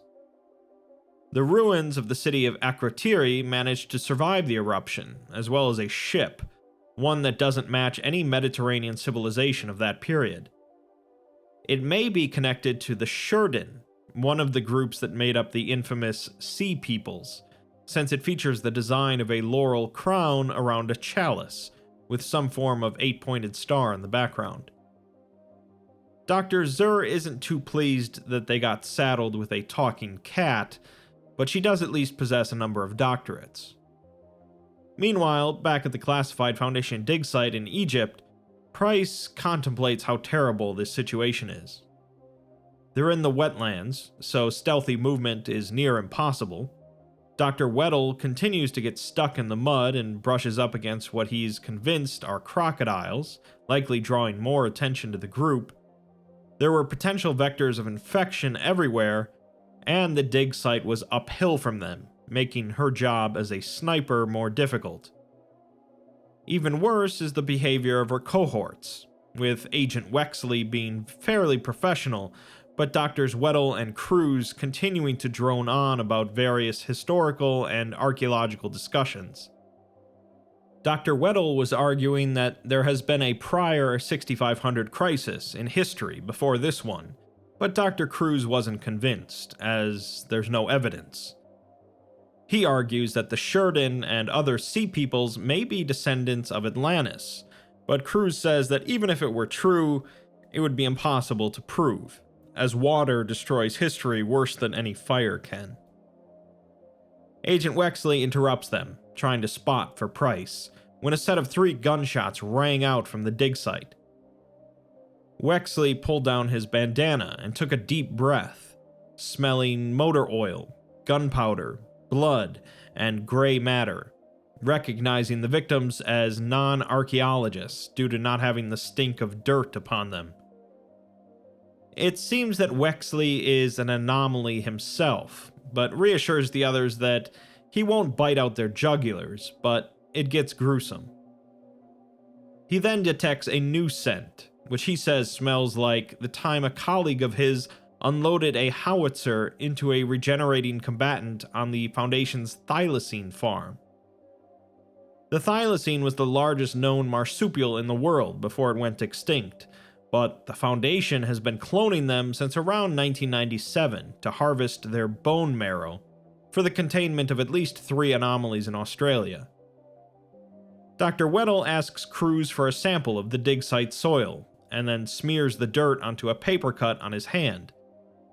His skin proceeded to emit an eerie blue light, and then the paper cut faded. Wexley can no longer smell the blood and gray matter, but the gunpowder scent remains. They're then interrupted by the sound of a loud mechanical buzzing overhead.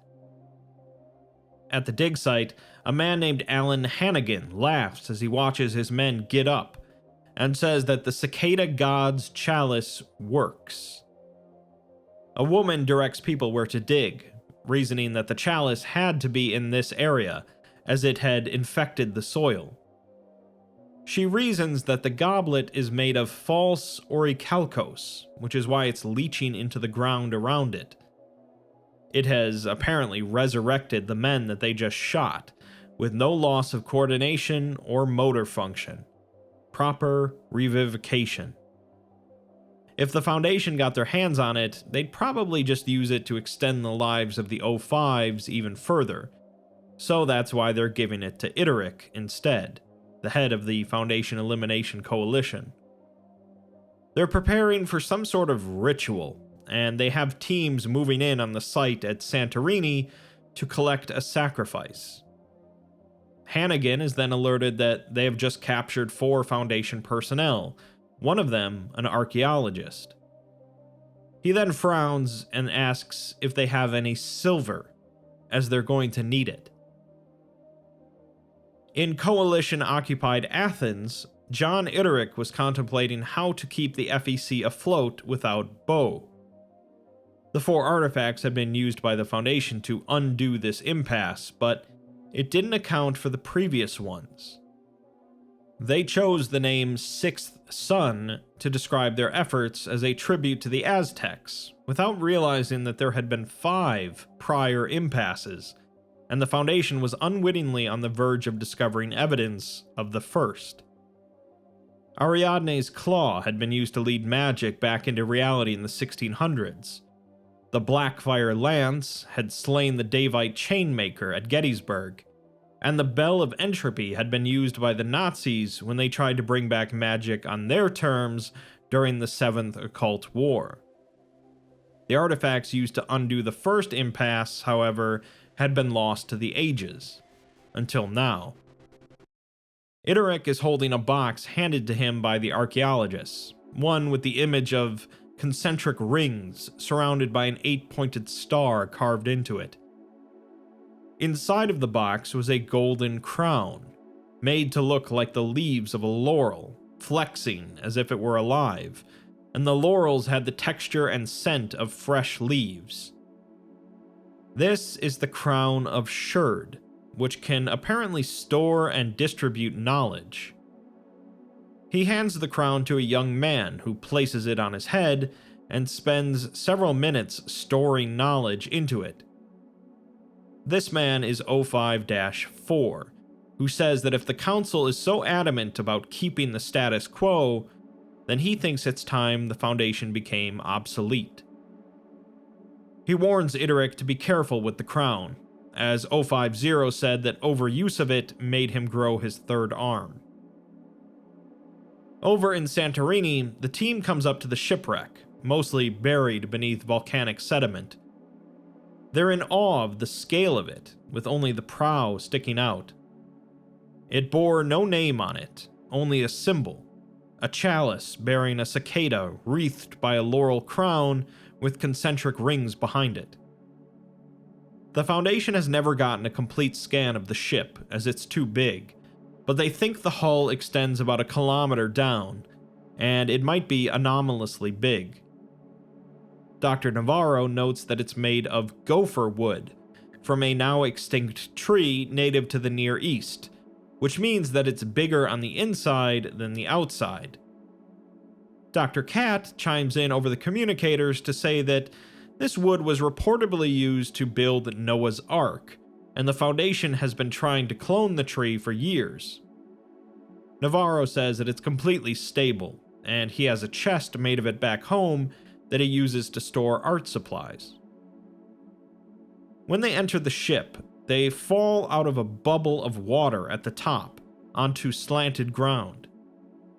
The ship should have normally been completely flooded, but unfortunately for them, the Coalition had arrived first and set up matter excluders around the ship, allowing for a dry space.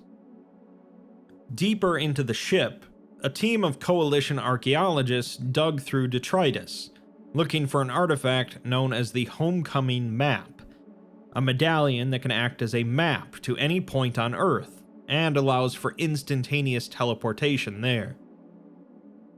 2 men comment on the idea that if the Foundation found it, they'd lock it up and throw away the key. They're interrupted by a perimeter breach alarm at the main entrance of the shipwreck. Back over at the Egypt dig site, Dr. Cruz was sitting at one end of a table as Hannigan pointed a pistol at her and demanded she tell him about the dig site. Cruz simply responded by giving her name, Foundation rank, and serial number. He asks again, and she repeats it, so one of Hannigan's men comes over and snaps her finger. She falls out of her chair, screaming, and digs her hand into the dirt, causing the soil to swiftly heal her finger. She tells Hannigan that it's kind of hard to threaten death and pain when you're literally on ground where both of those things are impossible. He says she knows something about the chalice, but she doesn't, despite working at this site for 5 years. He then asks if she's ever found anything like this piece of metal with an unearthly glow to it, which she has once or twice, but nothing intact. She deduces that the chalice must be made of that metal, infused with healing properties that have infected the soil, and probably associated with some kind of deity of life or healing.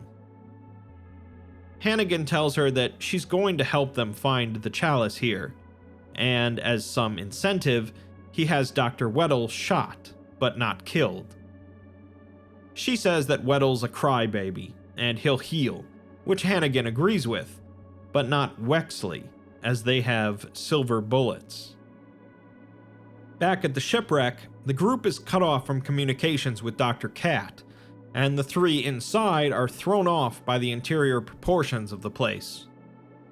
They come across a small statue with 4 hands sticking out of it, each missing an index finger. It was clearly a representation of some deity made of bronze, its hands showing signs of having held something at some point. It reminded Navarro, vaguely, of statues portraying Hindu deities, but far more static and stoic in posture, like one that would be found in Egypt or Babylon.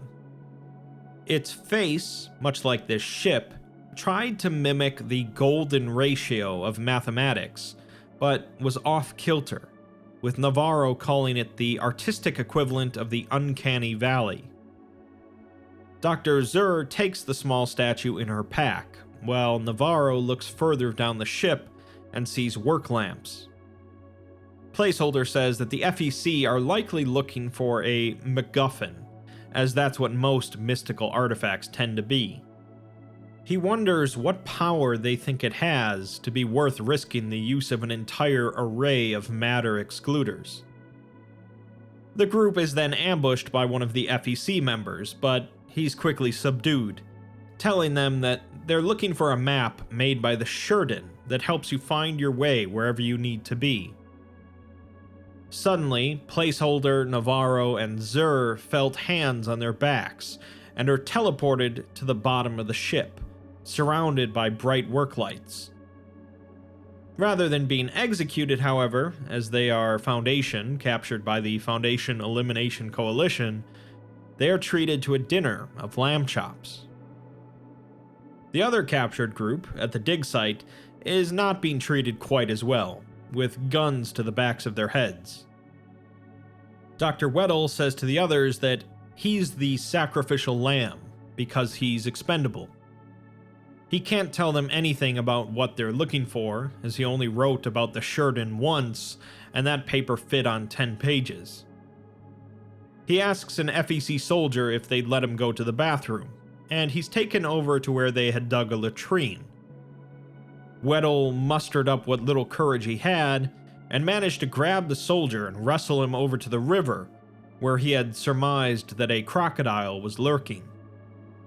The crocodile lunged for the soldier, but he narrowly avoided it, instead allowing Weddle to punch him in the temple and knock him out. He dragged the soldier away from the water and took his phone, ringing up a number that answered as South Cairo Produce Market. Weddle responded that he'd like to order a deluxe baba ganoush platter, mambar for 10, and a small tiramisu with tequila. Within a few seconds, he was connected to the SCPS Phoenix. Meanwhile, the others are wondering what happened to Weddle, with Price commenting that maybe he fell in with a gator and hopefully took the soldier with him.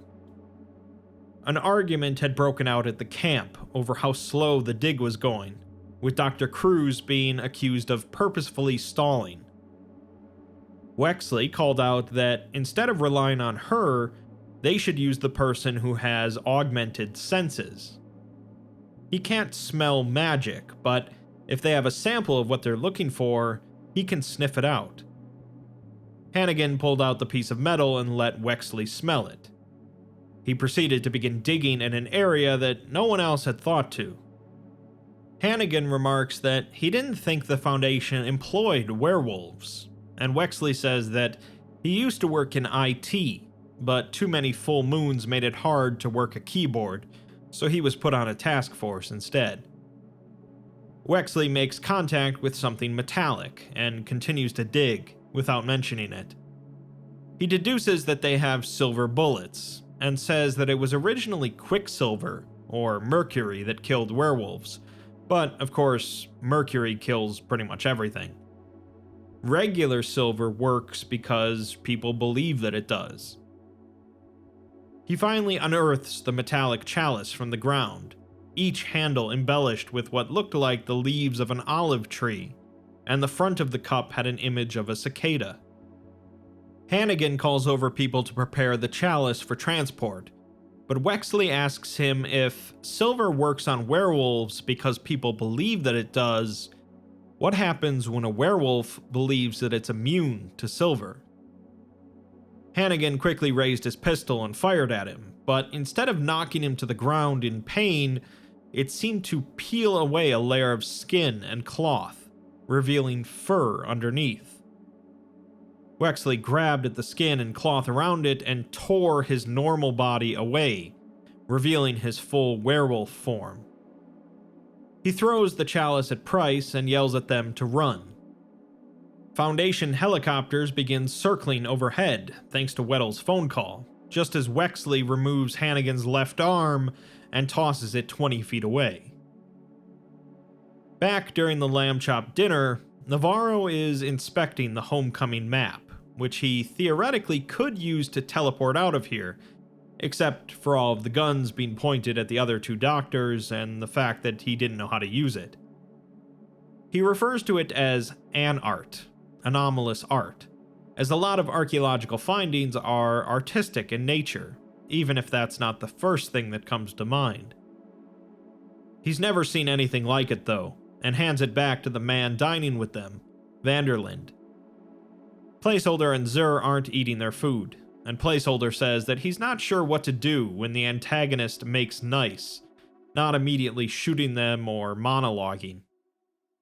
Vanderlind guesses that he's a pataphysist from Sloth's Pit, and says that they would be fascinated with what they've been able to research about Sheridan mythology. Another perimeter breach alarm sounds, and two agents teleport off with the map to handle it. Vanderlind continues by explaining that everything about the Sheridan is essentially completely opposite to the Greek way of life, with a mainly matriarchal society, and their gods rarely being humanoid, instead taking on animal forms.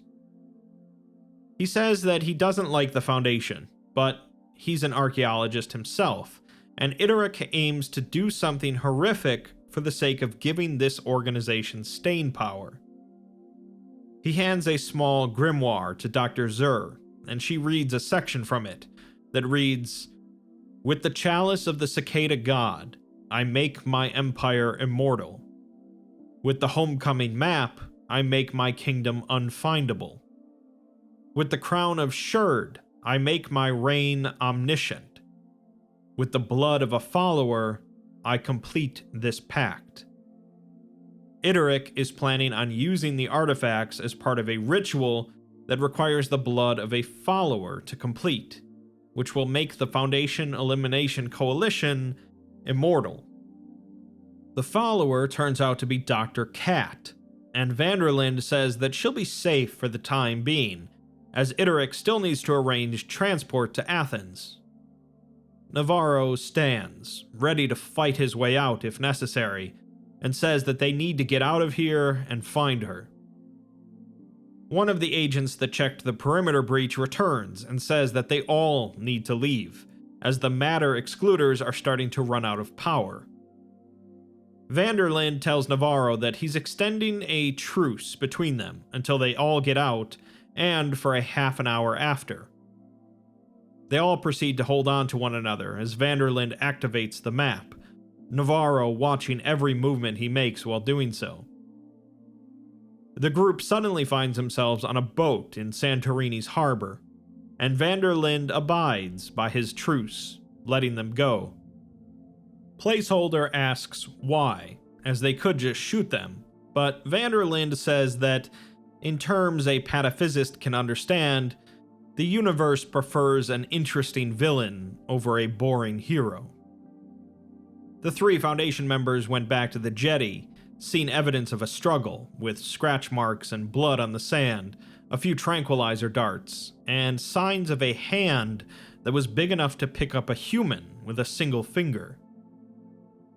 Over at the dig site, the Foundation had come down on the FEC like a sledgehammer on an egg, but it wasn't enough, thanks to the Chalice's power keeping everyone alive and healthy. The only thing it came down to was which side would run out of ammo first, and the Foundation was losing.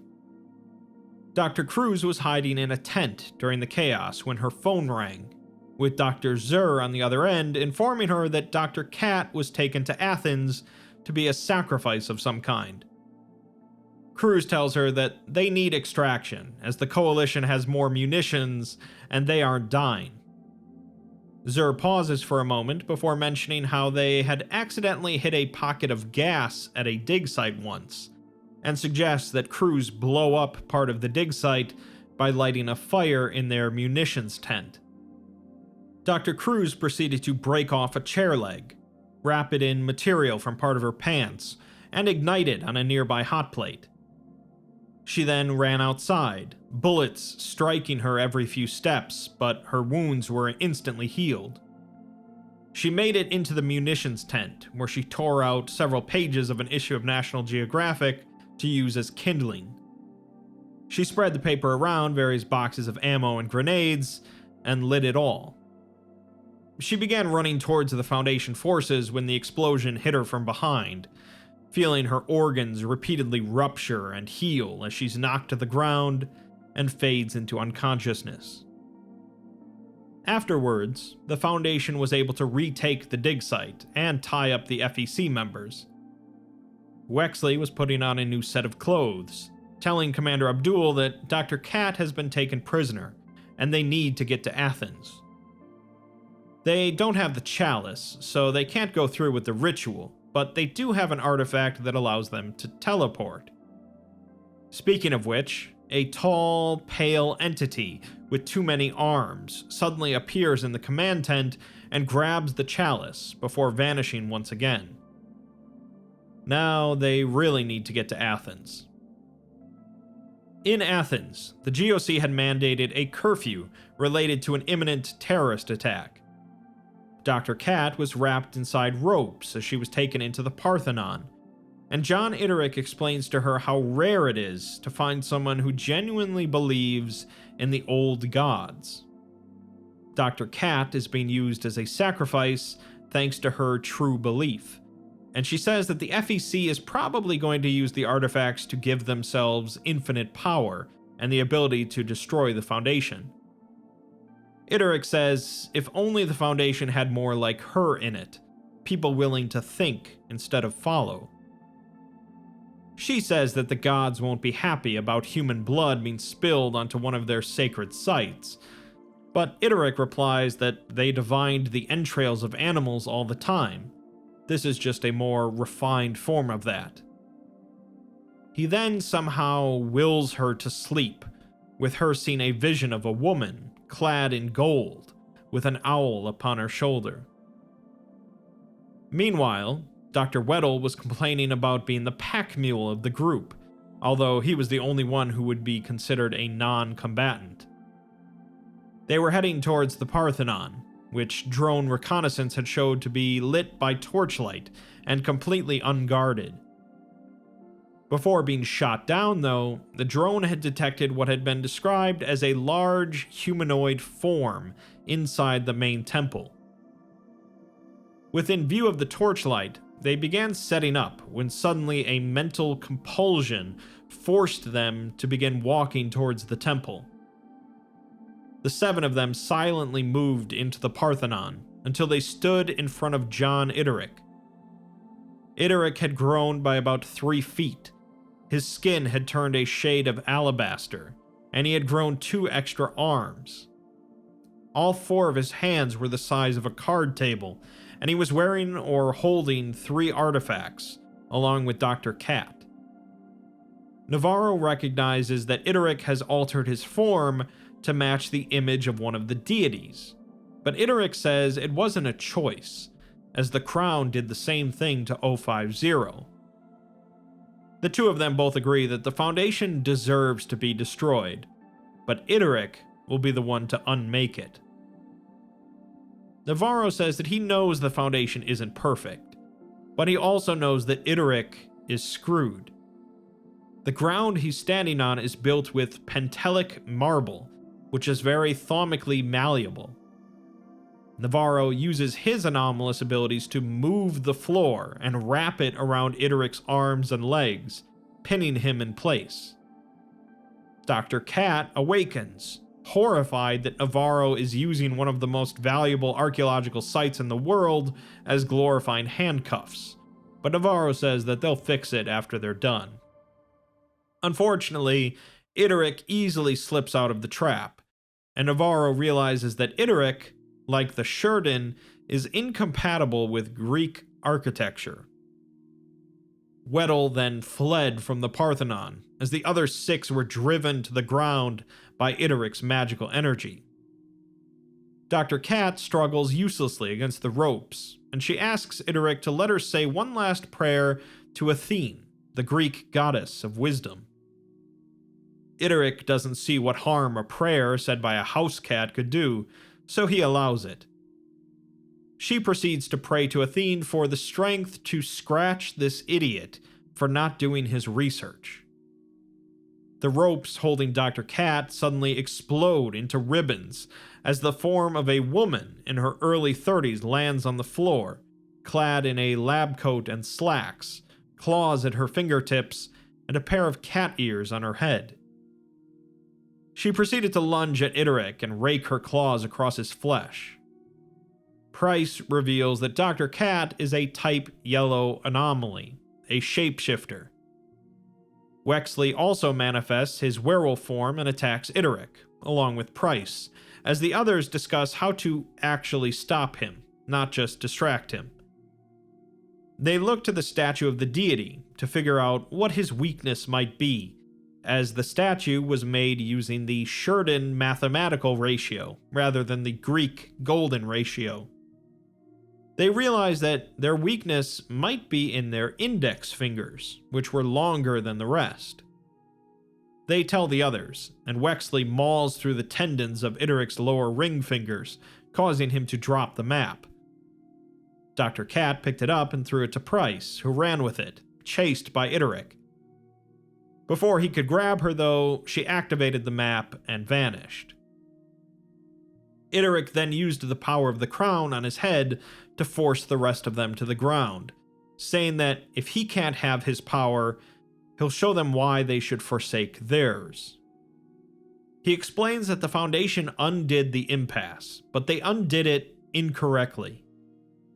The Cicada God's chalice, which can revive the dead, could have remade many anomalous organisms. The Homecoming map could have found plenty of portals and nexuses, and Sherd's crown could have let them know an unknown amount of knowledge. These artifacts were designed to undo an impasse, as they are failsafes, created after the Sheridan caused the first impasse. They had hoarded all of the magical artifacts and occult knowledge they could get their hands on, and when Sherda was eventually unmade, refugees built floating cities throughout the Mediterranean and became the Sea Peoples. They searched for artifacts that had once been theirs, hoping to find a new Sherda. He finishes by saying that he only wanted Dr. Cat dead, as the dead cannot speak the truth, and the rest of them shall know it. Sherd's crown stores the truthful knowledge of all who wear it, and one of the O5 Council wore it not 12 hours ago. Itheric activates the crown, flooding O54's knowledge into their minds.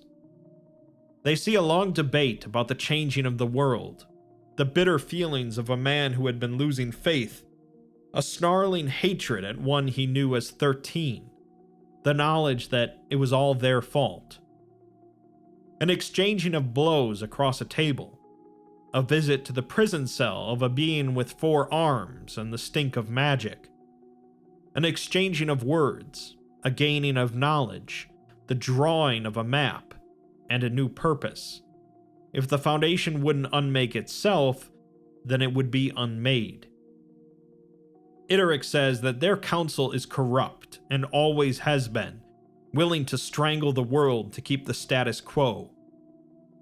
They see more images of a blaze in a country called Tomorrow, the sun flickering and dying, humanity growing cold on a desolate rock, having never known the warmth of a distant star. Egomaniacs crushing men and women beneath their boots, stars flickering out of existence, the afterlife emptying. Aethris tells them that this is what will come to pass when the final occult war arrives, the ultimate fate of humanity thanks to the Foundation. He's cut off by a great, terrible sound, and he stumbles, his 4 hands clutching at the space where half his head used to be. He falls to the ground, and blood flows out of him as he shrinks back down. Price comes over their radios, saying that this is why you don't monologue. She was able to get to her sniper rifle thanks to Weddle having set it up for her after fleeing, and she calls him a damn good spotter for what it's worth. Unfortunately, the shot had also completely ruined the crown that had been on Aethris' head, but at least the chalice and the map are still intact. The chalice then begins to tilt towards Aethris' body, but Navarro grabs it before restoring the floor of the Parthenon back to normal. Eventually, they all find their way back aboard the SCP-S Phoenix, where medical treatment was deemed unnecessary thanks to the power of the chalice. Weddle's first exposure to it seemed to have bestowed regenerative properties on him, but he hopes that he's not immortal now, as that's the one thing that distinguishes him from the rest of Site-43. They're addressed by Commander Abdul, who says that the 8 of them were hand-picked for this assignment by an unknown member of the O5 Council. It bothers him that they have a mole at the highest level of the Foundation that wants their organization to fail. The same member also declared that this mission remained a complete secret, and they would normally have the members sign memetically reinforced gag orders. He's sure that Price and Placeholders would wear off in a week due to some contrivance in Sloth's pit. He's not sure if Dr. Cat or Agent Wexley's physiology even works with human-targeted memetics. Weddle is around too much weird stuff for it to be safe to have a memetic agent in his head. Navarro probably hard-coded his brain to resist any and all memetic agents, and Drs. Cruz and Zur would probably revolt if they couldn't write at least one paper about their findings. Dr. Cruz asks when they'll get to see the artifacts up close, and Abdul tells them about a month, and afterwards they'll be sent in for reliquarian recycling, where they get shifted around to a bunch of reliquary sites for study and restoration. He gives them all a day's shore leave in Rome to relax, and after the meeting, Price notices Weddle looking downcast. He says that reliquarian recycling is actually a euphemism for an anomalous item being melted down to its basest components. Everyone else turns to him in shock, and he continues, saying that they'll take a sacred artifact, destroy anything on it that remotely resembles religious iconography, remove valuable bits like gemstones, run it through a few magic-killing chemical processes, and then melt the entire thing down or incinerate it. He says they have a brick on display at their section that looks like iron with gold flecks inside of it, but it used to be the Spear of Destiny. Dr. Zur wonders why they would destroy the artifacts, if they would be instrumental in undoing or preventing another impasse. Placeholder says that they don't want to, as the Council knows that they caused the impasse by micromanaging and categorizing and cataloging everything, but they want to keep magic out of the world and keep it under their thumb. Wexley says that some of the council voted for the Foundation to dissolve, and wonders if that wouldn't be worse. Price doesn't think so, though, as people living inside of a nexus know what the anomalous world is like because they've never known anything but the anomalous. They had a chance to save everything and make things right, and it got thrown away by one vote.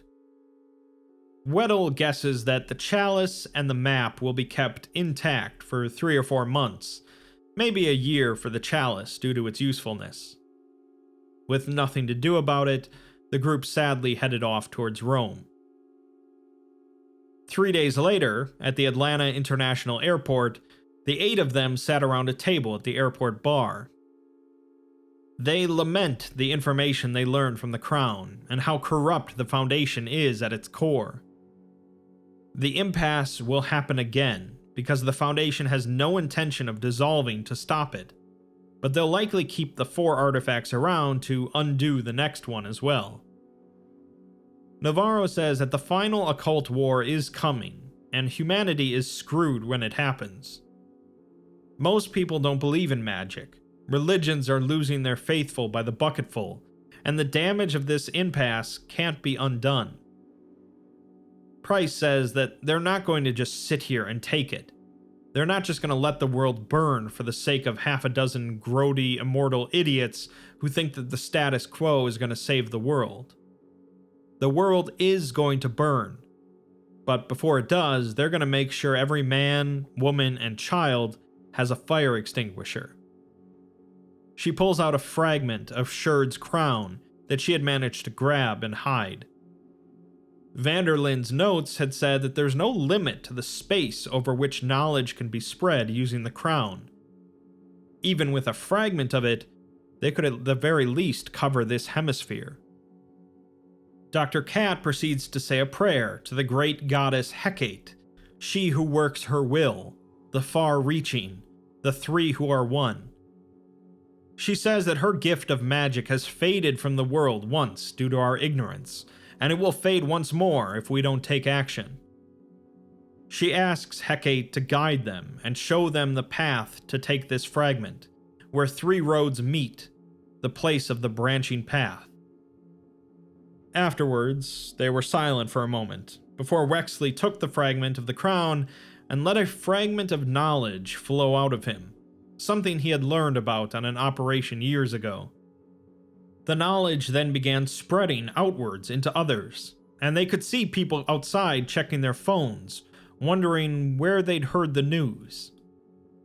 Wexley says it's not veil-breaking, and it'll be a nice surprise for everyone involved. In Chicago, the Department of Disinformation was trying to figure out who had leaked it, before eventually shrugging and deciding to go public with a pre-approved cover story. The news that had leaked was about the population of living thylacines being cared for in a remote part of Tasmania. Wexley handed the fragment back to Price, his nose bleeding, guessing that it needs the full crown to not be harmful to the wearer. Dr. Cruz says that they might be the only people outside of the council who knows just how deep the corruption goes, but they won't likely go through the effort to eliminate them. Splinter factions branch off from the Foundation all the time, and they usually burn out and fade away. Wexley doesn't think they'll fade, and Placeholder says that it feels like they're part of a secret club, so they should have some kind of name. Weddle suggests Vanguard, but Navarro says it sounds like a superhero team. Price suggests Threshold, and the name seems to stick. Dr. Cruz says they need more artifacts if they're going to do this, and ponders if there's any out there that can be used to normalize anomalies, like the crown. Dr. Cat says there has to be something in the Near East like that, possibly starting with gopher wood.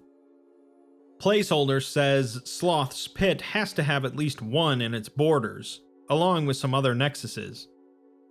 Navarro says Anart is getting crazier all the time, and he could get into contact with a few people to find out. Weddle interrupts them all and says that this is all ridiculous.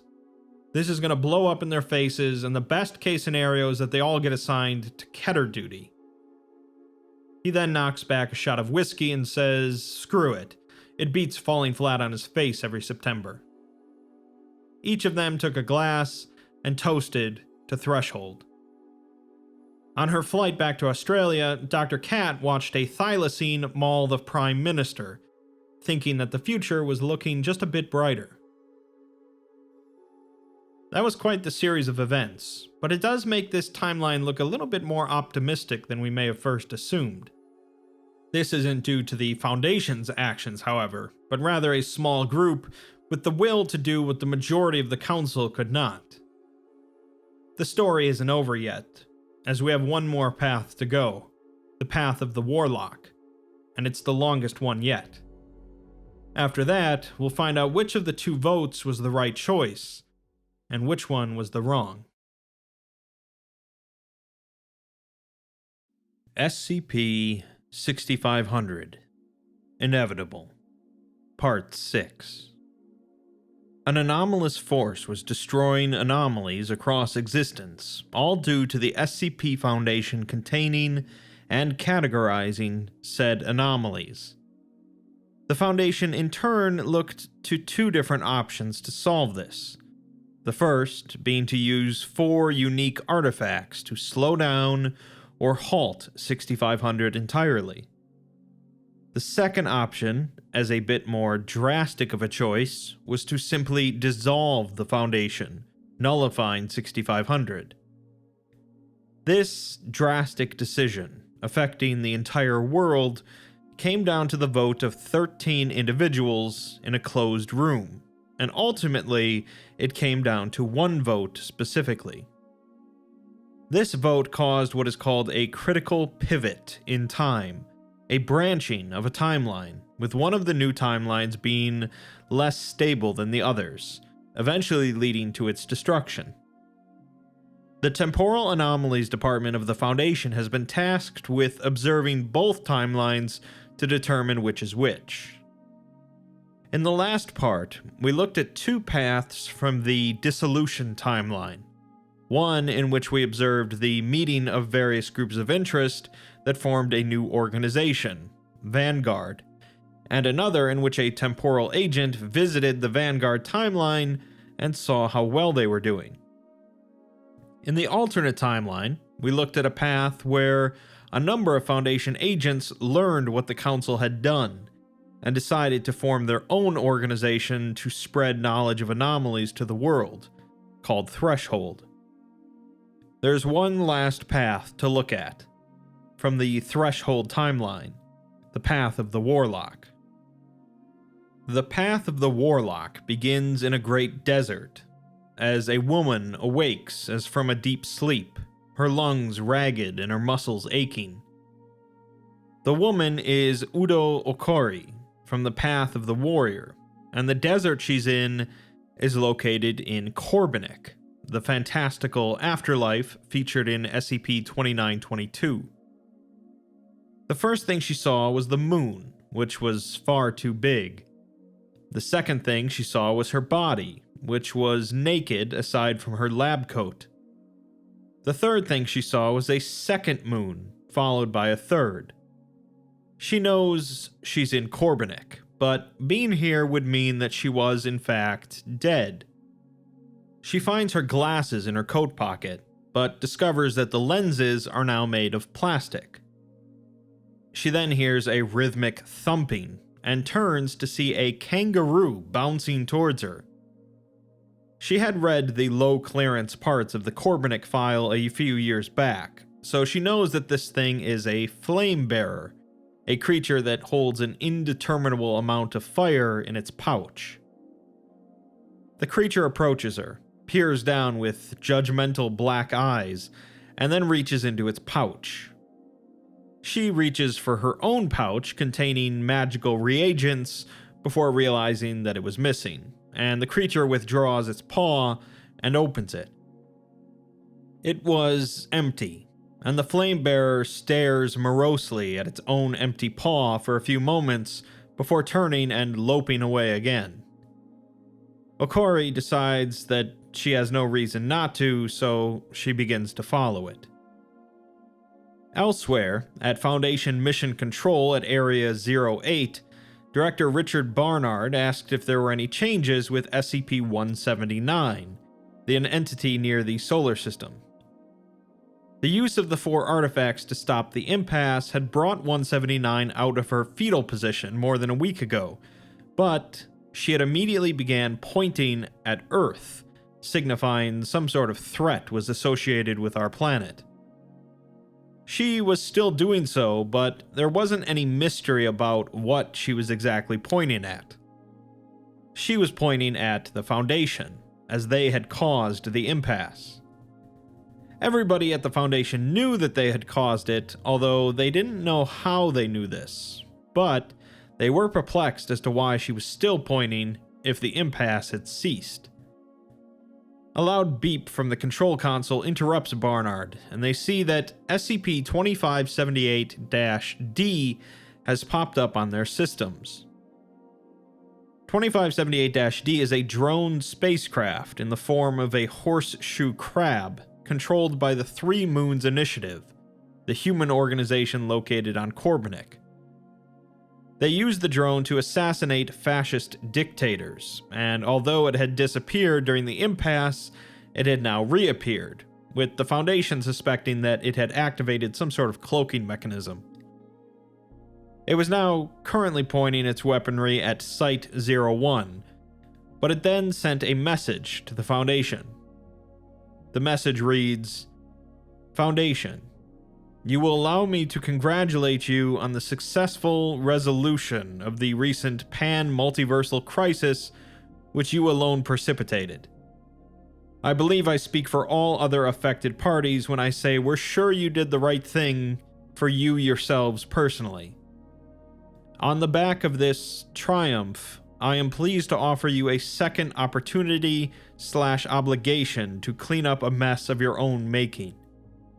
Whilst engaged in unlikely superheroics, agents of your organization have deposited 1 warlock and 1 eldritch abomination within the temporarily mortal bounds of the multi-sovereign planes of Korbanik.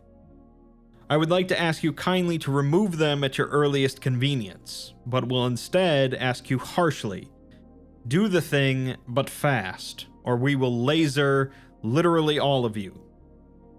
If you can't get them both, the Eldritch Abomination is basically 99% of the issue here. We have enough of those already, and we like ours much better. You are watched, you are protected, you are in deep shit, my son. Gerard Niang, President, Don't Make Us Fourth Moon You Prematurely Initiative. P.S. Literally all of you refers to the Foundation and the O5 Council, not what you erroneously think of as the entire human race. We're not that variety of monsters. You still have the O5 Council, right? Are there still 12 of you? We've heard rumors of a 13th, and maybe even a 14th. 0th? But you've never returned our mailers. As a reminder, this message is referring to Okori as the Warlock, and the Hanged King as the Eldritch Abomination. At the end of the Path of the Warrior, Okori got separated from Ibanez and Placeholder, and tumbled through a door into Korbanik along with the Hanged King. Curious that the Three Moons Initiative can't handle the Hanged King on their own, but now SCP-179 was pointing directly at the drone. Back in Korbanik, Okori was slowly following the Flamebearer, having lost all sense of time as they moved across the Great Desert. She was still pondering how she was here, as she doesn't remember dying, but it seems she also doesn't remember the events in Alagada. She was also perplexed as to why she had her lab coat and her glasses, when you normally arrive completely nude in Korbanik. She guesses that this means that Korbanik was also affected by the impasse, which isn't surprising, as they had lost contact with Korbanik months ago. The Flamebearer looked back at her occasionally, which reassured her, and she noted that they were moving in the direction of a strange black cloud she had seen upon awakening.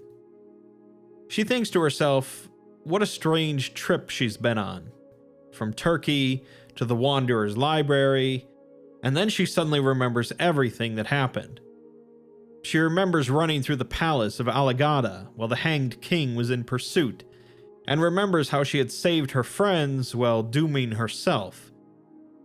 She remembers her wards failing and seeing a light at the end of the tunnel, and she remembers bringing the Hanged King to Korbanik. She opens her eyes just as she's about to bump into the stopped Flamebearer, who is looking down at her with an expression of intense concentration. It shuddered and took a step back before its head burst briefly into brilliant flame. Okori heard a voice in her head saying, "Behind," as the kangaroo staggered to its knees. She didn't want to look, so the voice continued, telling her to face the facts and to look upon her truth and accept it. She finally turns around, seeing a figure swaddled in an immaculate white cloak slowly approaching her. The figure is the White Lord of Alagada, who came here along with the Hanged King. She felt certain that she could outrun it, but also certain that it wouldn't matter. The voice droned in her head, saying that it can wait. It is the end, and the end is inevitable. The Flamebearer gives her a sympathetic glance before bouncing off again, so she continues after it. At Site 19, Delfina Ibanez was looking at the damage that had occurred here, both from an attack by the Foundation Elimination Coalition as well as the horrors of the impasse. She walked on a path from the helipad, noting that the gravel still carried traces of black or red spray paint, and pondered the slogan, "Reduce, reuse, recycle." She makes her way into the director's office, where Tilda Moose was working. Moose immediately asks her when she's going to Alagada, to which Ibanez responds that she doesn't like Italian food. Moose doesn't care for the joke, however, and says that Ibanez is heading to Site 91 to tell Dr. Okori's parents what happened to her, and then, when she thinks no one is looking, she's going to head into the Tower of London to head to Alagada, which is exactly what happens at the end of the Path of the Warrior. Moose says that it's Ibanez's nature to play the hero, and she's not trying to ruin her plans, but rather has a few suggestions to make. Back in the Great Desert, Okori continued to walk and walk, with no need for sleep and no passing of day into night, so she could have been walking for weeks for all she knows. There was no need for her to eat, drink, or rest, just to continue following the Flamebearer and keep ahead of her pursuer. The White Lord spoke again into her mind, telling her that alternatively she could stand and face him, as all things must pass, all motion must cease, and she is but an interval. She turns back to look at him briefly, noting that he was neither gaining ground nor falling behind, and when she turned forward again, she was startled by the presence of her father in front of her. He was standing nude, ankle deep in sand, looking at her with eyes filled with sorrow. She steps forward and asks how and why he's here, desperately hoping that he wasn't actually dead. He smiles at her and says that he's fine and has regular checkups with the site physician, as her mother wouldn't have it any other way. She's relieved as tears begin pouring out, and she asks how he's in Korbanik and why. He points over her shoulder at the figure and says that they should walk and talk, so the two continue following the Flamebearer. Her father tells her that he came here to pass on a message from Ibanez, who is coming here to collect her. Okori laughs and wipes away her tears, saying that of course she is. Her father tells her that something followed her here, and there's been something of a diplomatic incident between the Foundation and Corbinic because of it. Okori cringes but asks what she can do about it, as she has no reagents and she's no match for it. Her father squeezes her shoulder tightly and tells her that if there's one thing she is, it's a match. These bastards cloud up around her, she'll burn them clean away. Elsewhere, Ibanez steps through the portal into Alagada, ending up on a grassless, blasted hillock, gazing at a turbulent sky of charcoal gray and pus yellow. A vulgar metropolis of black and gold spread across the plain below, pulling the dead soil tight like a scab on the skin, an ocean of opaque jet surrounding it. She smelled burning roses and boiling blood. A voice sings out, a jaundiced firmamental potion unmixed into an oil-black ocean. She asks if that's plagiarized, but the voice simply responds, paraphrased. Ibanez stood and removed her mask, which normally isn't possible in Alagada, informing her that magic hasn't wholly returned here yet. She throws the tragedy mask aside and reaches down to check that her gun was still with her, which it was, but she was startled by what she was wearing. She was in a dress, shimmering saffron and glittering gold, with a high neckline and a low split hem, and she shuddered at the incomparably silky smoothness of it. She didn't like wearing dresses, as she preferred to attract attention with her actions alone, and this reminded her of how dangerous Alagada could be as one got lost in sensations and pleasures. The Kevlar backpack she had gone in with was also changed into a red linen bag with a silver brocade, although it still contained everything she had brought with. The voice says that that's the thing people don't understand about corruption, as not all rot savors sour. He learned as much, to his sorrow and ours. It continues, saying, "What brutal beast beneath this tree was changed by sudden gravity?" Ibanez turns and sees a tree, or what once was a tree. It was blackened and bent, leafless and plastered with wreaths of nasty white thorns. A long red rusted chain hung from the broadest branch, failing to sway in the wind. The voice muses that it's the key to the city's fate, and the key to the city's gate. Ibanez asks if it's speaking literally, and it responds by telling her to dig in the dead earth where she arrived. She left behind quite the impression, as it imagines she often does. She proceeds to dig her boot into the bleached soil where she had been sitting, and she saw a dull glint, so she kicked the object out. The object was a key, and it stank like a septic wound. The voice explains that the people shun this place, or most of them do, as it chuckled. Ibanez looked back at the tree and saw that it was now entirely filled with black-eyed crows, glaring silently down at her as she started to descend the crumbling hill.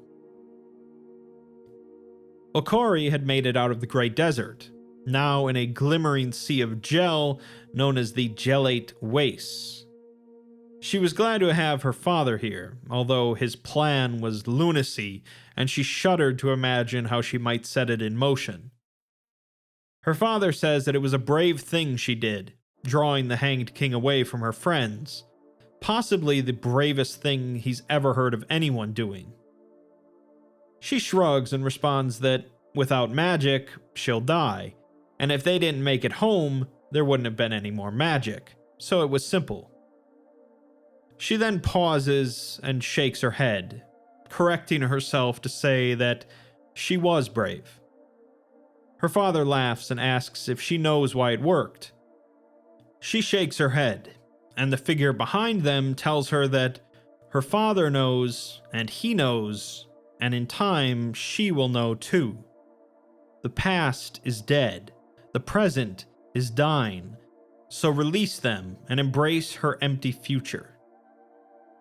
She waves dismissively at the figure and says that she doesn't like this guy.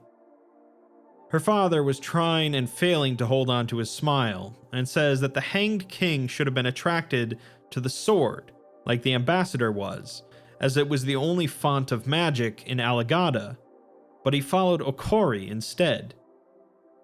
He says that it should have been like to a moth to the sword's flame, but perhaps he sensed a brighter flame. He's interrupted as the gelatin in front of them shifted suddenly, and the flame-bearer stops, shooting them a meaningful look. Okori waves a hand at it and asks if this is where they get off, before turning back to look at the White Lord. The Lord says that she didn't need to wait for him, as he's nothing if not patient. The flame-bearer begins to slowly sink into the muck, yelping in pain. Okori staggered towards it, digging into her pockets for some of the sand from the desert, thinking it might just do the trick as a magical reagent. Her father, however, brushes the sand away and tells her that she doesn't need it, and to just make the motions and call down the magic. The White Lord was definitely getting closer, so she begins casting a spell, pressing her hands to the flame-bearer's snout. The creature's head sets ablaze, and it rears back to shout, "Arise, O Lord beneath!" The gel rose up around the flame-bearer, and it was gone, as the wastes began shifting madly back and forth, walls of jelly smashing against their legs. Okori fell to her knees as a massive wave of the substance reared up over the White Lord. He says that it's only a minor setback, geologically speaking, as the wave crashes over him. Something explodes behind Okori as a hail of gel hits her back. She hears her father say in a very small voice that that's something, and against all reason, she rolls over to see what it was. Over in Alagada, Ibanez is standing in front of the Gate of Traitors and asks the voice if she walks through here, won't she end up back in London, as that's how doors work in Alagada. The voice says that only closed doors work like that, and not gates, because gates are special. There were no guards here, and no portcullis, just a gate leading into the Black City of Alagada. The lock was far, far larger than her key, and she felt positively idiotic sticking it in there, but does so anyway. She turns the key and puts it back into her pack, stepping back as the gates swing open and a pair of hands spread wide, beckoning her to enter. The voice says, "Home, sweet home," and Ibanez curses as she looks out over the scene in Alagada.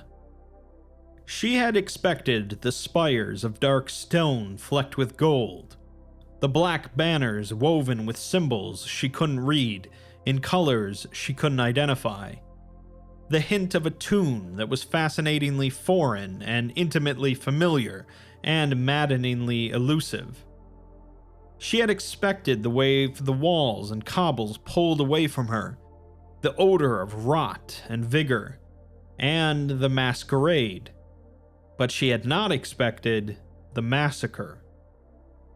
Mask-wearing Alagadans were everywhere, lying in the street, slumped over in shadowed alleys, face down in reflectionless reflecting pools, or simply sitting down, holding their masks to their faces like they needed them to breathe. The voice tells her that the living are lost, and death comes for the dead.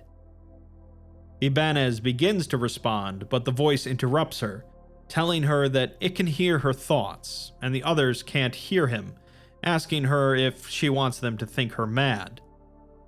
She shrugs and thinks that a little madness goes a long way to blending in Alagada.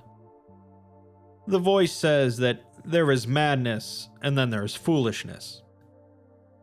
Ibanez proceeded to pick her way through the mass of twisting bodies, wishing she had kept her own mask. Every face she looked at turned away. Every mask was wet with tears, or blood, or vomit, and every pair of eyes was haunted or rimmed with red. She asks the voice what's wrong with them, and it says nothing which has not always been so. The glamour is fading, the scales are falling from their eyes, and they are laid bare before themselves. Alagada is peopled with the memory of people. The space is left behind when what makes a man is dead. The remains which remain, bereft of the curses, they are nothing at all. She continues on, wishing she was wearing something that didn't sweep the ground. She asks about the curses, and the voice explains that the first curse was magic, the curse which binds us all. The second curse is theirs alone, the reward they reap for their righteous treason. Deeper in the city, she began passing by the occasional Alagadan walking along, each one holding their mask to their face and whimpering softly. She asks the voice why the masks are so important, and it says that masks are protection, for themselves and for others. They don't want to know what they look like, and they don't want her to know. It chuckles again and says perhaps they're afraid that there's nothing left to look at. Ibanez thinks that they ought to get on with it, like ripping off a band-aid. The voice asks if her friend will feel the same way. It asks her what she knows about Okori, about why she is the way she is. Ibanez stops in the middle of the street, suddenly feeling exposed in her outrageous dress and unmasked face, so she ducks into a colonnaded sidewalk before continuing. She tells the voice that Okori is a natural-born type blue, literally a whiz kid. Her father studies thaumic gunk. Her mother was with the Serpent's Hand before she turned Foundation Mage. Magic rubbed off in the womb, and if her parents hadn't been researchers, she would have ended up in a box. The voice laughed and says that she might end up there yet, when the truth outs. Ibanez angrily asks out loud what truth, but she's interrupted by a gloved hand closing over her mouth, as another hand pulls her by the waist deeper into the shadows. She catches a glimpse of a long white beak and beady glass eyes before the last lingering light slips away. Back in Korbanik, Dr. Okori was now looking at an entity resembling an octopus. In fact, it was an 8-story tall translucent octopus, containing a 7-story tall translucent octopus, containing a 6-story tall translucent octopus, and so on. 6 of its tentacles dipped down into the gelatin, shifting the landscape as they moved, while the other 2 were free, stretching away to practical infinity. The octopus spoke in a high and whining tone, asking who summoned it. Okori glanced at her father before introducing themselves to the creature. It announces that it is the 8 Liege, the after-judge of the Moleskari, the prince of Sunken Krepusk. It then says its true name, which Okori describes as something she's heard no less than 3 toddlers speak before, but decides she shouldn't mention this. She tells the 8 Liege that she comes from a wretched, benighted realm, where even the light of one so immensely immense as itself cannot reach. She attempted to stand up, deciding not to curtsy as she didn't trust the length of her lab coat. The creature claps its 2 free tentacles together and says that was great, as it always wanted to do the fancy speech thing. Okori smiles and makes a reference to Ben Jonson, the playwright, which the 8 Liege confuses for Ben Johnson, the sprinter. She smiles more and asks if the 3 of them are cool, to which it responds that, of course they're cool, why wouldn't they be? Okori and her father shrug, and the 8 Liege says that it's because of the giant octopus thing. It explains a rule of thumb for Corbinic. You'll know you're not cool with someone when they straight up murder you, as afterlives with near instant regeneration are great for people being very honest and explicit with their feelings. Okori responds that she'd rather not test the regeneration during the death of magic. The octopus asks if they have the death of magic where they're from, and if they don't, give it a pass, as it's playing merry hell with its sinuses.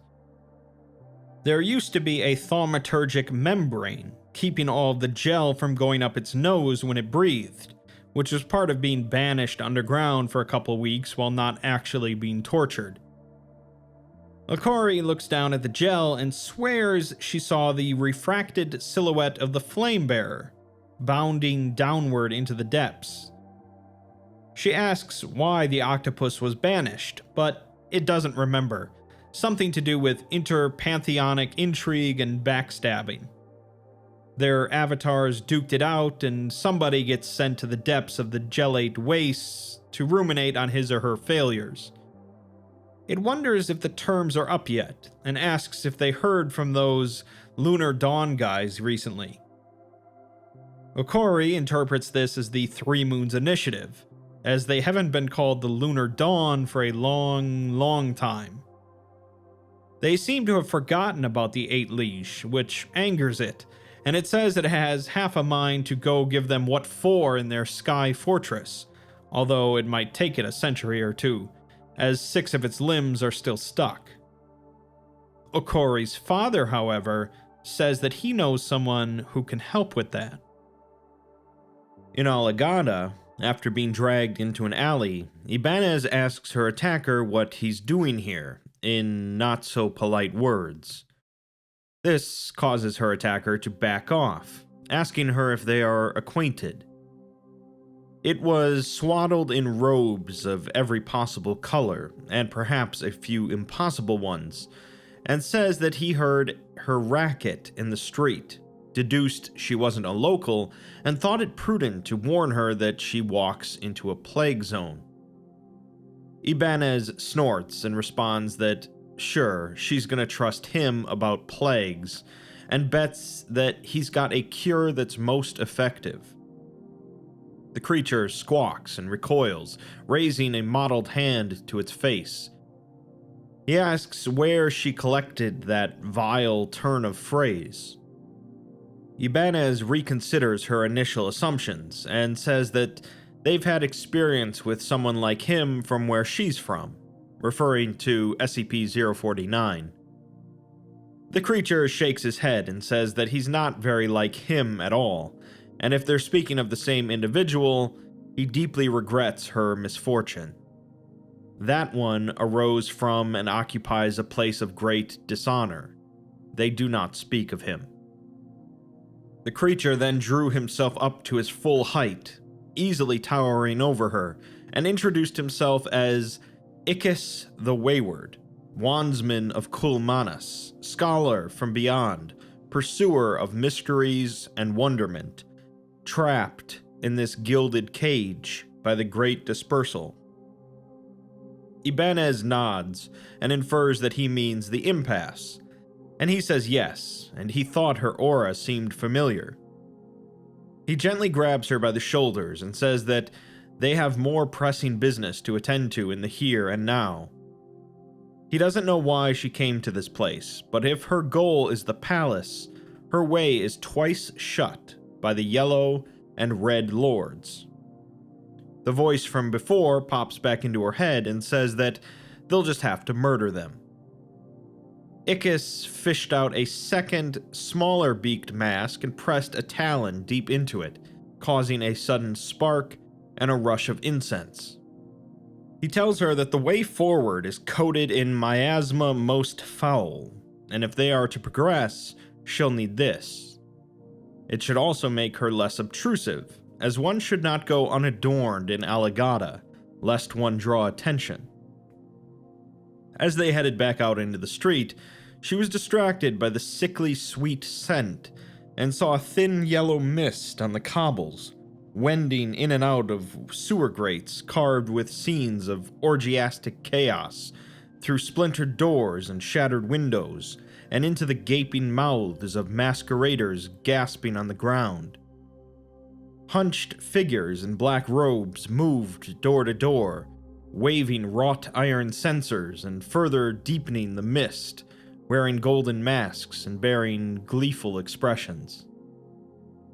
She asks Ixchel what they're doing, as one of the figures pulled a man wearing half a shattered mask onto the sidewalk and pressed the censer to his face, causing his flesh to sizzle. The man breathed deep, began shivering, fell to his knees with a sickening crack of bone, and soiled his clothes. Ixchel explained that this is the domain of the Yellow Lord, who has decreed that if death has come to Alagada, it will remain on his terms only. He and his dissonants are racing the Reaper with their noxious fumes. The voice chimes in to say that he always did know how to clear a room. Ixchel can't hear the voice, but looks at her, saying that there is something about her aura. He thought she was like Narvaez of the Foundation, yet there is a distinctly Alagadan aspect to her now and then. She shrugs and asks where they're going, as the street they were on began to slope downwards, so that she could see a massive jet rotunda in a circular plaza ahead. The mist was thickest here, flowing out in great gaudy plumes, whipped by the wind that roared from the heights. Ixchel hissed out that they're going to the Odeon. In the gelate wastes, the octopus was rambling on about the location where the Three Moons Initiative kept their huge space portal thingy. Well, Okori asked her father what she is. Her father says that she knows what she is, a child of magic. She angrily responds that she's a child of Obi and Anjali Okori, as far as she knows, and that doesn't explain why she can do magic with her bare hands. He asks her if they need to do this right this minute, as who knows when their friend is going to climb back out after being overwhelmed by the gel.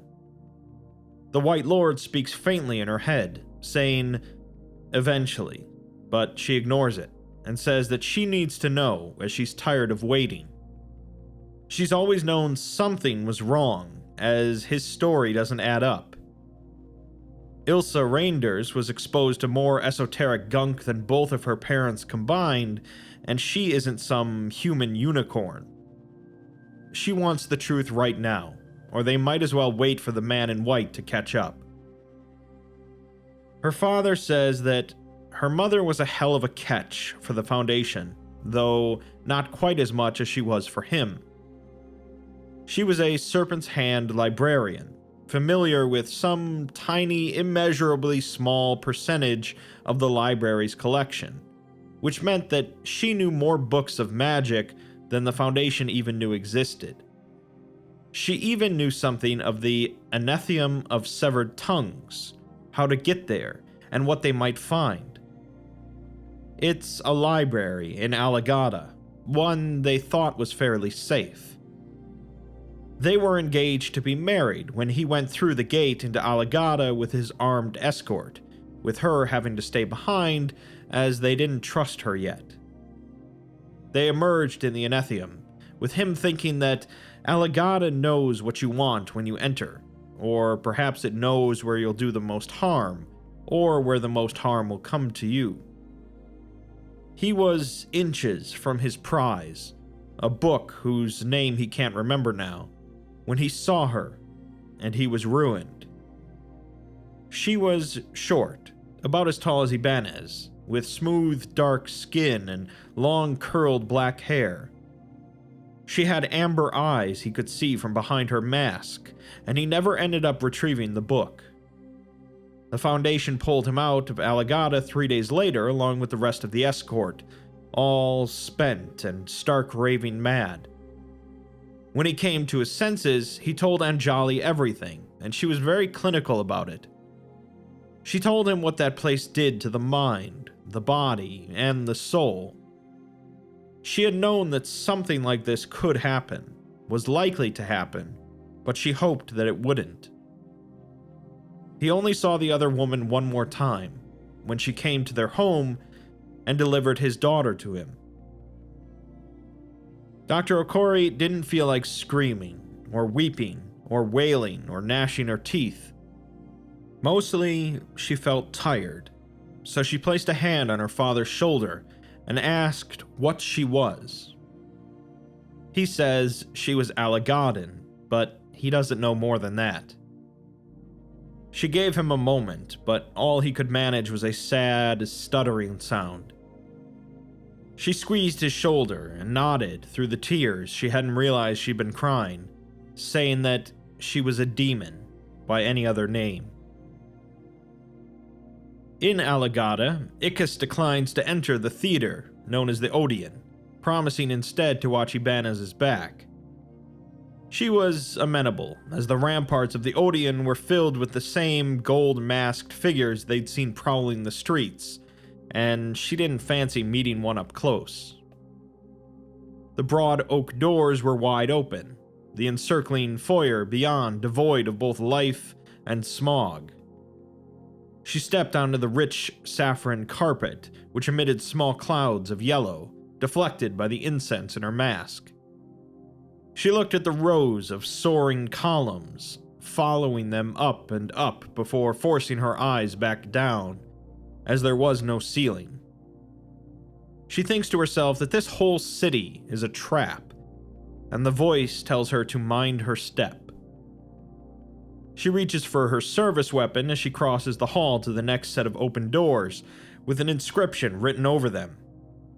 She couldn't read it at first, but the Alagadan letters melted into English, and it read, "True art is suffering." She thinks that they'd have an easier time defining what isn't a cognito hazard here, and a different voice says that if she's worried about the state of her mind, she came to the wrong city-state. She hears a tremendous atonal crash, followed by another, and then an only technically musical pattering of notes in frantic discord as she walked in.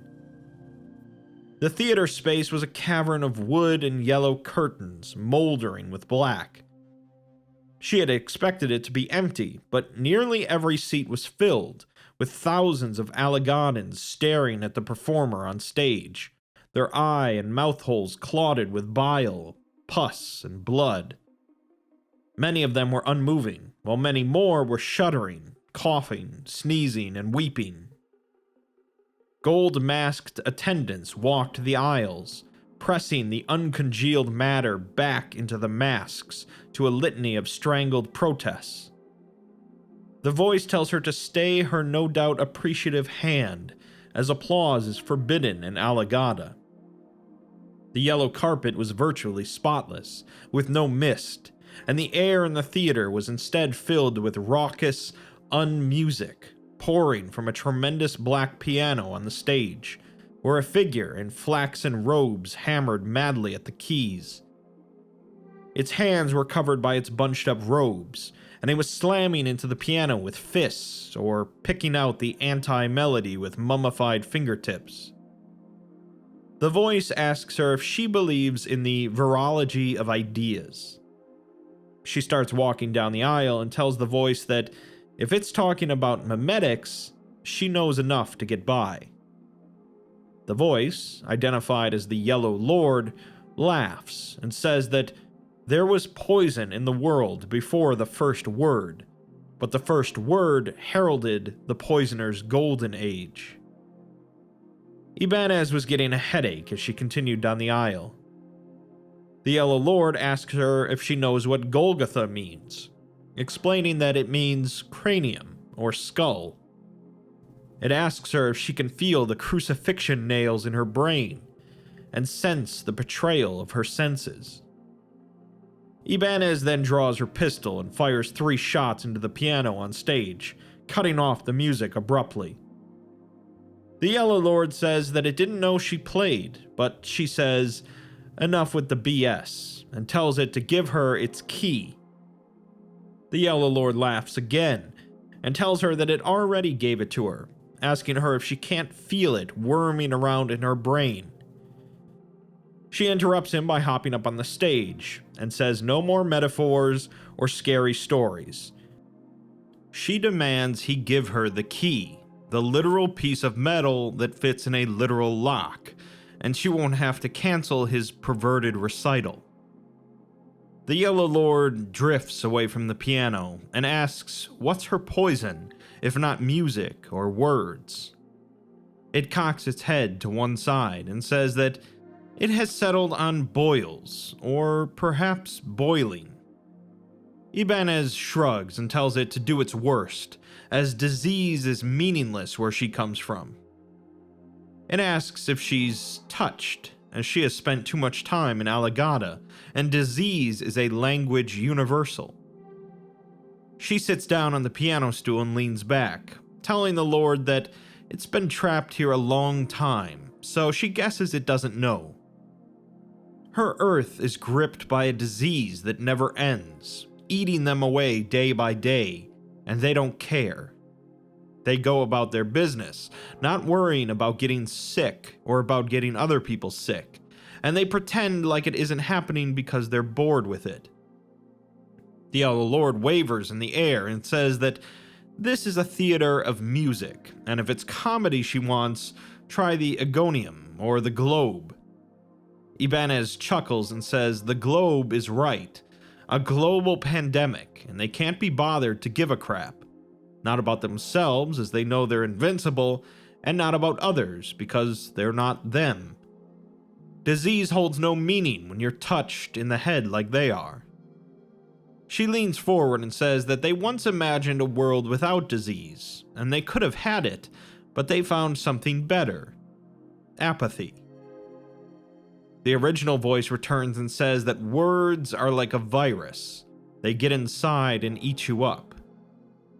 The Yellow Lord shudders and looks around frantically for the source of the voice, but a thick black ooze began pouring out of the Lord's eyes and mouth. It plummeted to the stage and struck like a burlap sack full of rotten produce, its brilliant robes stained sable. She tells the voice that it works slow, but it responds that rot is a process, not an event. She stood up and began hitting the keys on the piano, finding a dead one. She then took a leg off the bench and smashed it down on the dead key, revealing a metal key in the wreckage. Okori, meanwhile, was in the process of casting another spell without magical reagents, tracing a sigil in the air. There was a rush of wind, a scattering of gel balls, and a pleasant whooshing beneath her lab coat. She continued by drawing a ring around the giant octopus, then a series of jagged lines beneath, and another bifurcated circle. This caused a deep rumbling in the earth, and the 8 liege began to rise. It happily says that it has never flown before, as it is unlicensed, but Okori assures it that the air traffic controllers have bigger fish to fry today, glancing at the black gloom in the distance. She continues her spell, ripping the octopus free from the gel entirely, and it continued to rise. Okori marveled at the ease with which she held the massive octopus afloat, and it let down some tentacles to let Okori and her father climb up. Her spell was holding even without her concentration, and she couldn't even begin to comprehend what she had done. They were heading to the Three Moons Initiative fortress known as Dichotomy, while the White Lord continued to speak into her mind, taunting her that she was close to the final revelations. Back in Alagada, Ibanez and Ickes had continued on to the gate of the Sanguine Quarter, home of the Red Lord. Here he plans on leaving her, and she thanks him for the help. He responds that he may yet save these benighted souls with their persecutor absent. He can feel the mystic airs returning here, day by day, but there is time enough to do right, and he must set to it. He then tells her that if she means to confront the lord of this place, whoever or whatever that presently may be, he would give her one final warning. He once had the misfortune to attend a performance of the Hanged King's tragedy, and he is cursed to remember each word that was spoken. He then recites a particular section that may serve to gird her for the struggles ahead. In the passage, the ambassador says, "He is our lord, but lieges greater still reside beneath our feet and long to sup on mortal hearts emboldened by the lie that there exists a thing we call free will."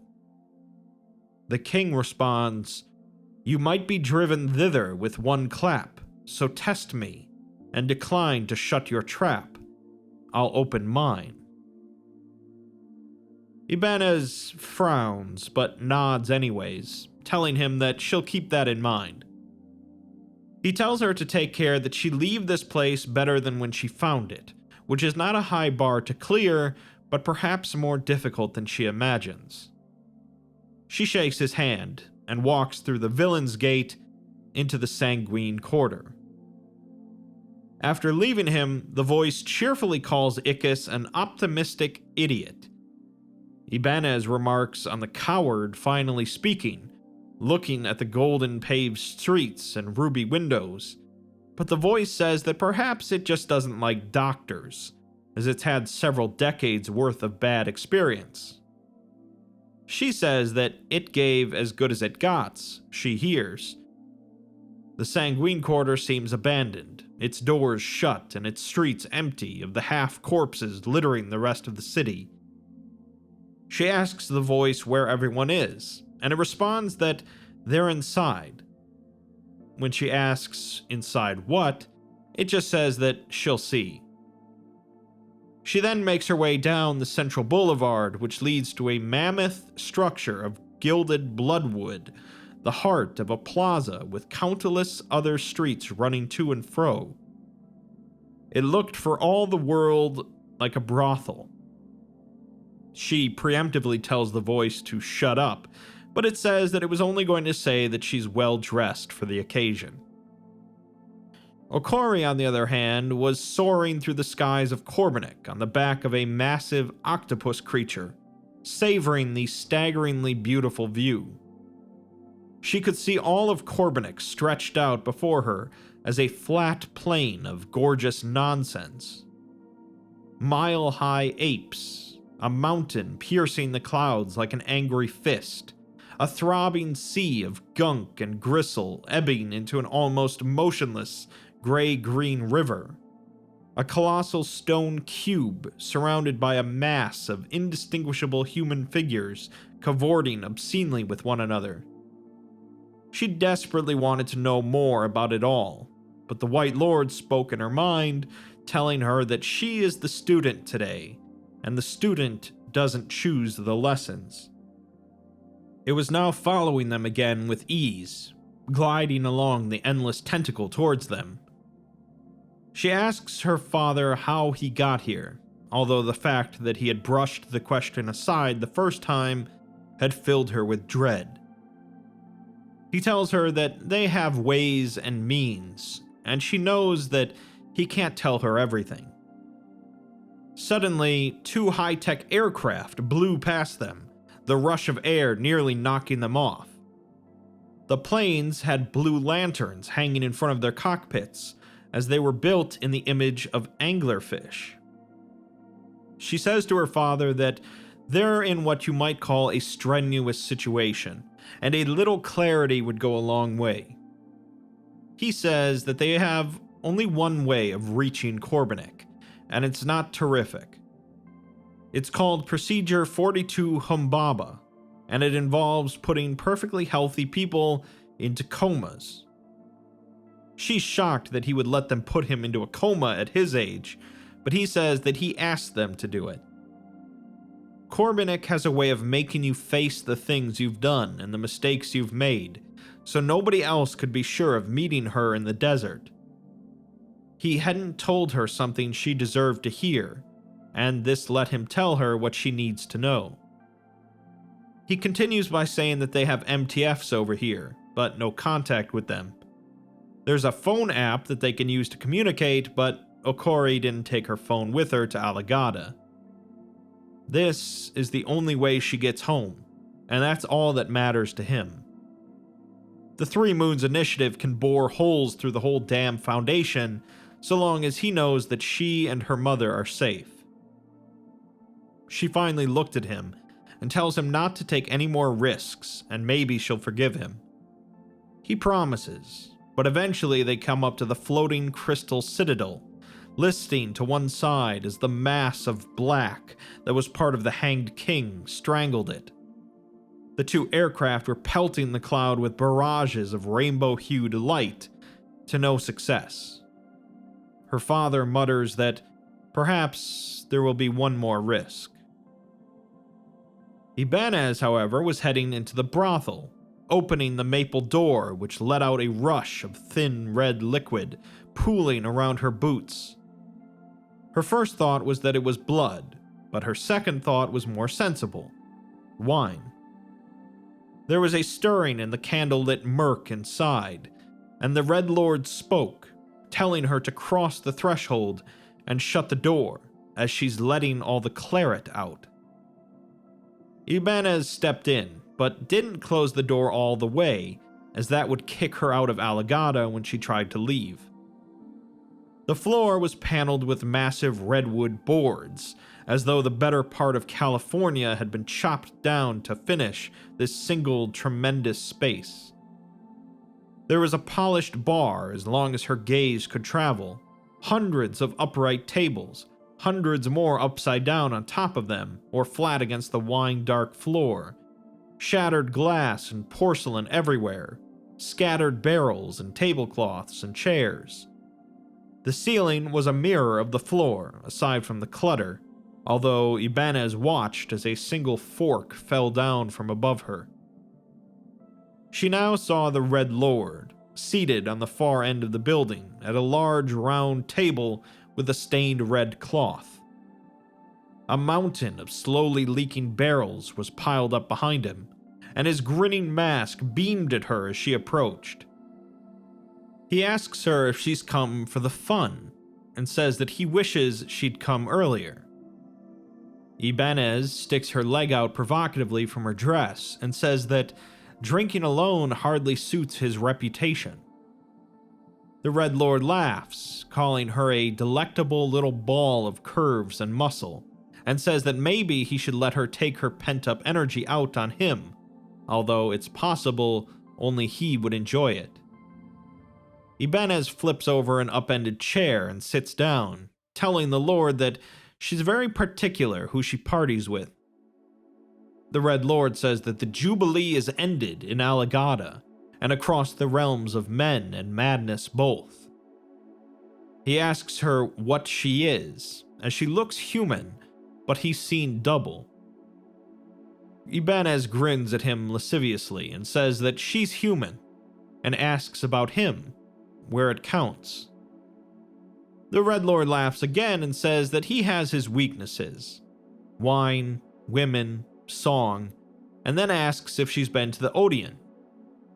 He had tickets, but then he also had standards. Ibanez laughs as well, and asks if those standards extend to his cellar, as she wouldn't mind a drink, assuming that it's wine and not blood. The Red Lord staggers to his invisible feet and responds that it's wine, but that doesn't mean it isn't also blood.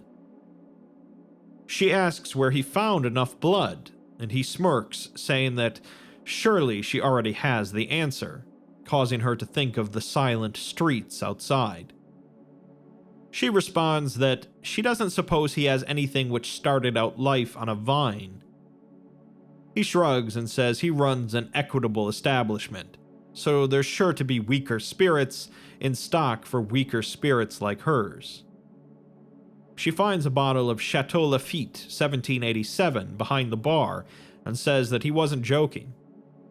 She sits back down and rips the top off the bottle, asking if they're going to toast to his health.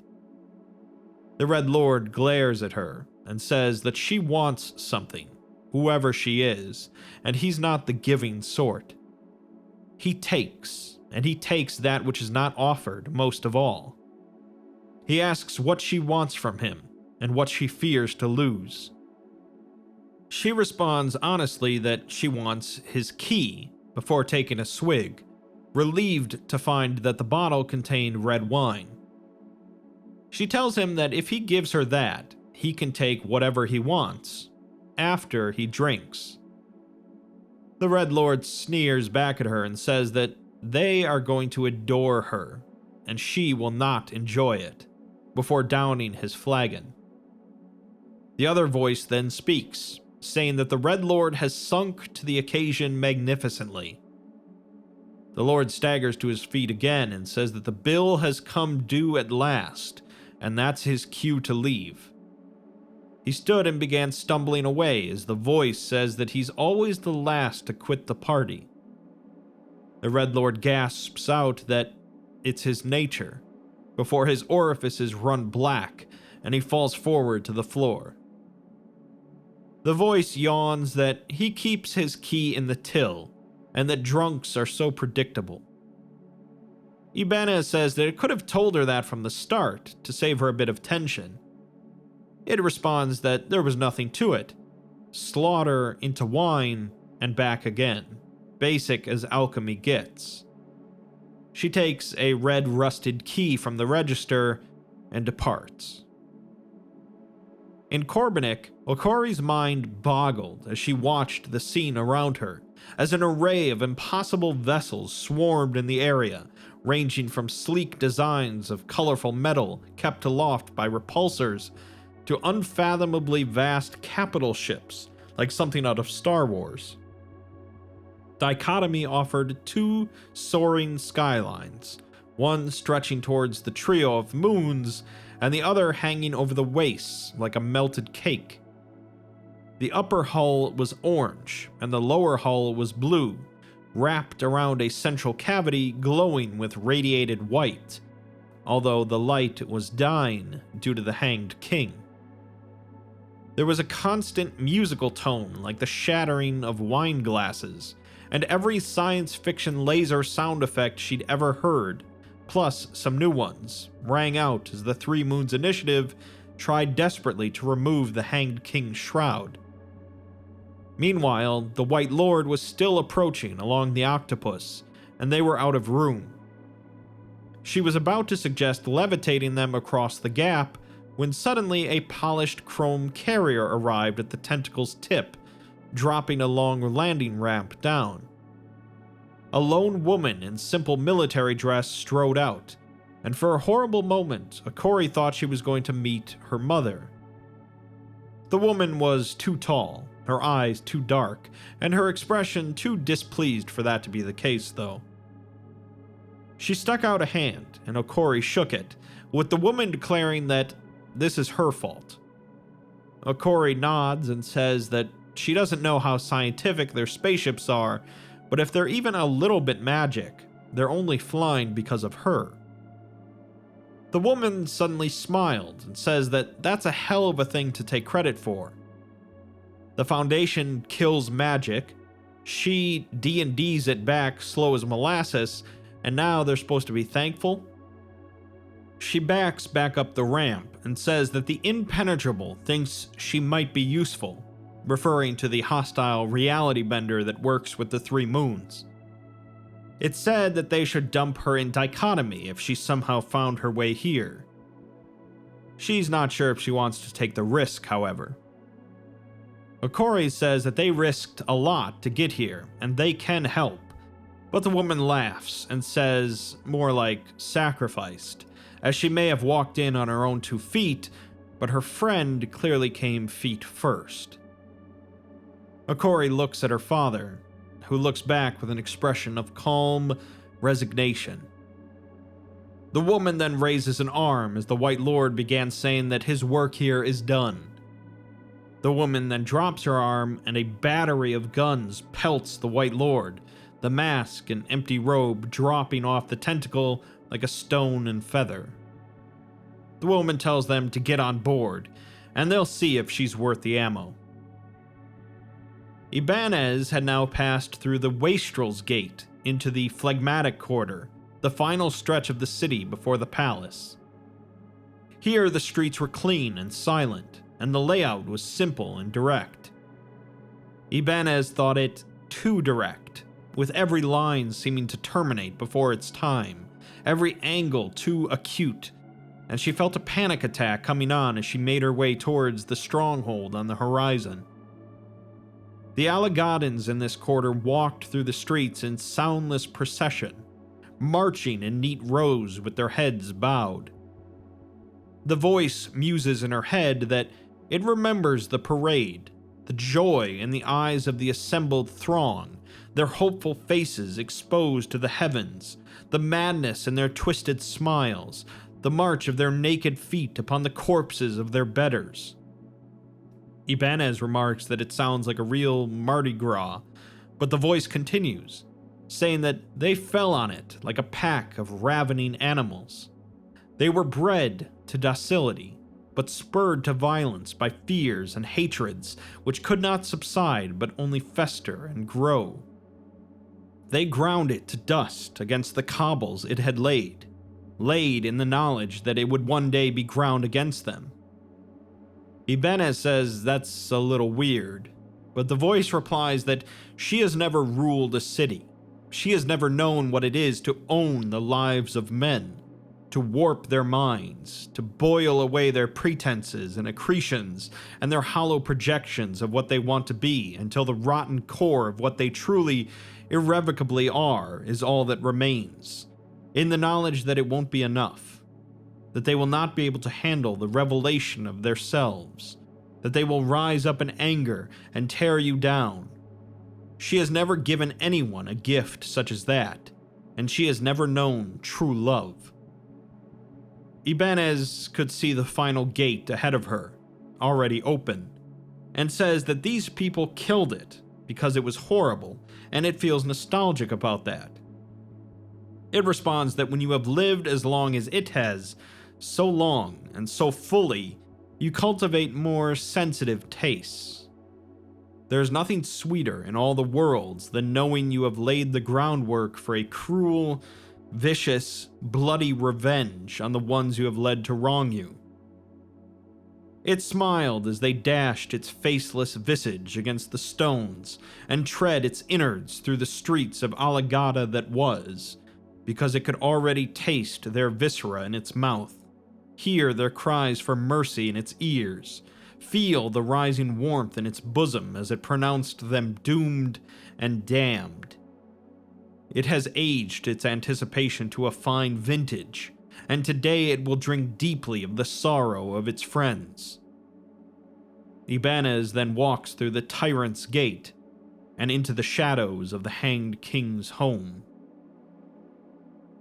Okori and her father stood on the surface of Dichotomy, listening to the Hanged King speak. He was saying that he will break the fulcrum of worlds, and he will sit no throne, but flit between the cracks. Okori remarks that he's chatty, but she was barely able to choke the words out, her levity having no lift in the airless space around the Hanged King. Her father, now dressed in Three Moons military attire, responded that he spent who knows how long chained to a chair, and she'd be chatty too. Okori looked at the multiversal aperture created by Dichotomy, fancying that she could see stars and perhaps the surface of the moon in flickering instants. She then looked up at the far hull, noticing that the two halves of the fortress were not connected. The aperture ring floated between them on the strength of their metaphysical surface tension alone. She saw orange-robed monks standing on the bottom of the orange half, and their counterparts in blue, all standing around and staring at the Hanged King as he beat fruitlessly at the door between dimensions. He bellowed out that he will not be denied, as he is himself denial and finality. A spray of fume in the shape of a tremendous clawed hand swatted out at a pair of planes, clipping their wings off and causing them to cartwheel out of sight below the artificial horizon. The Three Moons fleet was still attacking the cloud, but the battle seemed hopeless, as tendrils of rippling black flesh tore through the windows, doors, and walls, probing and searching for something. The Hanged King tells the group that if they appease him, they will be the first to fall. But if they resist, he will show them what he has learned of suffering since ages before their worlds glimmered in creation's eye. Okori sat down and says that she's not sure what she's supposed to do here, as there's an unchained god tearing reality apart, and she's just a demon spawn with no underwear. Her father sat down next to her and tells her that she's never been just anything, and she doesn't need him to tell her that. She's stronger than anyone he's ever known, and she's good. That Flamebearer walked out of the croaking cave for her, and they don't do that. A god crawled out of its tomb for her, and an ex-Foundation Three Moons general gave her the time of day. Game recognizes game. He claps her on the shoulder and assures her that she'll meet the challenge. He knows she will. Her eyes blur with tears, and she hears the voice of the White Lord telling her to follow the thread and unravel it. Pull it taut and measure it end to end. Know the awful extent what she loses. She shakes her head multiple times before eventually saying that she remembers Humbaba from the Epic of Gilgamesh. When he looks at someone, it is the look of death. She says that the Foundation can never resist putting clues in their euphemisms. Her father finally says that everyone dies. In our beds, in our cars, in hospitals, or the shower, or the side of the road. Everyone dies, and it usually doesn't mean a thing. We die alone, our minds lost, our loved ones far away, even if they're right beside us. He takes her hands in his and continues, saying that he had a chance for something better and something nobler. He could speak to her, tell her what he told her, and spend one final day beside her. If that wasn't a good enough death, what kind of life must he have led? Okori was tired, very tired, and she wanted to tell him that, wanted him to make it okay. She stood up and pulled him into an embrace, telling him to wait here for her, as this isn't goodbye. She releases the hug and casts a spell before striding into the Hanged King's cloud. Ibanez, meanwhile, was inside of the Palace of Alagada, the home of the Hanged King. The halls were empty of life, and her footsteps rang hollow. The echoes didn't travel far, swatted down by the oppressive gloom which cloaked each iron stanchion, the rows of blank, moth-eaten banners, and the yawning arches to empty rooms. The palace was a monument to a monarch who had failed, then fallen, then fled, and the dying people who had once been its thralls now shunned these collapsing corridors. The voice announces that he is still here, causing Ibanez to stop. She asks who, and the response comes from the ambassador of Alagada, whom she had believed had been destroyed during her first trip here. The ambassador says that she now crawls back to his tomb, when once she had the sense to run. The sound of his voice in her skull nearly causes her to drop to her knees in pain, but she continues through two tremendous iron doors, wrought with whispering sigils and legions of faceless soldiers. She crosses into the throne room, noting that she had been here before, and she had not. There were two Alagadas, one dim and one dark, connected by a pit of rot in the shape of a dead god at the core of the palace. The empty throne was covered not in rusted chains or spikes or blood, but simply the dust of long centuries of neglect. The shadows were merely shadows, not the unnatural extensions of an unnaturally extended unliving beast that called itself a king. A staggering shape emerged from those shadows, and Ibanez drew her weapon.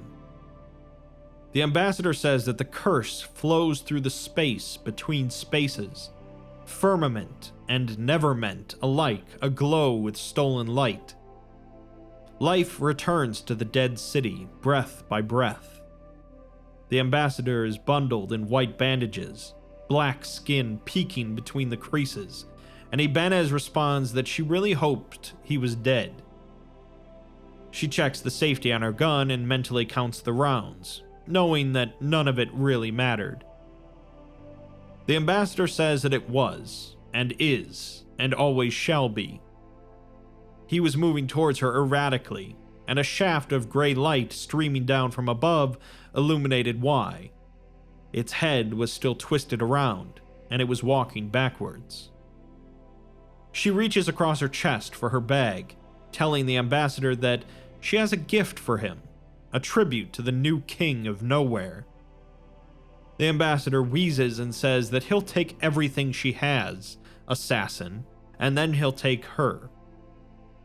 He tells her to fire her weapon and spend the opportunity, as she will not see another. She says that one is plenty, snapping off a single shot into the heel of the ambassador's right boot, causing it to shatter, and he lurches forward in surprise.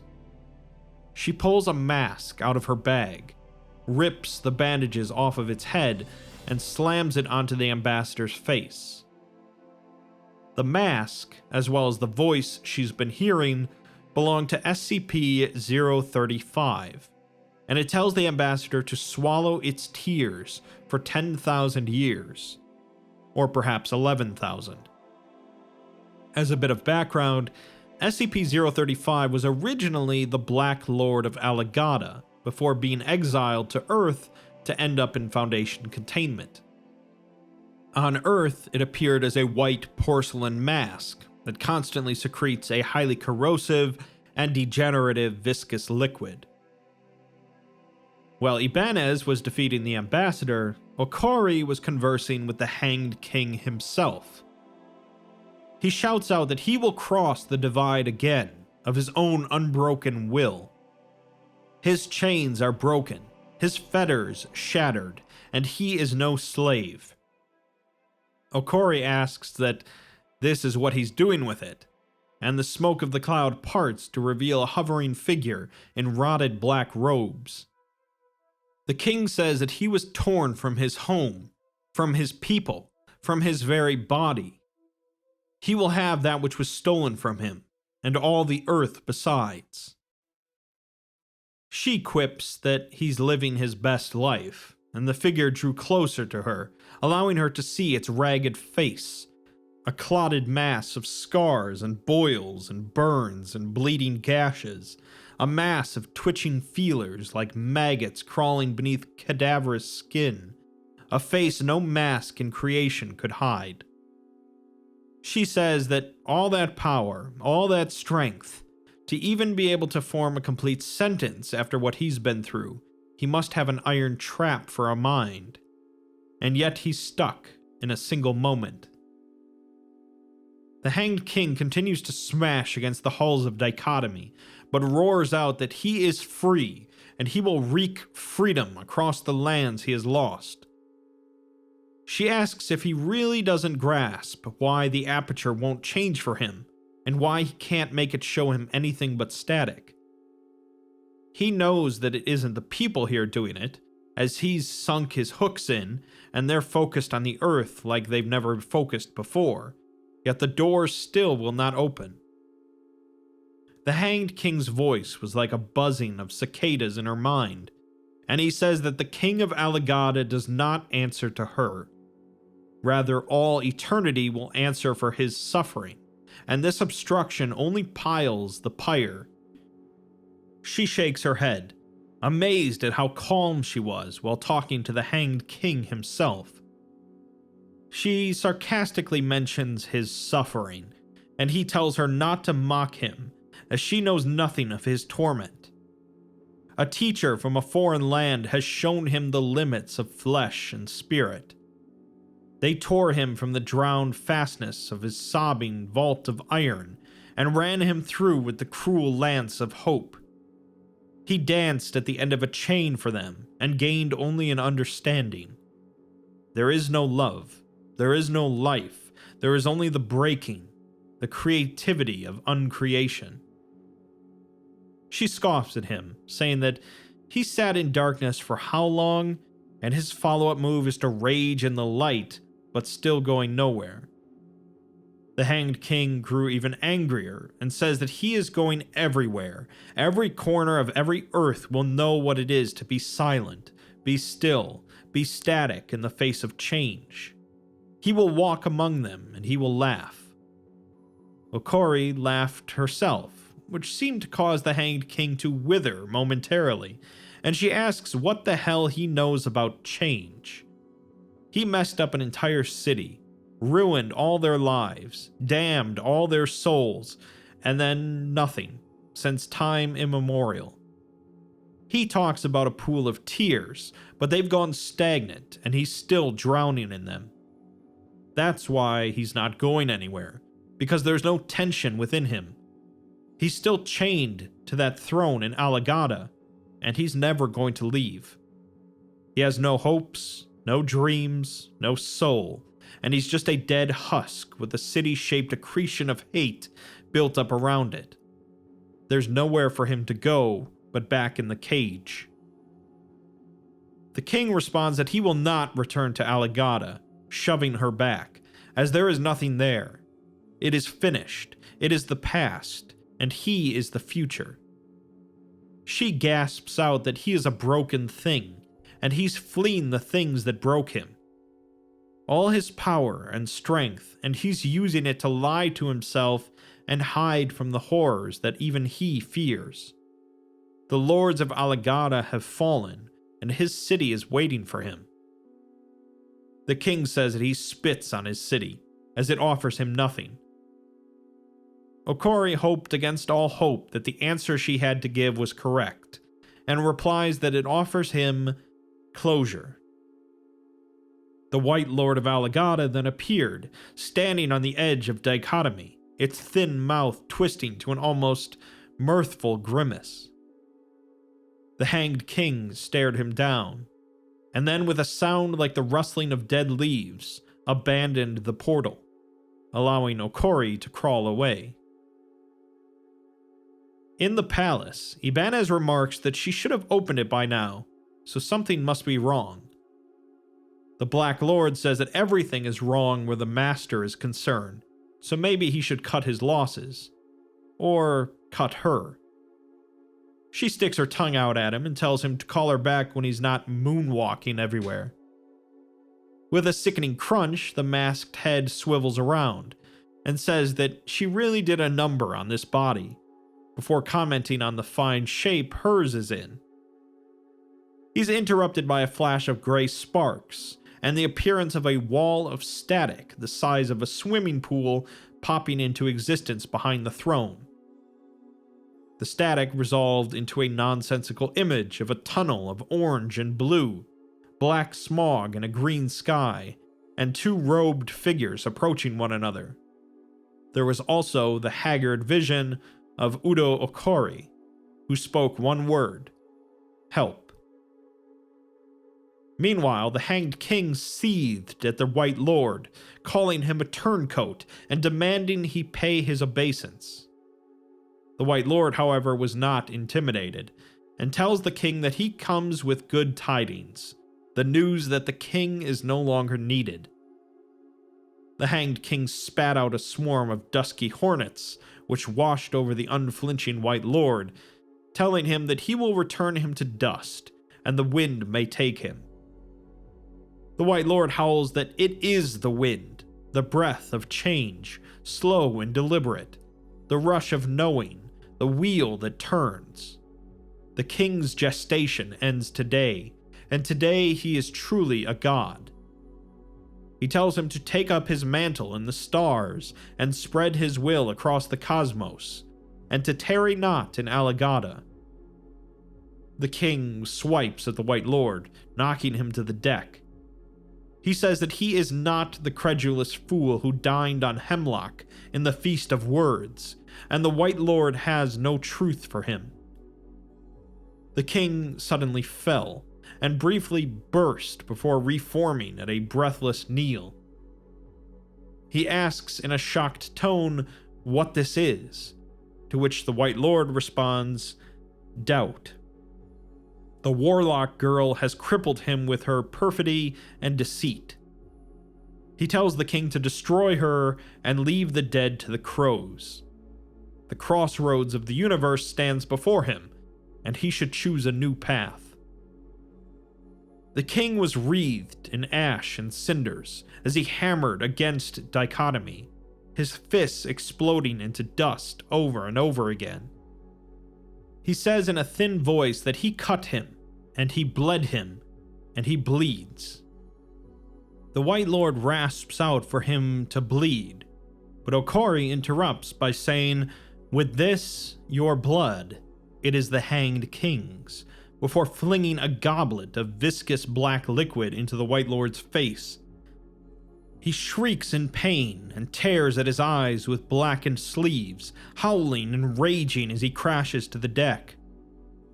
The hanged king rose again, turned to Okori, and asks why. She shrugs and says that the choice wasn't the White Lord's or hers, it's his.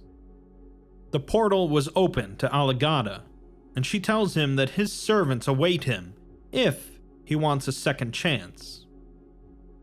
Her father runs out from the crowd towards the fallen lord and kicks his mask off, sending it skittering across toward the hanged king. The king picks up the mask and stares at Okori, asking her if the faithful exile has returned. She nods. So he says that he will go to Alagada and see what changes he might make. He begins gliding towards the aperture, and she looks towards her father, who remarks that he told her. She made a noise halfway between joy and despair, and says that she opened the thing herself. He smiled at her and says that of course she did. She's twice the spirit that empty husk could ever be. She knows who she is, and she's not lying to herself, nor is he lying to her either. Not anymore. That's not the only reason it opened for her, though, as she's torn between two places. She wants to go back with her friend, but she also wants to stay here with him, and she can't do both. She says she knows, and he says that she has to go, to which she also says that she knows. He tells her that she has to go now, while she's still unsure, otherwise the gate will close. He hands her the White Lord's robe, pulls her into a tight embrace, and eventually tells her to go home. He then wraps the robe around her, as living matter couldn't pass through the veil around Korbanik, but the robe of the White Lord exuded an impervious shield of unlife. He walks her to the portal and smiles in the face of her tears. She asks him if he'll be okay, knowing that it's a stupid question, as she just had to hear him lie to her, if only one more time. He laughs and says that she found him in the desert and brought him to the end, so that's the hard part over. In the palace of Alagada, Okori drops the filthy robe to the floor and embraces Ibanez, her father watching for a moment through the open aperture before turning and walking away. Okori sobs that it was a stupid, stupid plan, and Ibanez asks if that was her dad, but she replies that they don't have time. The Black Lord then says that he was hoping to surprise them, and they see him standing beside the hanged king, sitting slumped over on the throne. A myriad of tiny, faceless creatures were pulling chains and singed ropes across his motionless body. The Black Lord says that dimensional travel is so very draining, and his liege lord needs his rest. Okori approaches and says that she thought he was the faithful one, to which the Black Lord responds that he is, as they would have let him rot for all eternity, while he only plans on taking the lead for an eon or two. The Red and Yellow Lords both step into the light, and the Black Lord says that they're all on the same page, and they're going to do some exploring, as he eyed the portal hungrily. Ibanez says that they're welcome and not to call them, but the Black Lord asks why he would need to call them, as they're not going anywhere. Okori growls that she could seal the aperture and not to test her, but the Black Lord laughs and says that he has warned enough mortals to know better. She would lose so much if she shut that door, as she'd never be able to open it again. Okori curses at him, and the Black Lord lunges at the two. Okori chucks 2 fistfuls of Corbinic sand into his face, and the aperture snaps shut. Ibanez claps her hands, and the door located in the floor beneath them under centuries of dust and dried tears opens up, dropping Okori and Ibanez into another world, their own. The Black Lord wipes his face clean and flicks a mass of sand onto the walls, congratulating the two.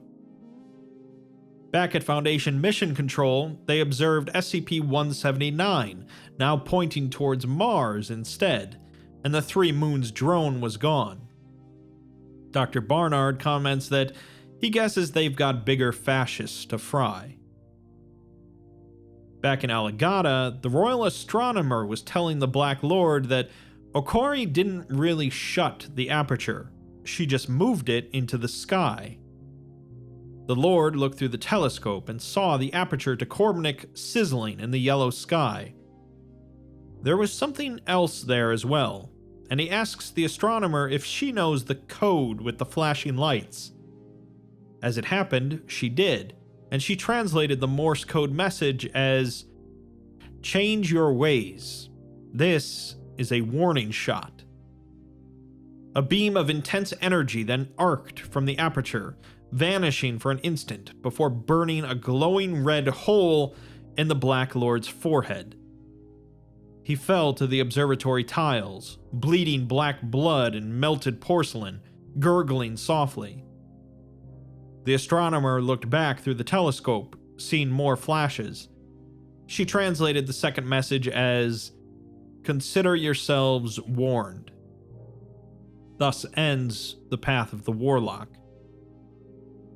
With all 4 temporal paths completed, we can finally view the last part of the SCP-6500 file, titled Crossroads.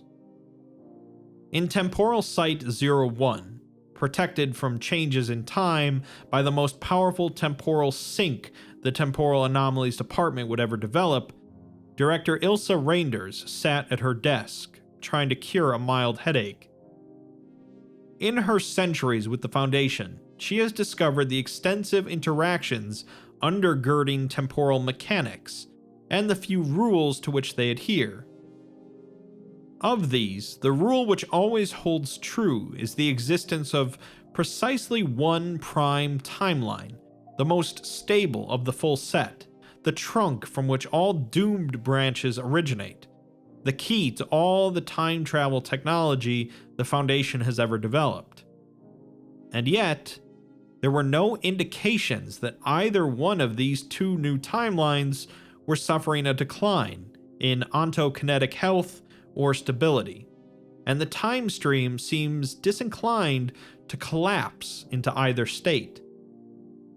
It's because of this conundrum that she was sitting in her office with bloodshot eyes, staring at her desk terminal.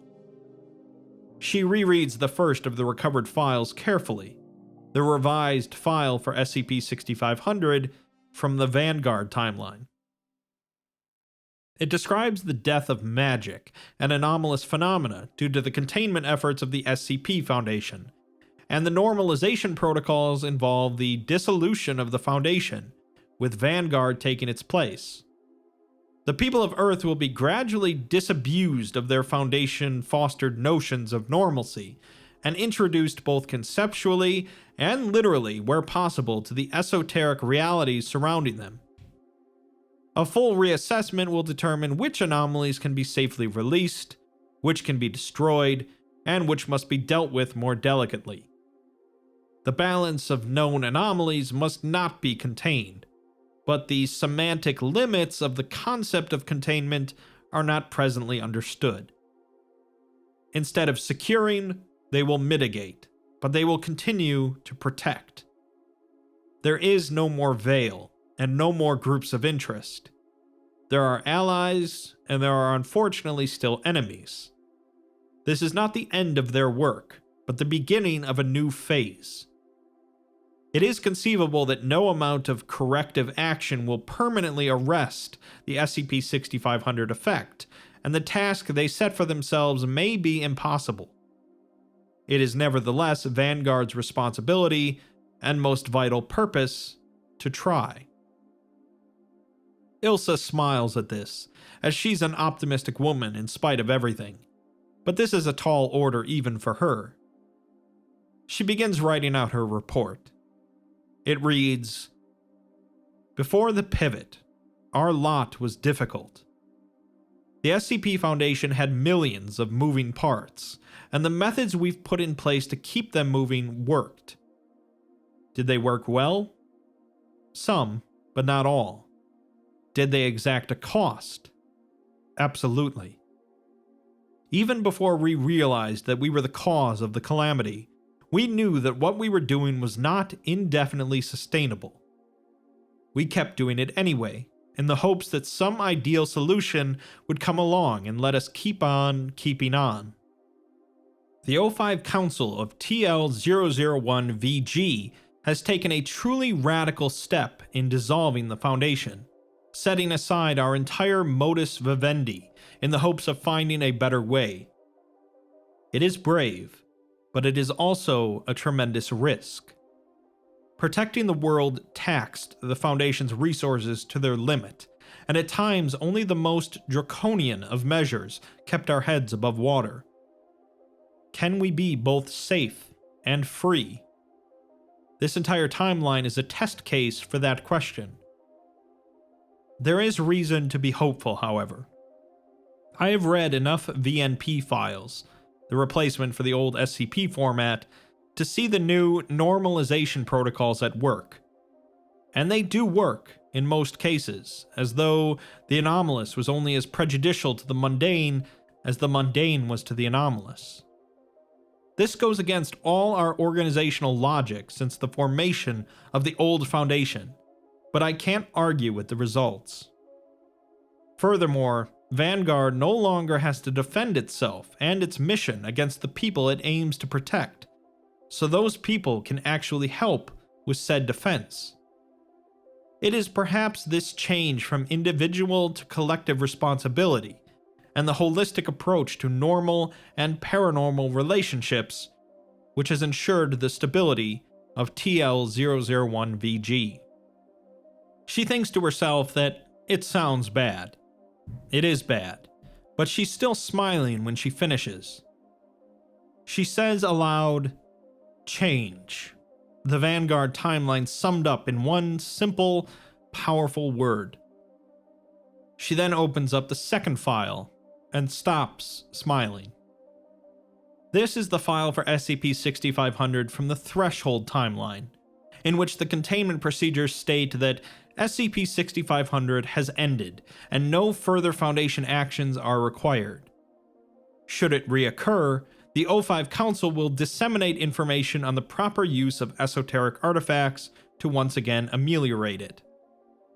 It describes 6500 as a dramatic, short-term alteration in the sustainability of anomalous life and phenomena on Earth, and linked multiversal planes. The resultant waning of thaumaturgical effects and the failure of esoteric physics resulted in the neutralization of a sizable portion of the SCP database, and a significant die-off of anomalous species and monotypes. The Records and Information Security Administration is preparing an exhaustive catalog of these losses, and the database will be adjusted accordingly.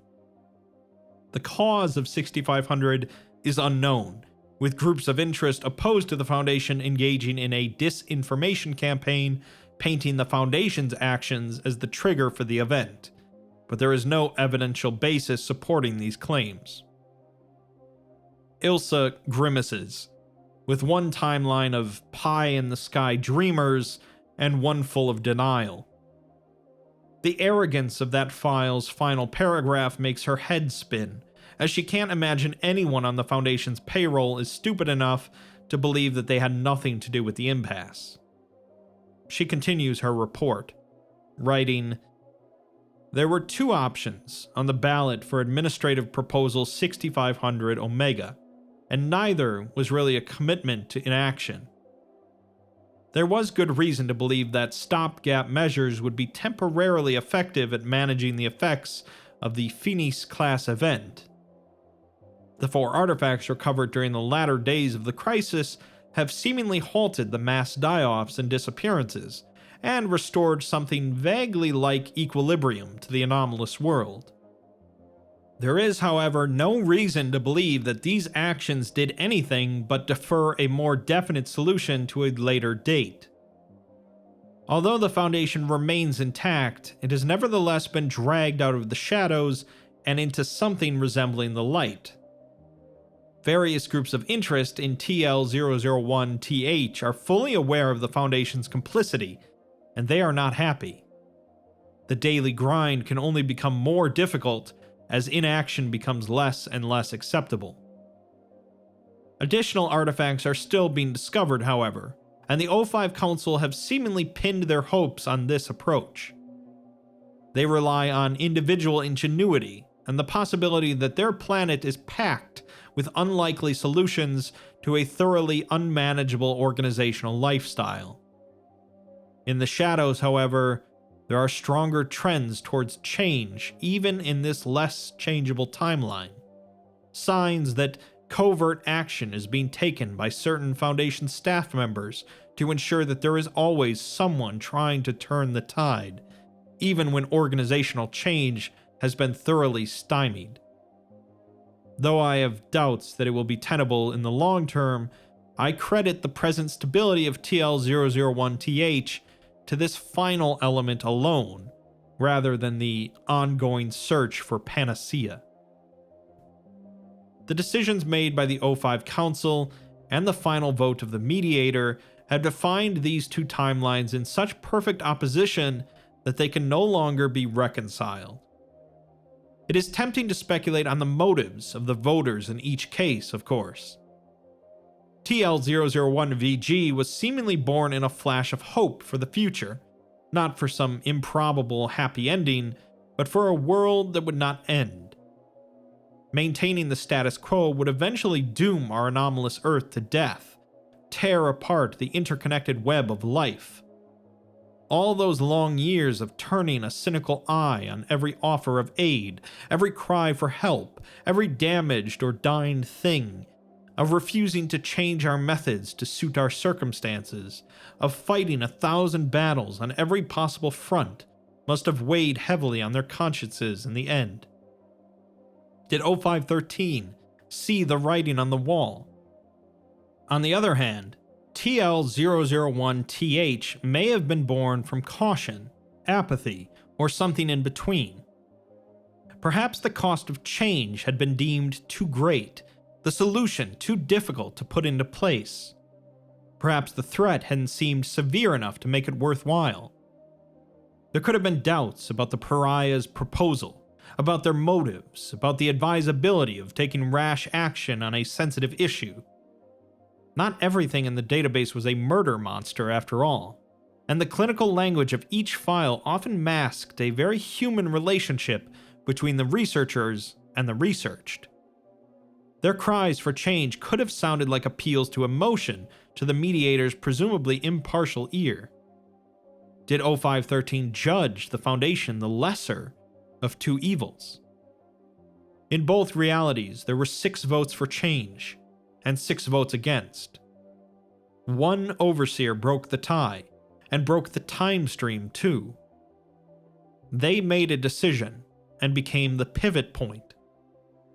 Whatever their reasons, whether they were right or wrong, what happens next is the immediate result of their inclination to act. There will be consequences either way. Vanguard will face the Herculean task of remaking human society to fit the facts of paranormal life, while the SCP Foundation will find it harder every day to pretend that the matter is under control, that their beds aren't burning. She notes to herself that her prose is getting florid, and remembers that there's still one more file to review, one that she hasn't had the guts to look at yet. The file describes SCP-6500 as not having any single definition yet accepted by the O5 Council. No containment procedures have been set, as without a clear understanding of the event's nature, it is impossible to act upon it. Recommendations for further study have been placed before the Council, but they remain deadlocked, and the file will be updated when a verdict is reached.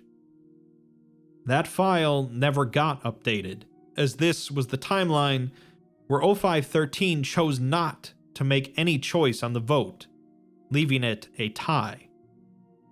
That timeline no longer existed, and she wondered why before suddenly realizing. She finishes her report, writing, "It isn't a pivot if nobody moves." That simple fact, so pithy and so literal, is the only possible explanation for the persistence of these two new baseline realities and the collapse of the static alternative. One world will grow and the other will stagnate, but the only other option was simple oblivion. Whatever their policies and politics and personal preferences, neither version of O513, whose reality survived, refused to take responsibility for what happened next. One judged continuity paramount and trusted that the problem could be solved without changing the system. One judged the system the problem and promised to do better. Two irreconcilable poles, two causes forever separating the worlds which are their effects. I theorize that timelines, like civilizations, need momentum to stay the course. This may sound unscientific, and it may sound unprofessional, but it's what the evidence supports. I choose to believe that choice, that action, is the key. Ilsa shuts things down, as that's enough for one day, and there will be more to do tomorrow, in every world that still spins on. She submits her report, and the final text reads, "You did not fade. You did not fail, but made a choice and tipped the scale. Two journeys out of joint diverge beyond the point of no return." And that's SCP-6500, the longest single article on the site. Although, to be fair, it's really more like 9 different articles combined together with a shared thread. It seems that both timelines ended up working out, each with their own problems, but each prevailed due to choosing their direction and sticking to it. I'd like to take a brief moment to congratulate the myriad of authors and artists that put all of SCP-6500 together, and recommend that if you liked these videos, to read the actual article yourselves sometime to fully appreciate the art and writing. While it's true that the SCP universe started out with a number of disparate articles that each looked at an anomalous phenomena, the growing universe of connected characters and locations is one of my favorite aspects of it, and SCP-6500 was a great showcase of how wild this universe can be.